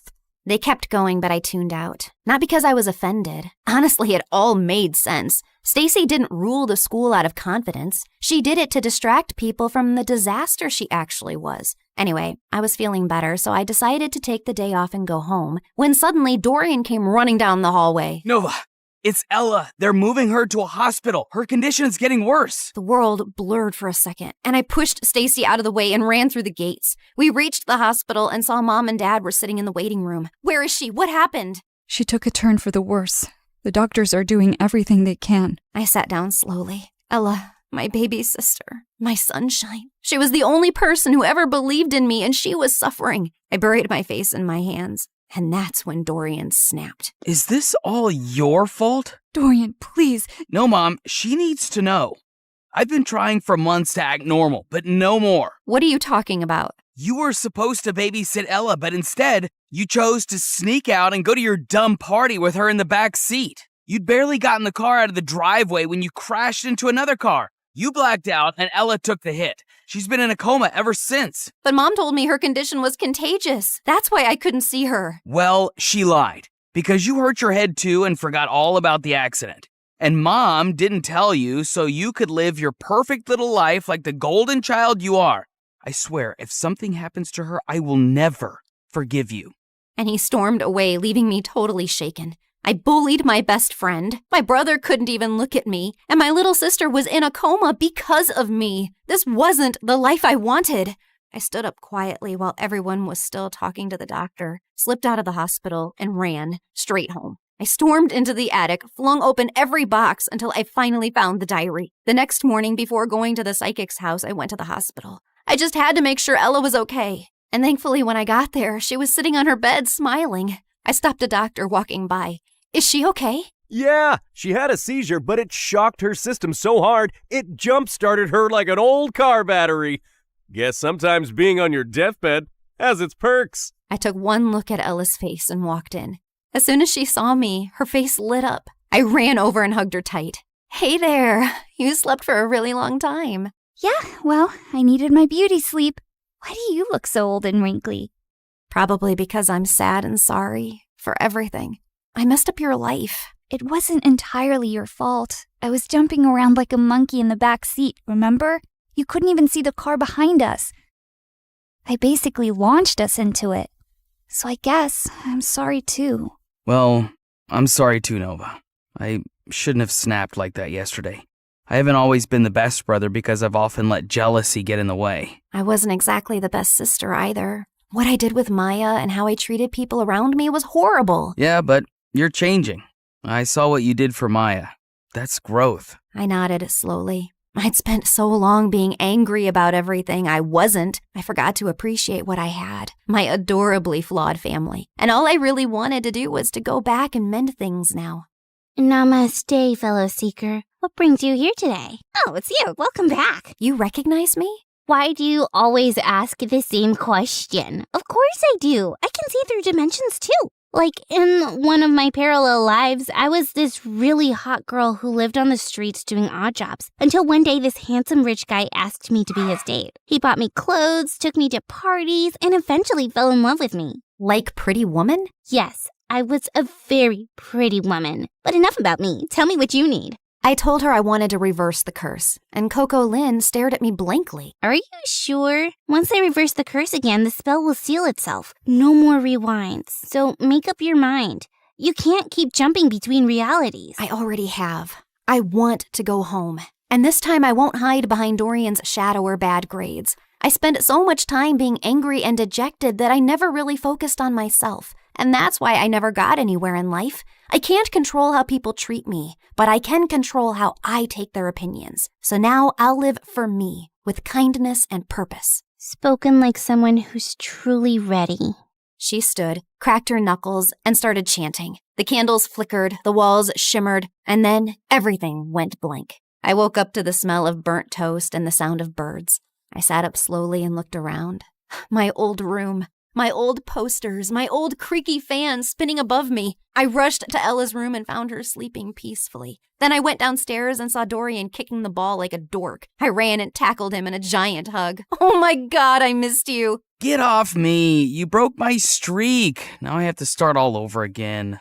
Well, so do I. That morning I got dressed and walked into school. And for the first time, people noticed. Not because I was a model or because I had 1 million followers, but because I held the door open. Because I helped a kid who dropped books. Because I smiled at people. For real. And that's when I realized that life isn't about being the favorite. It's about being someone you can be proud of, even when no one's clapping.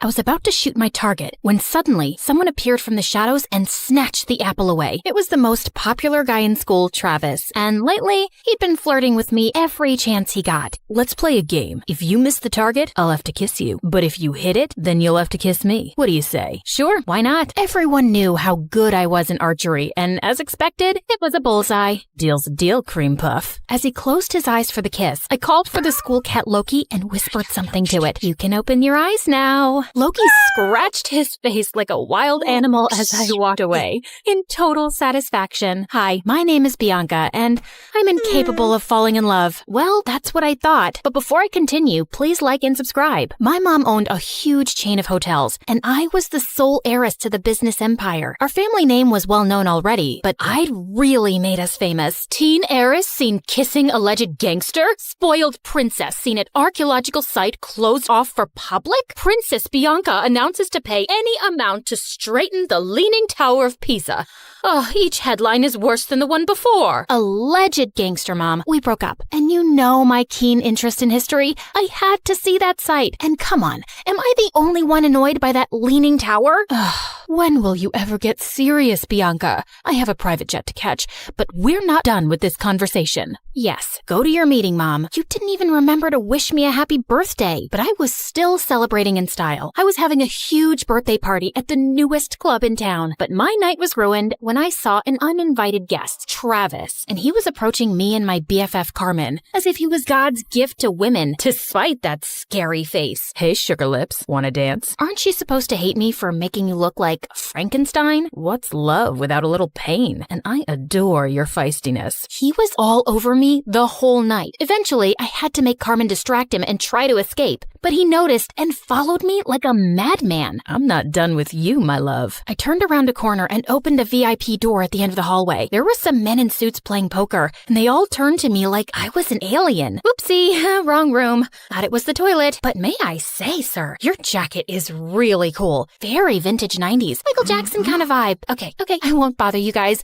May the best man win. Bye. Travis was nowhere to be seen, so I took the chance to finally leave the club. But of course, I couldn't avoid him at school, and he was being such a nuisance that eventually I got a restraining order against him. My life was finally peaceful till a few days later when Carmen told me that her cousin from the village would be joining our school. Since when do you have a cousin? Ever since he was born? You never told me about him. I love to collect snake skins and samurai swords in my basement. I didn't tell you about those either. What? Friends should share everything. I think some secrets are good. Oh my god, my cousin's here. I turned to this guy who was walking towards us like he was the king of the underworld. Judging by his walk, he knew he was a fine specimen of the male species. But suddenly, he tripped over nothing and fell into the fountain nearby. And then he immediately got up like nothing happened. I felt like I was watching a comic cartoon strip. Are you sure he's not some hot model you paid to act as your clumsy cousin? Nice way to say that he's hot and adorable. He then spun her around like she was a cotton ball. Carmen, my favorite girl. I missed you so much. The guy turned to me and I was stunned. He was even more handsome up close and also really familiar. You must be Bianca, Carmen's best friend. I'm Slater. Nice to finally meet you. Did you just curtsy? And have we met before? No. Is this how city people greet each other? Excuse us a moment. Carmen pulled me out of Slater's earshot. What you doing? Talking to my best friend's cousin? Why does that require you to bring your face so close to his? I just thought he looked really familiar. What's your problem? I just think you're finding an excuse to flirt with him. Now listen up, Bianca. You're never serious about any boy, and you just play with their feelings and dump them.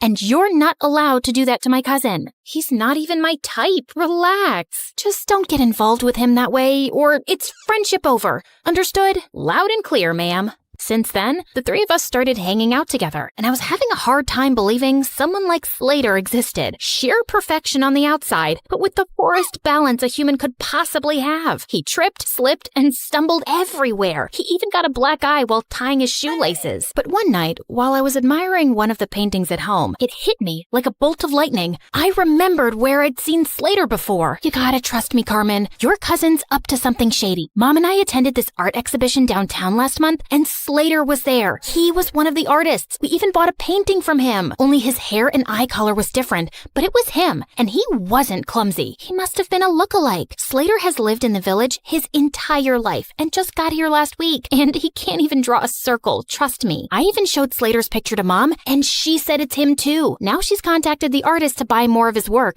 and he's coming soon, and I'll finally know the truth. You just need to give yourself something to be excited about. Do what you want, but you're wrong. A couple of days later, the artist called Mom to say that he had to go out of town and he'd come to meet her next month. How convenient. I decided not to say anything to Slater and try to get to the bottom of his secret identity. He was always hovering around me and Carmen like an annoying fly. He was sure to slip up at some point. I'd be watching him. But one day, I was spying on him at the gym, and after seeing him miss the 100th basket, I got really bored. I decided to skip the rest of school that day to get a manicure. As I was walking to my car, a van suddenly stopped next to me. Good day, child. Would you please buy some apples from me? I run an orphanage, and I'd like to get some toys for the children. Sure thing. Just give me a basket and I'll give you $100,000.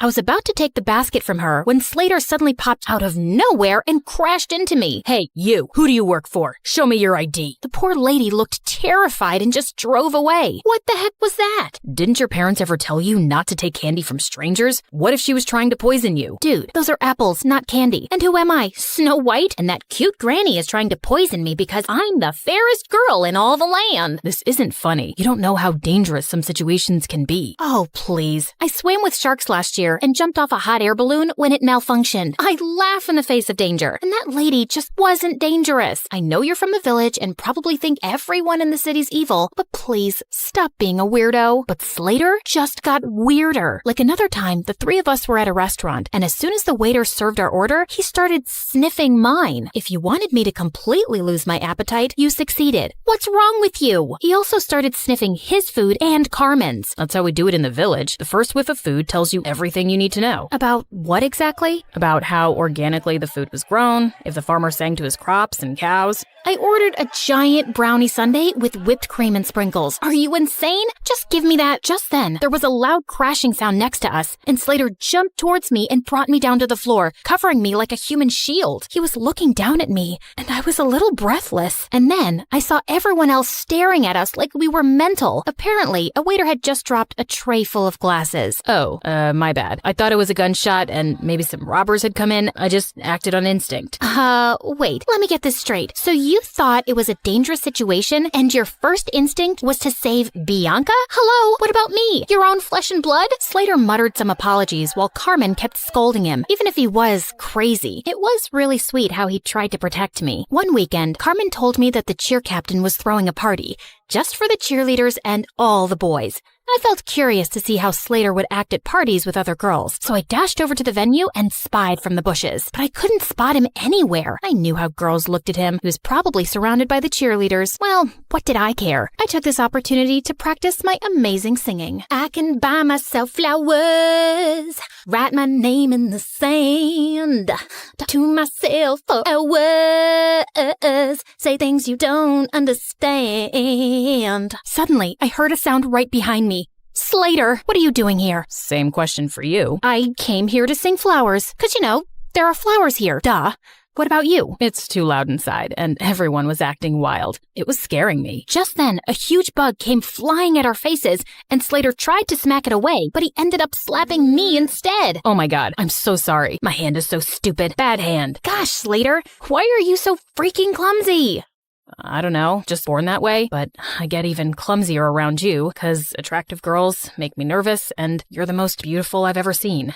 What do you mean? You know what I mean, Bianca. It suddenly hit me. He was attracted to me, and that could make things complicated. I had to avoid him from now on before Carmen could misinterpret things and unfriend me. But the very next day, I caught him in the janitor's closet with his butt stuck in a mop bucket. Jesus, what have you done this time? Can you just help me, please? I think I got a cramp. As I pulled him up, our lips accidentally touched, and my tummy fluttered. Just then, someone gasped from the door. Carmen! Girl, it's not what you think. I followed her to an empty classroom and tried to explain. I swear, there's nothing romantic going on between us. He's too dumb and clumsy for me, and I'm certain he's a liar. Excuse me? That's my cousin you're insulting. And you say these things, but I feel like you're attracted to him. Just don't get attached to him, okay? He's not right for you. Of course, duh. I already knew that, but I was a bit bothered by what Carmen said. Why did she think he wasn't right for me? A few days later, I was practicing archery alone when suddenly an arrow came flying from somewhere and almost hit me. I turned around and saw someone behind a tree. I dashed over and found Slater. What are you doing here? Trying to kill me now? No, what? What just happened? You happened, Slater. You nearly sent an arrow straight into me. You're a hazard to society. Oh God, I'm so sorry. I didn't realize my arrow came your way. I mean, I didn't even know anyone was here. I would never hurt you, I swear. But let me make it up to you with an ice cream shake. Come on, let's go. I wasn't finding his act convincing. Why was he always around me? He was beginning to seem as obsessed with me as Travis. And what if he tried to hurt me on purpose with the arrow? By the way, are you free tonight? I want to talk to you about something. Just you and me, alone. Okay, sure. But we're alone right now. You can't tell me over ice cream shakes? What ice cream shakes? Oh, yeah, that. No, tonight's better. I'll send you the pin location. Driver, I'll get off here. Thanks. See you later, Bianca. And then he just jumped out of the car and walked away. This dude was so weird, but I was really curious about what he had to say. Later that night, I was surprised to learn where he was taking me. The rooftop of an old building. There was no elevator, so we had to climb 8 flights of stairs, and he was holding on to my shirt like a kid. Wait, what if he tried to push me down. Can you move away? I need some personal space. But what if I trip and fall down the stairs? You know how clumsy I get. Why would you invite me to a rooftop then, idiot? You'll see. When we finally reached the top, I was surprised to see a candlelit dinner. What's all this? Obviously a date. Were you expecting a crime scene? Didn't your cousin warn you about me? She did, but I just don't see why she's so against the idea of you being my girlfriend. You're beautiful and amazing. She was trying to protect you because I have a history of not being good with relationships. May I know why? And before I knew it, I just found myself opening up. Growing up, I saw how my dad broke my mom's heart and left her for another woman. Since then, mom's not even the same person. She just buries herself in work. And dad kind of broke my heart too. Leaving like that? I'm just afraid to let anyone come close. I know that you don't trust me, but I hope that someday you will, and I'll get to know you better. I feel like you're someone worth knowing. He looked at me earnestly and then started leaning in. I found myself closing my eyes, and when his lips touched mine, I felt something electric. Wait, that was a mistake, Slater. I care a lot about my friendship with Carmen. I can't. Okay, I understand. But later that night, all I could think about was Slater and that kiss. Maybe I could talk to Carmen and she'd come around, but I still couldn't shake off the idea that Slater was lying about himself. As luck would have it, Mom told me the next day that the artist was back in town, and he was displaying his work at a gallery that night. Well, Slater wasn't going to be the only one in disguise. I went dressed up as someone completely different, and I was thrilled to see him. He might have a different style, but I was certain it was Slater, and as I was walking past him, I accidentally tripped and fell forward, scraping his arm with my pen. I'm so sorry. I'm not very good with the walking. Clumsy, like you people say. Oh, it bleeds. It's fine, miss. I'm okay. Excuse me. I need to use the bathroom. And the next day at school, Slater was wearing a full-sleeved shirt, just like I'd expected. So I spilled my juice all over him. Oh my God, you're wet. You'll have to change your shirt. It's fine. It'll dry up. No, you'll get sick. I won't. I'm as strong as a cow. I tried a few more tricks, but he was able to avoid all of them. I guess I just had to do it by force. After our classes, I followed him outside school, and just as I was ready to jump on him from behind, he turned around and pinned me to the wall. Bianca, why were you trying to attack me? How did you know, Spider-Man? And all I wanted to do was this. I pulled up his sleeve, and sure enough, he had a long cut on his arm. Ha! So you're really that artist. I've exposed you, you big fat... Suddenly, there was a growl behind me. I turned to see two guys holding two rabid dogs and pointing at us. Bianca, just run. Slater grabbed my hand and we ran like crazy from the dogs. After sprinting down several blocks, he pulled me into an old building and we ran up the stairs. We climbed all the way to the rooftop and we could hear those guys behind us. Okay, there's no other choice. We gotta jump. Excuse me? I must have heard you wrong. And what is going on? Questions later. And what's the matter? I thought you laughed in the face of danger. Ha. Now is not the time to be sarcastic. Just hold on to me and you'll be fine. Do you trust me? Of course I don't trust you. You're the clumsiest idiot I've ever met. Listen, Bianca, I'm not who you really think I am. I just need you to trust me right now, okay? I won't let anything happen to you. I promise. My instincts told me to trust him, and I did. And what happened next was the most thrilling thing ever. We went flying through the air, then landed straight in a garbage dump. Ew, fish heads. Come on, this isn't over yet. I needed answers about why I was currently running a marathon with my BFF's mystery cousin around the city. Slater, why are these people after us? Listen, something happened. He didn't get to finish because the gangsters finally cornered us. Slater pushed me inside one of the diners as he started fighting them expertly. What were these kung fu ninja moves? He was so hot. Just then, one of the guys came up behind him with a metal chair. I looked around for anything I could throw at that scumbag before he could hurt Slater. Bullseye. That's my girl. Just then, a bunch of policemen arrived and surrounded the men, and Slater pulled out a badge. You're under arrest. What? He was a detective? As those jerks were being taken away, Slater finally told me everything, starting with how I unknowingly got involved with an international mafia gang. You walked in on them one night at the dance club and saw something you weren't supposed to see. You've been in danger since then. Oh, those guys. But I swear I didn't even see anything. They couldn't be sure of that, so you've been their target since. I was already in town looking for this gang and posing as an undercover artist, but when we found out that they were looking for you, I joined your school to be closer. We also thought we could catch them using you. You mean using me as bait? I didn't mean use you like that. We just knew they'd come after you. So that date on the rooftop, was that also a ploy to get the gang members members there?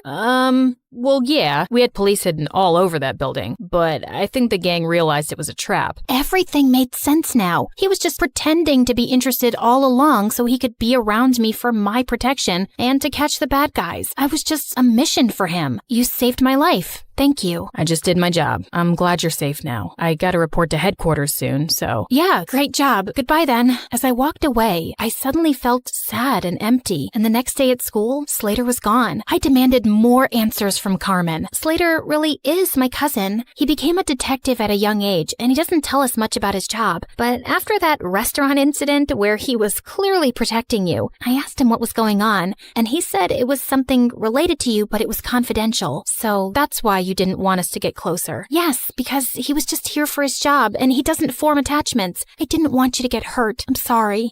What for? I can see it in your eyes, Bianca. You're in love with him, but I don't think he can make you happy. Oh, please. I've told you, I'll never fall in love with anyone, if you say so. Over the next few days, I tried my best to get back to normal, but I couldn't get Slater out of my mind. Even Mom noticed something was up with me. Haven't seen any crazy headlines lately. No new adventures? Yeah, it's been kinda quiet, but I did make one stupid mistake, falling in love. Mom sat down beside me and then pulled me into an awkward hug. Sweetie, I know you've been affected by what your dad did, but don't close your heart off. Falling in love isn't stupid, and you'll find the right guy one day, and it'll be amazing. Trust me. Mom decided to take some time off work and we planned a vacation together, but just as I was leaving for the airport, I heard a loud crash from the main hall and saw Slater had pinned Travis to the ground. Slater? Travis? What are you both doing here? Bianca, my cream puff, I couldn't go on any longer without seeing you.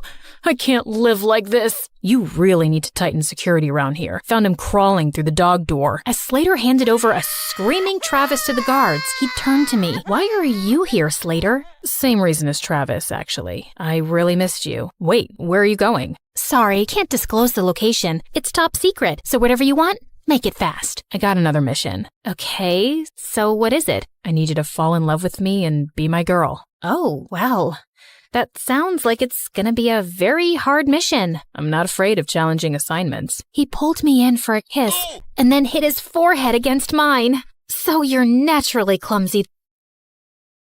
Only when I'm in love.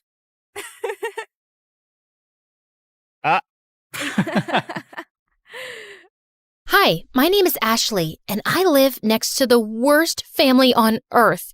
They're the biggest snobs ever. They drive around in the fanciest cars and clothes and look down on everyone else.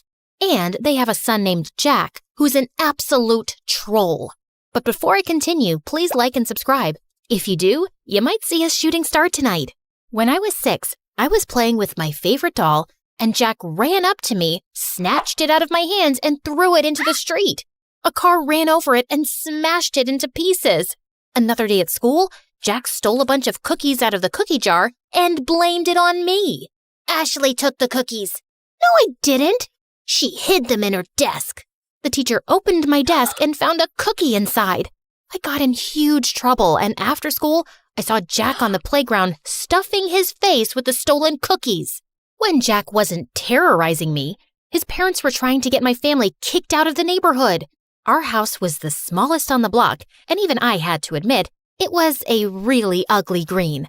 And my parents were a little weird sometimes. My dad loved to sunbathe on the front lawn, and every morning, my mom made this strange sound to call all the stray cats in the neighborhood to feed them.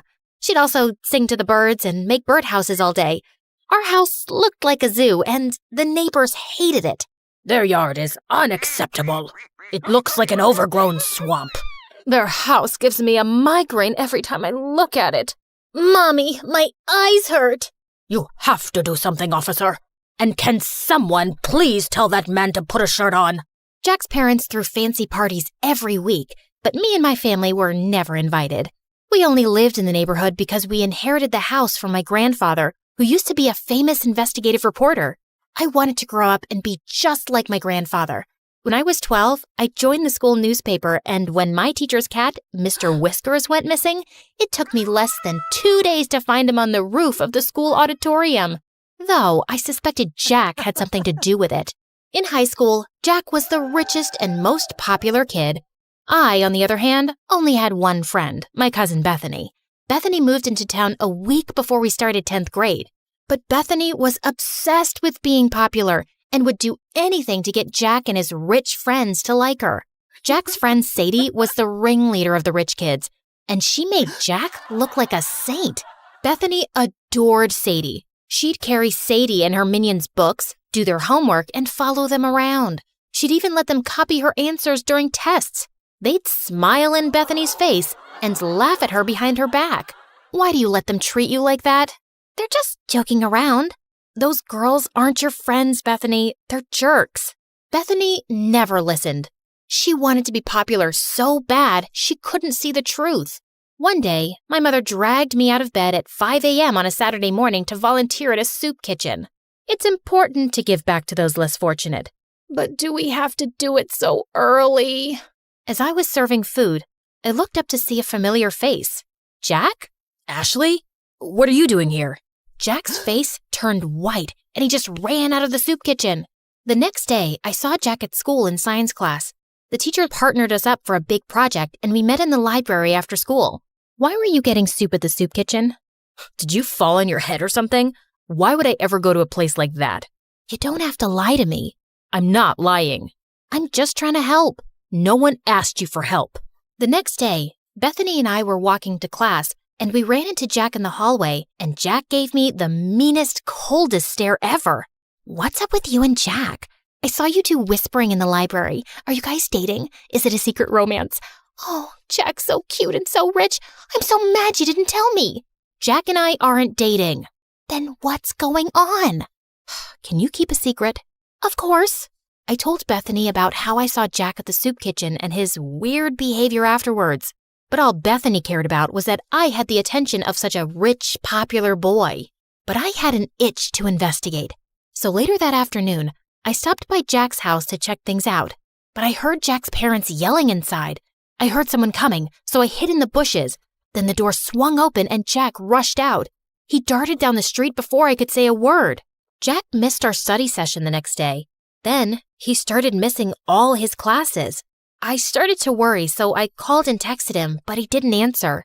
A few weeks later, I went by his house again, but when I knocked on the door, a strange woman answered. There was another family living in Jack's house. The wheels in my head started spinning. I started asking around to see if anyone knew what happened to Jack. Sadie said Jack and his family were vacationing in the south of France? Or was it the Hamptons or Tahiti? It was probably all three. Jack is so lucky. I wish I was rich. There was even talk about why he'd moved. Jack's dad bought a new mansion that's twice the size of the old one. Twice the size? He's richer than I thought. The explanation seemed reasonable, so I let it go. During summer break, I was heading home one day after running some errands when I saw a boy in an oversized hoodie playing guitar on the sidewalk. He played a sad song that was so beautiful, it made my heart sink. When the song ended, some people dropped money in the can beside him. I walked over to put in some money too, when a suspicious-looking guy crept up and snatched the boy's can. Then the thief ran toward me. Without thinking, I stuck my foot out and tripped him. Give that back, or I'll turn your face into scrambled eggs. I took a martial arts stance that I saw in a movie once. It worked, because the thief dropped the money and ran. I picked it up and turned to the boy whose hood had come off. It was Jack. Jack? Are you okay? Jack shook his head and broke down into tears. He told me that his parents broke up, then his dad sold their house, stole his mom's money, and fled the country. Now Jack and his mom were broke and living in a shelter. I felt so bad for Jack. No one deserved that, not even a rich jerk like him. So I invited Jack and his mother to my parents' house. Ashley, why is this woman in our house? They're in trouble, Mom. They need our help. Jack's mom apologized for the way she treated my parents. My parents forgave her and invited them to stay in our guest room for as long as they needed. Luckily, Bethany was away all summer with her family, so I could keep the secret. Jack and his mom were so grateful that they helped out as much as they could around the house. Jack even tried to help my dad fix a leaky faucet. That didn't turn out well, but the gesture was sweet. I tutored Jack to help him catch up on the work he'd missed at school. It was odd having Jack in my house at first, especially when I saw him walk out of the shower with a towel around his waist. A few weeks later, Jack's mom got a job and they moved out. I hated to admit it, but I missed having him around. On the last day of summer, Jack sent me a text asking me to meet him. What's all this? I wanted to thank you. It's not much, but it's the best I could do. Jack opened the basket and pulled out my favorite foods, chili dogs and Brussels sprouts.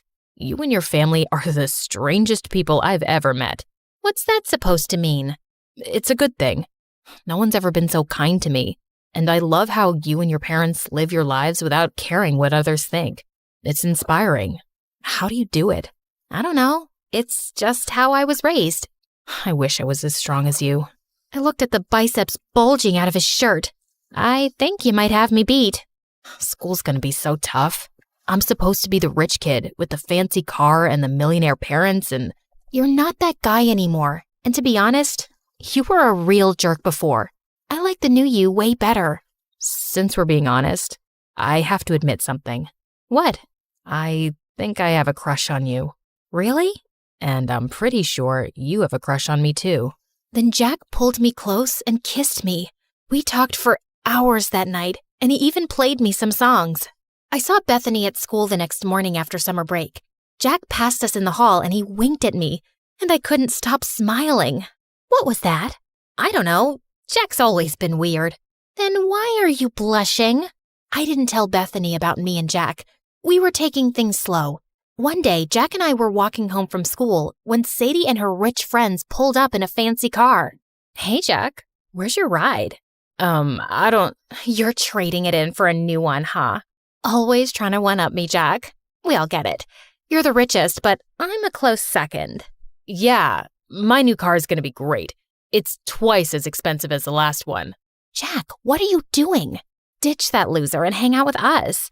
Plus, we have to decide what color we're going to wear to the winter dance. I'm not going to the winter dance with you. Then who are you going with? Tell me you're not going to take that freak instead of me. If you're referring to this amazing girl standing beside me, then yeah, I am. Sadie was pissed and drove off. I appreciate the compliment, but you can't keep lying. About what? Your father's not buying you a new car. I know that. Then why lie about it? Why not? It's not hurting anyone.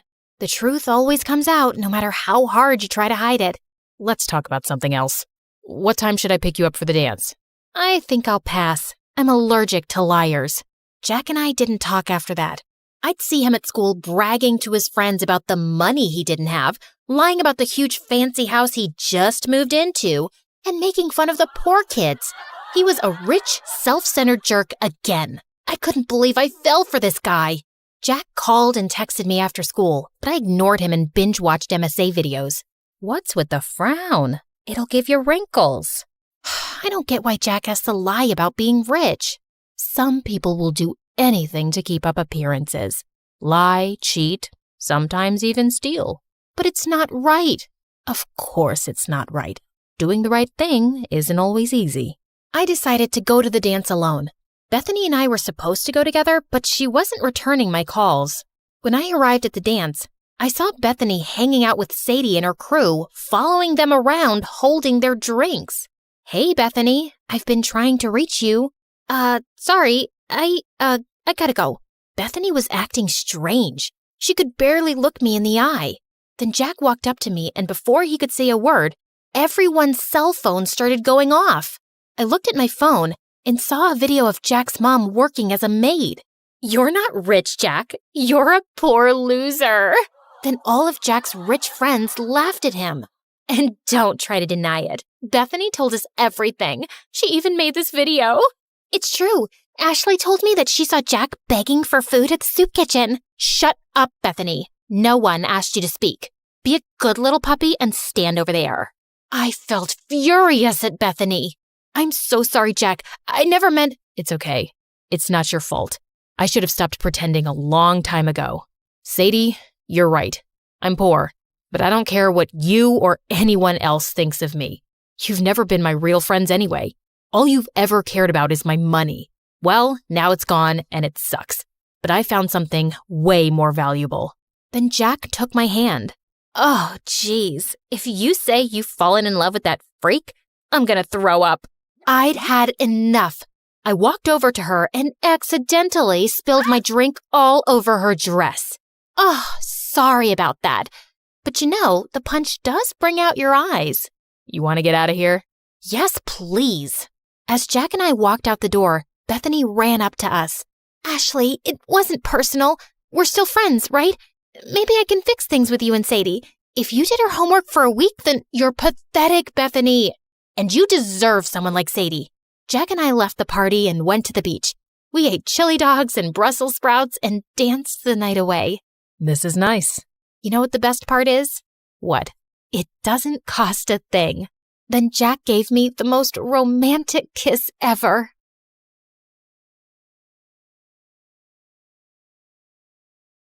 I woke up in the middle of the night feeling extra thirsty and almost passed out when I saw the time. It was 3 a.m., the devil's hour. I tried to go back to sleep, but I just couldn't. Come on, girl. Ghosts aren't real, but dehydration is. So hold yourself together and get your ice-cold water. I silently prayed as I went down to the kitchen. Suddenly, I caught someone moving in the shadows. Holy Mother of God! Was it the devil? I was about to scream when I realized that it was just my older brother, Kevin, who looked suspicious. I silently followed him as he went down the basement and was surprised when he opened a mysterious door that I had never seen before. But before he could enter, he looked back and saw me. Don't you ever tell anyone about this, especially Dad, no matter what happens. Why? What's inside that room? He just patted my head and smirked. The devil himself. He then disappeared into the room and locked it, leaving me shaking in fear and confusion. Hi, my name is Kendra, and this is my story of how my mysterious brother changed my life forever. Before I continue, please like and subscribe. After what happened last night, the first thing that I did in the morning was to check that door in the basement. But unfortunately, it was padlocked to death. Kevin was definitely hiding something in there, and it was killing my curiosity. I was finally able to corner him during dinner. Are you sure that you weren't dreaming? Because that totally didn't happen. That night was really weird, so he could be right.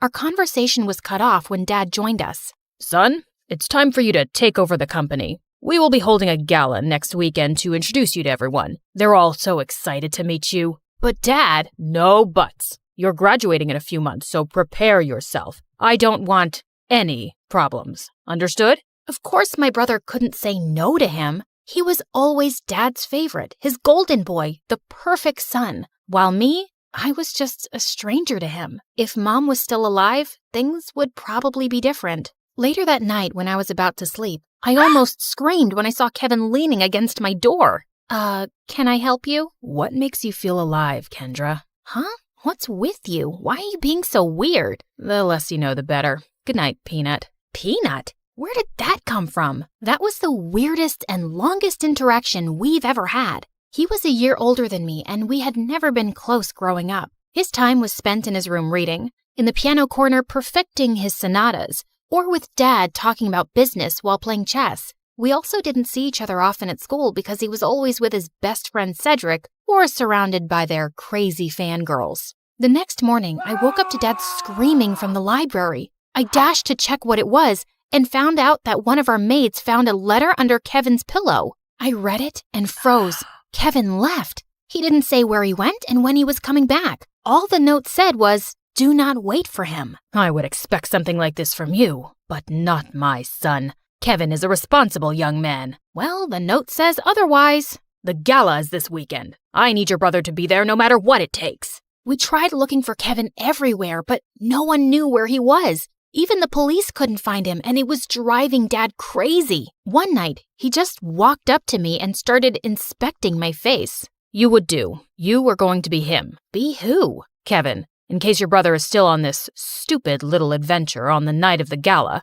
you will pretend to be him. But Dad, I don't think I can... Kendra, you are a capable young lady. Of course you can. You'll be saving our company from humiliation. I know I have not been very vocal about your accomplishments, but I do notice. Will you do this for me, sweetheart? I had never heard Dad talk to me that way, and it felt really good. So I found myself giving in. Besides, it would only be for just one night, right? I just needed to hide my hair under a wig and dress up like Kevin and just smile and avoid conversation as much as possible. Simple. When the big day finally came, I was a nervous wreck. There were too many important people, and Dad kept reminding me not to mess up. Luckily, the party was a success, and I thought my little mission was finally over until Dad came up to me. You did well. Now we just have to make sure that your brother will not fail his classes so he could graduate. You'll need to attend school as him. But how about me as Kendra and my grades? I'll call the school and tell them that I sent you out of the country for an emergency. Anything you fail, you can take for a summer class. But no buts. This was already decided. And remember, no one should ever know about this. But Kevin and I were just too different. After carefully thinking about it, I finally decided to do it. It was my chance to impress Dad. I just needed to do one little thing, which was to learn everything about my brother to make it believable. I checked his room, but I didn't find anything useful. I had to ask for help from the person closest to him, Cedric. But there was one problem. At school or whenever he visited my brother, I would usually lock myself in my room because every time our eyes met, I felt like passing out. The guy looked like a demigod, and I just couldn't handle him. But this time, I had no choice, and I knew exactly where to find him at school, the music room. As I peeked into the room, I saw him playing the violin, and I was instantly mesmerized. Just then, he stopped playing and smiled at me. Just avoid his eyes, and you'll be fine. Did it tickle your soul? Huh? The rhythm, the passion, the climax. Sorry, but I'm not into music. I stepped back and he started walking towards me. How about this? Did it tickle your soul? I suddenly became mute. This is the first time you talked to me, and I'm surprised. What brings you here, Cupcake? Cupcake? I got a grip of myself and slapped his hand away. First of all, I'm not food. And second, I'm not here to talk about souls and music with you. It's about my brother. Suddenly, his face turned serious. I had already talked to your dad about it. Kevin ran away and he didn't want us to find him, and there's nothing we can do about it. I know, but I need your help with something. I told him about Dad's demands, and he suddenly laughed. That's a ridiculous idea. You two look similar, yeah, but you're too cute and girly to be a boy. Wait, he found me cute? I excused myself to the bathroom, and after calming down, he was nowhere to be found. It took me a whole day to finally find him playing violin in the school garden. So, are you going to help me with this, or are you just going to play your violin all day? I only help people who can look me in the eye. Ugh, why was he being like this? I gathered up all my courage before finally meeting his eyes, and thankfully I was able to control myself until he smiled. You have the same eyes as your brother. They're very pretty. So he liked my brother's eyes? That was fruity. Whatever. Now, where do we start? Your appearance. And I think it needs a lot of work. For the makeover, he brought me to the mall to cut my hair short, and it took me several hours to finally say goodbye to my precious long hair. After accepting the fate of my hair, we tried on some clothes similar to Kevin's fashion. As I walked out in a leather jacket, he came up to me to zip it up. He was so close, I could hardly breathe. Looks perfect now. He then taught me about my brother's stance, walk, and gestures. I told you to walk faster, not like a gangster. And stick out your chest more. Think of yourself as the hunkiest man alive. Like this? He held my hips to guide me, and I felt like exploding from the sparks. Just then, I noticed some girls around drooling over us. Both guys are so cute. I'll take either of them. They look so in love. OMG. Love wins. Great. And now we were a gay couple. Cedric coached me about Kevin's interests, and I was surprised. I didn't know my brother was such a dork. He loves SpongeBob so much, he even thought of diving into the ocean just to look for its real-life version. But one revelation made me tear up a bit. And he adores you so much. But he thought you didn't like him, so he always chose to give you space. What? That's not true. He's too protective of you. He even told me not to talk to you because he thought I'm trouble. Oh, yes, you're definitely gonna be trouble. To my heart. That weekend, we continued practicing until I looked convincing enough, and when we finally got to school, I just stayed close to him and smiled at people from time to time. I was doing an excellent job at being my brother until it was lunchtime. We sat at their usual table for lunch when suddenly someone sat on my lap and kissed my cheek. It was Lauren, the prettiest and coolest chick at school. What in the frickin' pregnant duck is happening? What? You hate my kisses now? You look like you've seen a ghost. I turned into the ripest tomato when she giggled into my ear. I could never hate such a goddess like you. Wow. Since when did you become this cheesy? I gave Cedric a panicked look, but the jerk was trying his best not to burst out laughing. I kicked his leg under the table and his wince was satisfying. I then excused myself in the bathroom and dragged him with me. There, he revealed that Kevin had been dating Lauren for a while now, and I had no idea about it. Lauren had been all over me for the next several days. This was totally normal, of course, except for the little detail that I was not her actual boyfriend. And through all of this, Cedric remained an unhelpful idiot who was clearly enjoying my discomfort. We were walking to our last class when someone suddenly grabbed and pushed me against the wall. You're acting weird lately, and I like it. Before she could kiss me, I acted like there was a bug inside my shirt and ran away. I needed to talk to Cedric. As usual, I found him in the music room. We need to tell Lauren. Suddenly, Lauren appeared from behind me. Tell me what? Wait a minute. Don't tell me that you guys are dating? What? Cedric finally stopped playing the violin and grinned at me. I'm straight, but I don't know about your boyfriend. Aw, baby. You know I would accept you however you identify, right? Well, that's good to hear. Lauren looked like she bought it, and I just found myself exploding. I'm not Kevin. I'm not your boyfriend. I'm his sister Kendra pretending to be him. I then explained everything to her. Oh, okay. Explains why you look and act differently. That's it? No violent reaction whatsoever? I'm used to Kevin's quirks. So, anything I can do to help with this mission? Just don't tell anyone about this.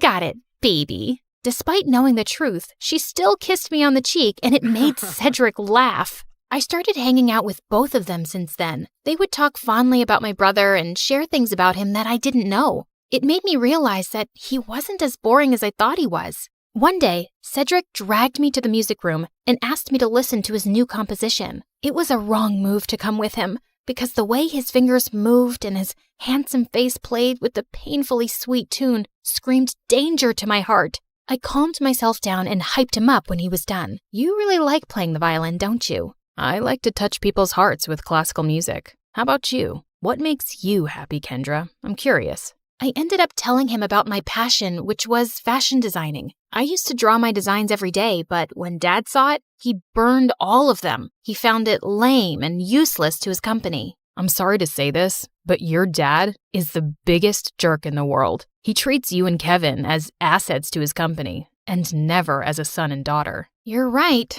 but it just made me crave for his love and approval. Someday, I hope you'll be able to find the courage to do what you need to do. You have me now, you know. I'll take care of you. He leaned in closer, and I thought he was going to kiss me, but to my surprise, he pulled away and walked back to the platform to play again. What was that all about? After the incident in the music room, I started thinking that maybe Cedric liked me too, until one day I heard him talking to Lauren in an empty classroom. You like Kendra, don't you? What are you talking about? She's off limits. And besides, she's just like the little sister I never had. Those words were enough for me to accept the truth, that Cedric will just be my dream. To distract myself, I invited Lauren for a sleepover, and as she was trying on some of my favorite clothes, I couldn't help but admire how beautiful she was. Just then, I found her smirking at me through the mirror. Are you falling in love with me now? What? No, I wish I was as pretty as you. Oh, honey, you are prettier than me, and not to mention cute. She ended up knocking on my drawers, spilling some things. There was one thing that suddenly caught my attention. A peanut. What was it doing there? Suddenly, I remembered Kevin calling me a peanut before he ran away. Why don't we crack it open? Maybe he left a secret message or something. And he actually did. I'm finally alive. Wait a minute. That night before he left, he asked me what makes me feel alive. Lauren and I then came up with a mission to find the answer to that question. Your brother is too mysterious sometimes. Maybe Cedric knows something, but unfortunately, he was useless. One day, Dad suddenly called me and started asking about Lauren. I learned that she's dating your brother. Her parents and I are talking about a very important business deal. We will have dinner with them tomorrow night. Make sure to be extra attentive to her.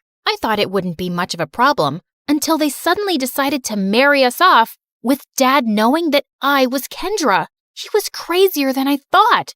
Do you think Kevin will be home by then? I don't know if he's ever coming back. I can't believe you dated an idiot. Watch your words, honey. That's my idiot. Well, we need to find your idiot ASAP. The next day, we met up with Cedric in a cafe to talk about finding my brother. We don't even know what makes him feel alive. Shouldn't we just wait for him to come back? Our parents are talking about marriage, for Pete's sake. We're running out of time. Do you know what my parents would do if they found out they were being played? Out of panic, I remembered something again. The mysterious door in the basement. I told them about it, and we waited for Dad to be out before destroying the padlocked door, only to find out that it was actually a dark room where Kevin developed all his photographs, and it was connected to his room. And all those pictures were related to an island that only meant one thing. Kevin was staying on one of them. It makes sense now that he always disappears on weekends. I also found a camera in his bag one time, but I never saw it again. And why didn't you both tell me about this earlier?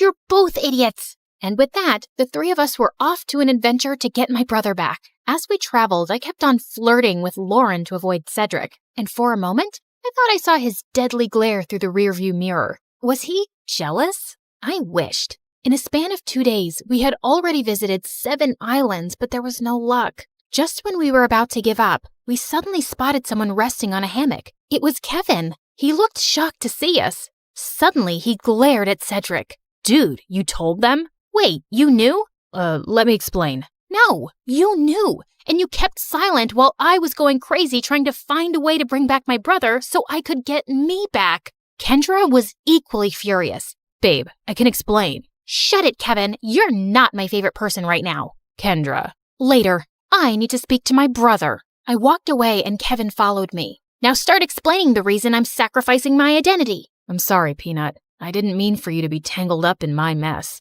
I felt stuck and suffocated because of Dad's expectations. I always knew I would have to take over the company someday, but I didn't know it would be this soon. I thought I would have enough time to still do what I love, to enjoy every island and see its beauty through my lens. But suddenly, I didn't even have a year. So I panicked and I ran away. I'm such a coward. It didn't take a second for me to melt. No, that's the bravest thing I've seen you do. All our lives, I've only ever seen you nod to Dad's every demand. I'm proud of this version of you. I convinced him to come back, but he ended up convincing me to ditch Dad and come with him. After everything that happened, I just realized one thing. Dad wasn't worth it. So I agreed. Lauren is amazing, you know. She didn't deserve to be left without a word. I know, Peanut.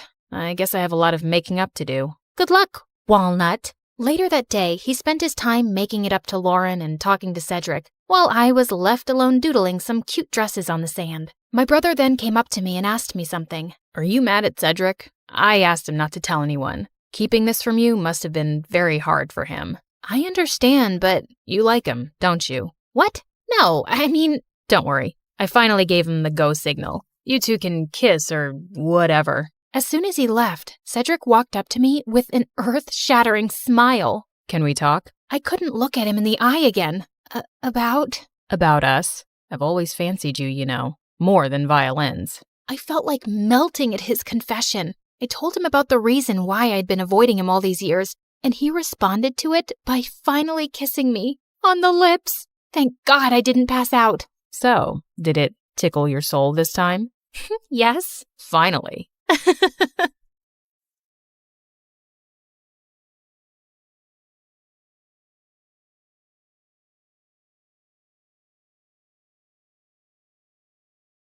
People call me the Queen of Entertainment, a famous pop icon, a musical superstar. You can take your pick. As for me, I like to be called the Queen of Hearts. Hi, I'm Ariana Grande. I was born in 1993 in Florida to overachiever parents who were super successful in their careers. Right since I was a toddler, I loved to sing. Mom would sing me lullabies and I'd sing along with her. You have a beautiful voice, my baby, just like an angel. I'm not so sure.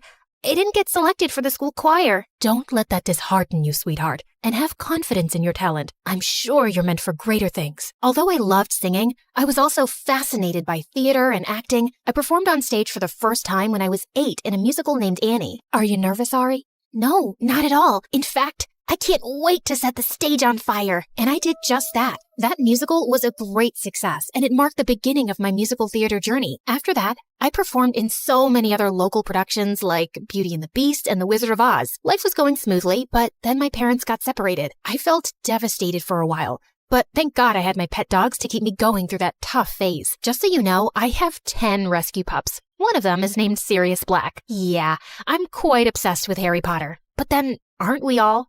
So by the time I turned 14, I decided I'd acted enough and now wanted to make a career in singing. I packed my bags and moved to Los Angeles to meet my managers. Guys, I think I want to make an R&B album. That's a hell of a goal, but who do you think's gonna buy a 14-year-old's R&B album? Well, that kind of made sense. So I went back to Florida and decided to focus on theater for the time being. Then when I was 15, I got chosen from among thousands of girls to play one of the main characters in a Broadway musical called 13, for which I later bagged a prestigious award. By this time, I had moved to New York, so I was missing school a lot. Mom, I want to continue performing, but what about studies? I want to finish high school at least. Don't worry, sweetheart. Your school has agreed to send study materials so you don't miss out on your studies. That was pretty cool. I was studying and focusing on my career, even though I was miles away from home. Then in 2009, I bagged the role of an adorable goofball named Cat Valentine in the famous Nickelodeon TV show named Victorious. Since the show was set in a performing arts school, it gave me an opportunity to showcase my acting as well as my singing abilities on a national platform. Thanks to the show, I was suddenly a teen idol. So, Ariana, what's next? Are you looking at a career in Hollywood? To be honest, acting is fun, but music has always been first and foremost with me. I was determined to give singing a shot, so I kept uploading my videos on YouTube where I sang covers of songs by Adele, Mariah Carey, and Whitney Houston. Meanwhile, the second season of Victorious premiered in 2011 to 6.2 million viewers, becoming the highest-rated episode of the show. Victorious ran for 3 seasons until it was finally wrapped up in 2013. Then one day, I got the most unexpected call. Hello, Ariana. I'm Monte Lipman, CEO of Republic Records. I saw your YouTube videos and I want to sign you up for the label. Are you interested? Yeah, of course. I'd love that. I put down my phone and did a little happy dance. My music career was finally taking off. The next 3 years, I focused completely on my vocals and singing and collaborated with many contemporary artists. The result was my first album, Yours Truly, that debuted at #1 on the US Billboard 200 albums chart, and it sold 138,000 copies in its first week. After that, there was no looking back for me. Today, I've sold over 85 million records worldwide, broke 27 Guinness World Records as a singer, bagged 2 Grammys, and was listed among the 100 most influential persons in the world by Time magazine. So friends, I hope my story inspires you to never give up on your dreams, since miracles do happen. Just believe in yourself, because if you don't, who else will?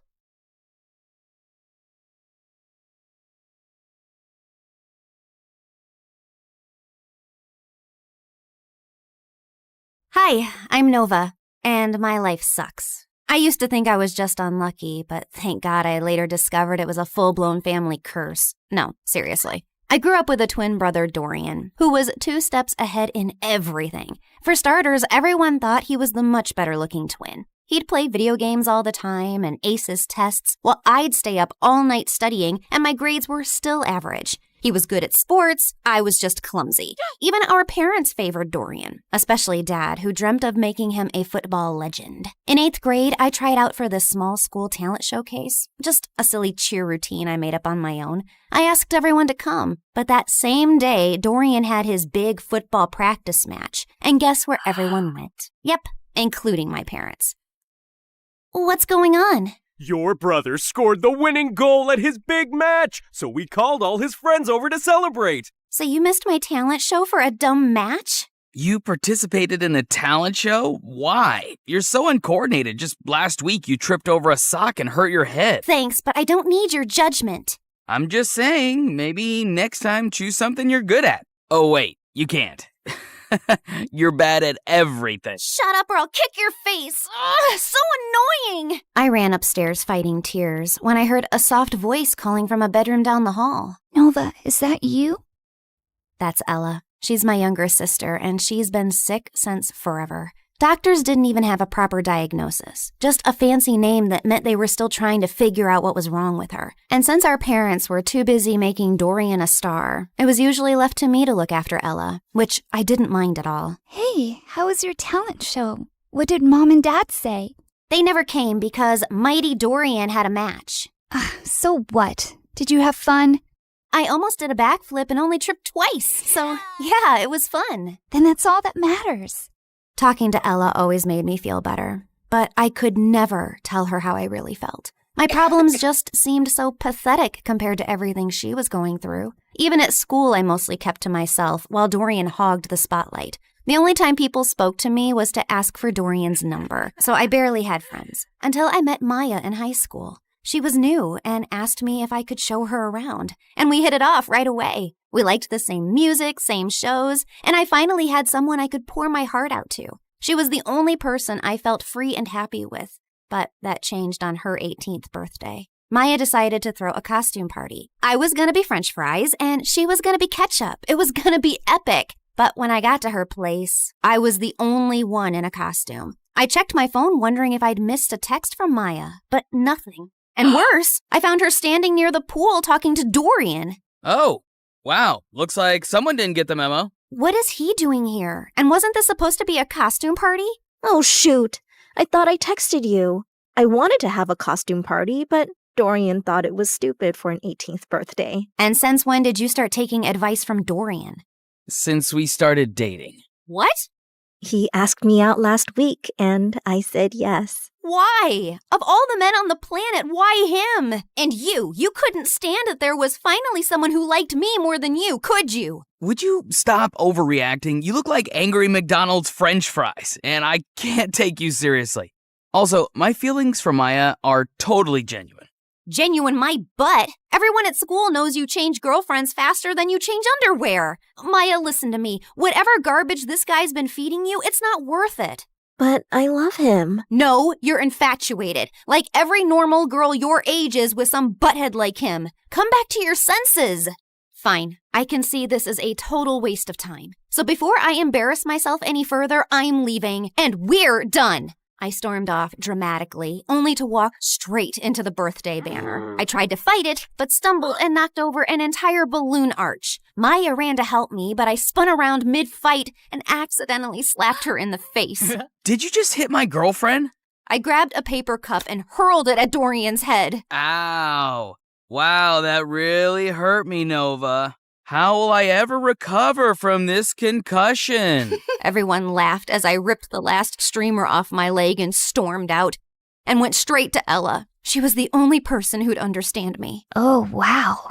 You look tasty. I don't know about tasty, but I am definitely tragic. Mom never let me have fries. Said they're too oily. Here, take a bite. It might cheer you up. You're weird. And you're stuck with me. And I put my head down, and we dozed off. The next morning, I woke up to a bunch of missed calls from Maya, but I ignored them. So she sent me a bouquet with my favorite ice cream scoops, flew drones past my window with "I'm sorry" banners. At one point, she actually climbed up to my window to talk to me, but I just drew the curtains and ran into the attic so she wouldn't find me.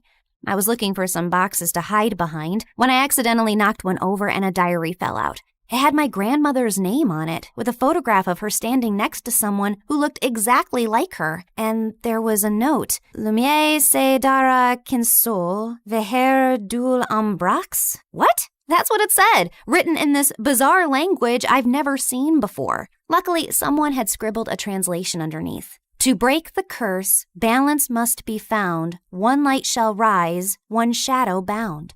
I read more and found out that my grandma had been overshadowed by her own twin, too. So she teamed with a psychic named Margot and crafted spells to break the twin curse, a generational cycle where one twin always thrived while the other faded into the background. I knew it sounded ridiculous, but this just couldn't be a coincidence. I was constantly lagging behind Dorian, not because there was something wrong with me, but because I was cursed. The note also said that to unlock the curse, like and subscribe to this video and leave a comment. Gotcha. She didn't write that. But seriously, like and subscribe. Things are about to get weird. I had to find out more, so the next day I skipped school and tracked down the psychic Margot. It wasn't too difficult since Grandma had her address in the diary, and by afternoon I was already knocking at the door of a rundown apartment. I waited for some old witchy lady to open the door, but instead it was a girl not much older than me. Sorry, I think I must have gotten the wrong address. No, you're in the right place. We've been expecting you. Like me and the spirits. They told me you were coming. You're Nova, right? Hilda's granddaughter. You know me? I know a lot of things. Like it's gonna rain in about 5 seconds and you should come in. And right on cue, it actually started raining. Freaky. Anyway, I walked in and the girl told me she was Margot's granddaughter and her name was Coco Lin. My dad's Chinese and my mom's American. They couldn't decide whether to give me a Chinese name or an English one, so they mashed them together. Kinda has a ring to it if you say it on repeat. Coco Lin, Coco Lin, Coco Lin. Cool, right? I think it's very cool. Like, it's also pretty cool that I'm my grandma's reincarnation. I've retained some of her memories and her power to see the future, talk to ghosts, and read your star chart, yada yada. In fact, before I was my grandma, I was this super rich woman who went on a ship, met this cute artist. He was poor. I was loaded. We fell in love, but then the ship crashed and he died. Like the movie Titanic? What? Never mind. Can we just get to work, please? I gave her the diary, and she invited me into this small room. As I settled into a beanbag, Coco Lin took the diary in her hands. Then suddenly, she threw her head back dramatically. Before I could ask if she was okay, she snapped her head forward like a possessed owl, then started spinning in slow circles. Then she dropped to her knees, flapped forward, and after a full minute of silence, popped back up. All done. The curse is now reversed. Whatever once belonged to your brother is now yours. Wait, what do you mean by reversed? I wanted you to end the curse. Yeah, well, unfortunately for that, you'd have to find the original witch who cast the curse on your family. And she's probably dead. So unless you have a shovel and a time machine, this is the best I could do. Now remember, every spell has its repercussions, so just be aware of potential side effects. What kind of side effects? Mild nausea, headaches, nosebleeds, and in rare cases, hallucinations. It depends. On what? On how badly cursed you are.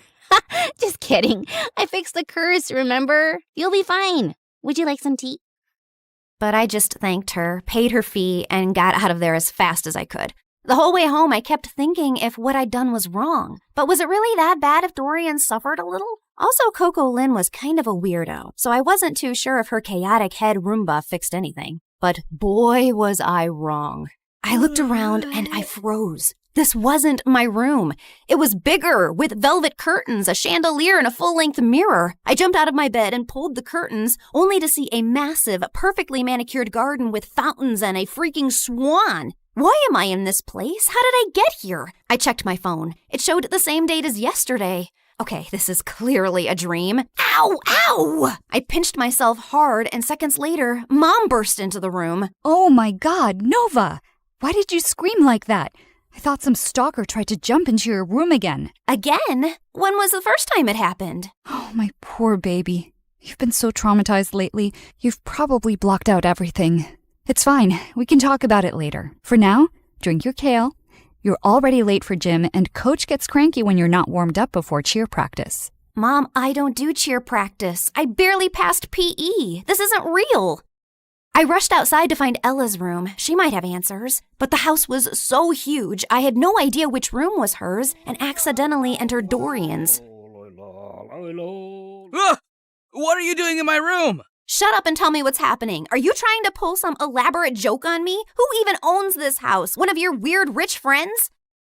What are you rambling on about? I'm just living my perfectly miserable life in silence, and you won't let me have that? If your life is miserable, I might as well be an earthworm. You know, I saw this documentary about teen celebrities and how they all went bonkers at age 18. You should watch it. I think you'll fit right in. You think this is funny? God, just tell me where Ella is and I'll leave. Same place she's always been. Why?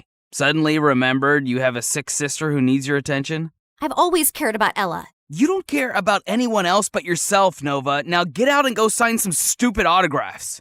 I was shocked. The way Dorian was talking and everything Mom said could only mean one of two things. Either everyone in my family had lost their minds, or the spell actually worked and transported me to my new reality where I was the golden child. I ran back to my room and opened my closet to find shoes and clothes that I could never afford. Downstairs, Mom was smiling like I was the best thing that ever happened to her, while Dorian sat quietly on the side scowling. Then I went to school, and the moment I got out of the car, people flocked around me. Hi, Nova. Love your outfit. Can we get a selfie? Are you coming to my birthday next week? You can cut the cake if you want to. It was like stepping into a dream where I finally mattered and wasn't invisible next to Dorian. I was still processing everything when Stacy walked over and linked her arm through mine. There you are, bestie. I've been trying to call you.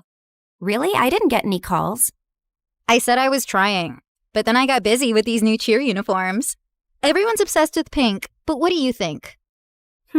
I actually kind of like blue. But clearly everyone else wants pink, so let's go with pink. Oh, I knew you'd say that. We're so in sync. If you were a boy, I'd totally date you. I mean, you'd have competition, obviously, but I'd cheat on my boyfriend with you. Okay, wow. I was best friends with Stacy? This girl who once insulted me in front of the whole school was now asking for my opinions? And over the next few days, it only got better. I had a personal stylist, a manager, and spa appointments booked every other morning. My closet had its own air conditioning, and Dorian had to ask my permission to even borrow a charger. My parents transformed into my biggest fans overnight, hovering at every photo shoot, attending even the smallest events, and proudly displaying an entire wall of my trophies and awards. At school, I never stood in line. I had my own table in the cafeteria stocked with fresh smoothies and sushi rolls. Teachers gave me extra credit just for showing up. And one afternoon, I got a letter from a college I hadn't even applied to offering me a full scholarship because they liked my vibe. My life was perfect, and it was everything I ever wanted. Until it wasn't. Because Stacy was as obnoxious as ever and was getting on my nerves. Oh my God. Who died and left you that hideous skirt? And why are you carrying a Prada purse when I don't have one? You need to pay fashion tax. What? You know, do my homework, pack my lunch, clean my sneakers, that kind of thing. Now hurry up, I'm hungry. The girl ran off in tears, and I turned to Stacy. Was that necessary? No, but it's fun. And why are you being all judgy today? Did you forget the time you bullied that new girl, Maya? She was so terrified of you, she literally transferred schools. I bullied her? Every day. You made fun of how she dressed, the way she spoke, and then when your loser brothers started dating her, you totally snapped. My God, I'll never forget the tantrum Dorian threw when she left. I even have a video. Stacy shoved her phone in my face, and I watched in shock. Dorian was having a full-on meltdown while I stood there laughing like a maniac. Seriously? What? And that wasn't even the worst part. The girls on my cheer team laughed and joked until I walked in. Everyone on my modeling team walked on eggshells around me. I even overheard this girl say that I should get an exorcism because I had a devil living inside of me. This one time during a shoot, my makeup artist accidentally dropped a brush. I reached down to pick it up and she recoiled like I was gonna hit her. I'm so sorry. I'll get a new one immediately. Hey, it's just a brush. Don't worry about it. You're not mad? Why would I be mad about an accident? While the photographer was adjusting his camera, I overheard two assistants whispering. She seems different today. Last week she threw hot coffee at me because I got her the wrong brand. Remember when she made Tina cry because she accidentally walked into her photos? Poor girl's still in therapy. It felt like I jumped from living under Dorian's shadow to being the most hated person on earth, and it was heartbreaking. But what truly got to me was that at home, Dorian barely looked my way, and Ella never came out of her room. And every time I tried to meet her, Mom would freak out. Her disease is contagious, sweetie. You know that. I can't lose another daughter to that stupid illness. I really wanted to see her and share what I was feeling, but I was too swamped with photo shoots, press events, and parties to process it. Has anyone ever tried snail mucus coffee? Apparently, it's very good for your skin. I'm already having my vitamin C, D, E, G, H, Y, Z, Q to keep my nails shiny and healthy. You know what, guys? If you hang upside down for at least an hour and a half, you will get the reddest cheeks ever. Or you could get a brain hemorrhage and die. Excuse me?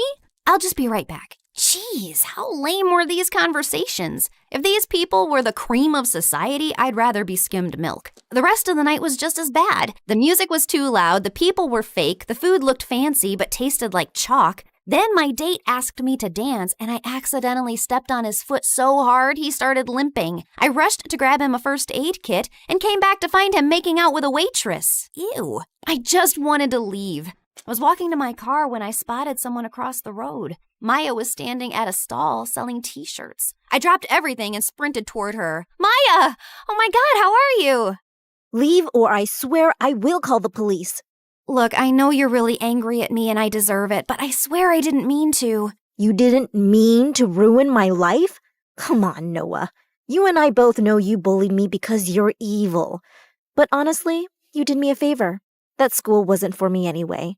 The only good thing that happened there was meeting Dorian, and I'll always be grateful for that. But you, I never ever want to see again. Please, Maya, I said I'm sorry. I'll do anything to make up to you.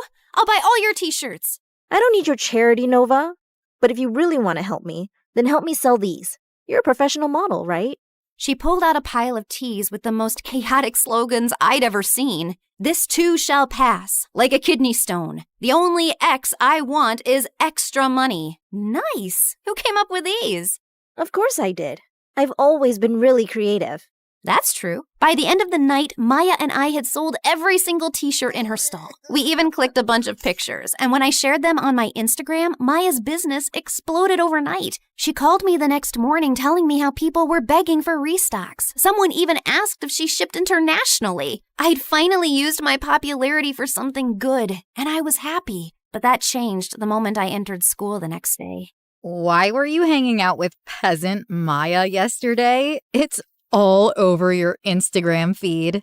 I was just trying to help her sell her stuff and apologized for being completely moronic. You did not. It's against every rule book ever written for mean girls.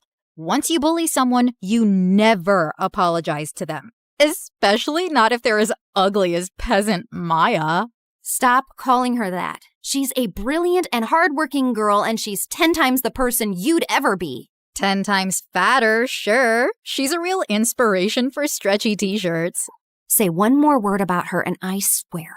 Or what? You'll cry into your organic kale smoothie? I have a better idea. And I launched myself at Stacy, but she didn't even budge. Instead, she smiled and punched me. Then she jumped on me, pulled my hair, elbowed me in the stomach, and I almost threw up. I thought I was gonna die when a bunch of girls rescued me. Later, while I sat outside the nurse's office with an ice pack on my face, I overheard a group of girls whispering nearby. Wow, Nova really thought she could take down Stacy? That girl's made of iron. I heard her mom's Russian. She came here illegally, then married some rich guy, and that's how Stacy got all her money. My maid's cousin works at their house. She says Stacy lives like a trash gremlin. Her room smells like stale yogurt and wet socks. Ugh, gross. Imagine strutting around like a queen bee while your closet is a health hazard. If I were Nova, I'd wash my hands with bleach just to get the smell off. They kept going, but I tuned out. Not because I was offended. Honestly, it all made sense. Stacy didn't rule the school out of confidence. She did it to distract people from the disaster she actually was. Anyway, I was feeling better, so I decided to take the day off and go home, when suddenly Dorian came running down the hallway. Nova, it's Ella. They're moving her to a hospital. Her condition is getting worse. The world blurred for a second, and I pushed Stacy out of the way and ran through the gates. We reached the hospital and saw Mom and Dad were sitting in the waiting room. Where is she? What happened? She took a turn for the worse. The doctors are doing everything they can. I sat down slowly. Ella, my baby sister, my sunshine. She was the only person who ever believed in me, and she was suffering. I buried my face in my hands, and that's when Dorian snapped. Is this all your fault? Dorian, please. No, Mom, she needs to know. I've been trying for months to act normal, but no more. What are you talking about? You were supposed to babysit Ella, but instead, you chose to sneak out and go to your dumb party with her in the back seat. You'd barely gotten the car out of the driveway when you crashed into another car. You blacked out and Ella took the hit. She's been in a coma ever since. But Mom told me her condition was contagious. That's why I couldn't see her. Well, she lied. Because you hurt your head too and forgot all about the accident. And Mom didn't tell you so you could live your perfect little life like the golden child you are. I swear, if something happens to her, I will never forgive you. And he stormed away, leaving me totally shaken. I bullied my best friend. My brother couldn't even look at me. And my little sister was in a coma because of me. This wasn't the life I wanted. I stood up quietly while everyone was still talking to the doctor, slipped out of the hospital, and ran straight home. I stormed into the attic, flung open every box until I finally found the diary. The next morning, before going to the psychic's house, I went to the hospital. I just had to make sure Ella was okay. And thankfully, when I got there, she was sitting on her bed, smiling. I stopped a doctor walking by. Is she okay? Yeah, she had a seizure, but it shocked her system so hard, it jump-started her like an old car battery. Guess sometimes being on your deathbed has its perks. I took one look at Ella's face and walked in. As soon as she saw me, her face lit up. I ran over and hugged her tight. Hey there, you slept for a really long time. Yeah, well, I needed my beauty sleep. Why do you look so old and wrinkly? Probably because I'm sad and sorry for everything. I messed up your life. It wasn't entirely your fault. I was jumping around like a monkey in the back seat, remember? You couldn't even see the car behind us. I basically launched us into it. So I guess I'm sorry too. Well, I'm sorry too, Nova. I shouldn't have snapped like that yesterday. I haven't always been the best brother because I've often let jealousy get in the way. I wasn't exactly the best sister either. What I did with Maya and how I treated people around me was horrible. Yeah, but you're changing. I saw what you did for Maya. That's growth. I nodded slowly. I'd spent so long being angry about everything I wasn't. I forgot to appreciate what I had, my adorably flawed family. And all I really wanted to do was to go back and mend things now. Namaste, fellow seeker. What brings you here today? Oh, it's you. Welcome back. You recognize me? Why do you always ask the same question? Of course I do. I can see through dimensions too. Like, in one of my parallel lives, I was this really hot girl who lived on the streets doing odd jobs. Until one day, this handsome rich guy asked me to be his date. He bought me clothes, took me to parties, and eventually fell in love with me. Like Pretty Woman? Yes, I was a very pretty woman. But enough about me. Tell me what you need. I told her I wanted to reverse the curse, and Coco Lynn stared at me blankly. Are you sure? Once I reverse the curse again, the spell will seal itself. No more rewinds. So make up your mind. You can't keep jumping between realities. I already have. I want to go home. And this time I won't hide behind Dorian's shadow or bad grades. I spent so much time being angry and dejected that I never really focused on myself. And that's why I never got anywhere in life. I can't control how people treat me, but I can control how I take their opinions. So now I'll live for me, with kindness and purpose. Spoken like someone who's truly ready. She stood, cracked her knuckles, and started chanting. The candles flickered, the walls shimmered, and then everything went blank. I woke up to the smell of burnt toast and the sound of birds. I sat up slowly and looked around. My old room. My old posters, my old creaky fan spinning above me. I rushed to Ella's room and found her sleeping peacefully. Then I went downstairs and saw Dorian kicking the ball like a dork. I ran and tackled him in a giant hug. Oh my God, I missed you. Get off me. You broke my streak. Now I have to start all over again. Well, so do I. That morning, I got dressed and walked into school. And for the first time, people noticed. Not because I was a model or because I had 1 million followers, but because I held the door open. Because I helped a kid who dropped books. Because I smiled at people. For real. And that's when I realized that life isn't about being the favorite. It's about being someone you can be proud of, even when no one's clapping.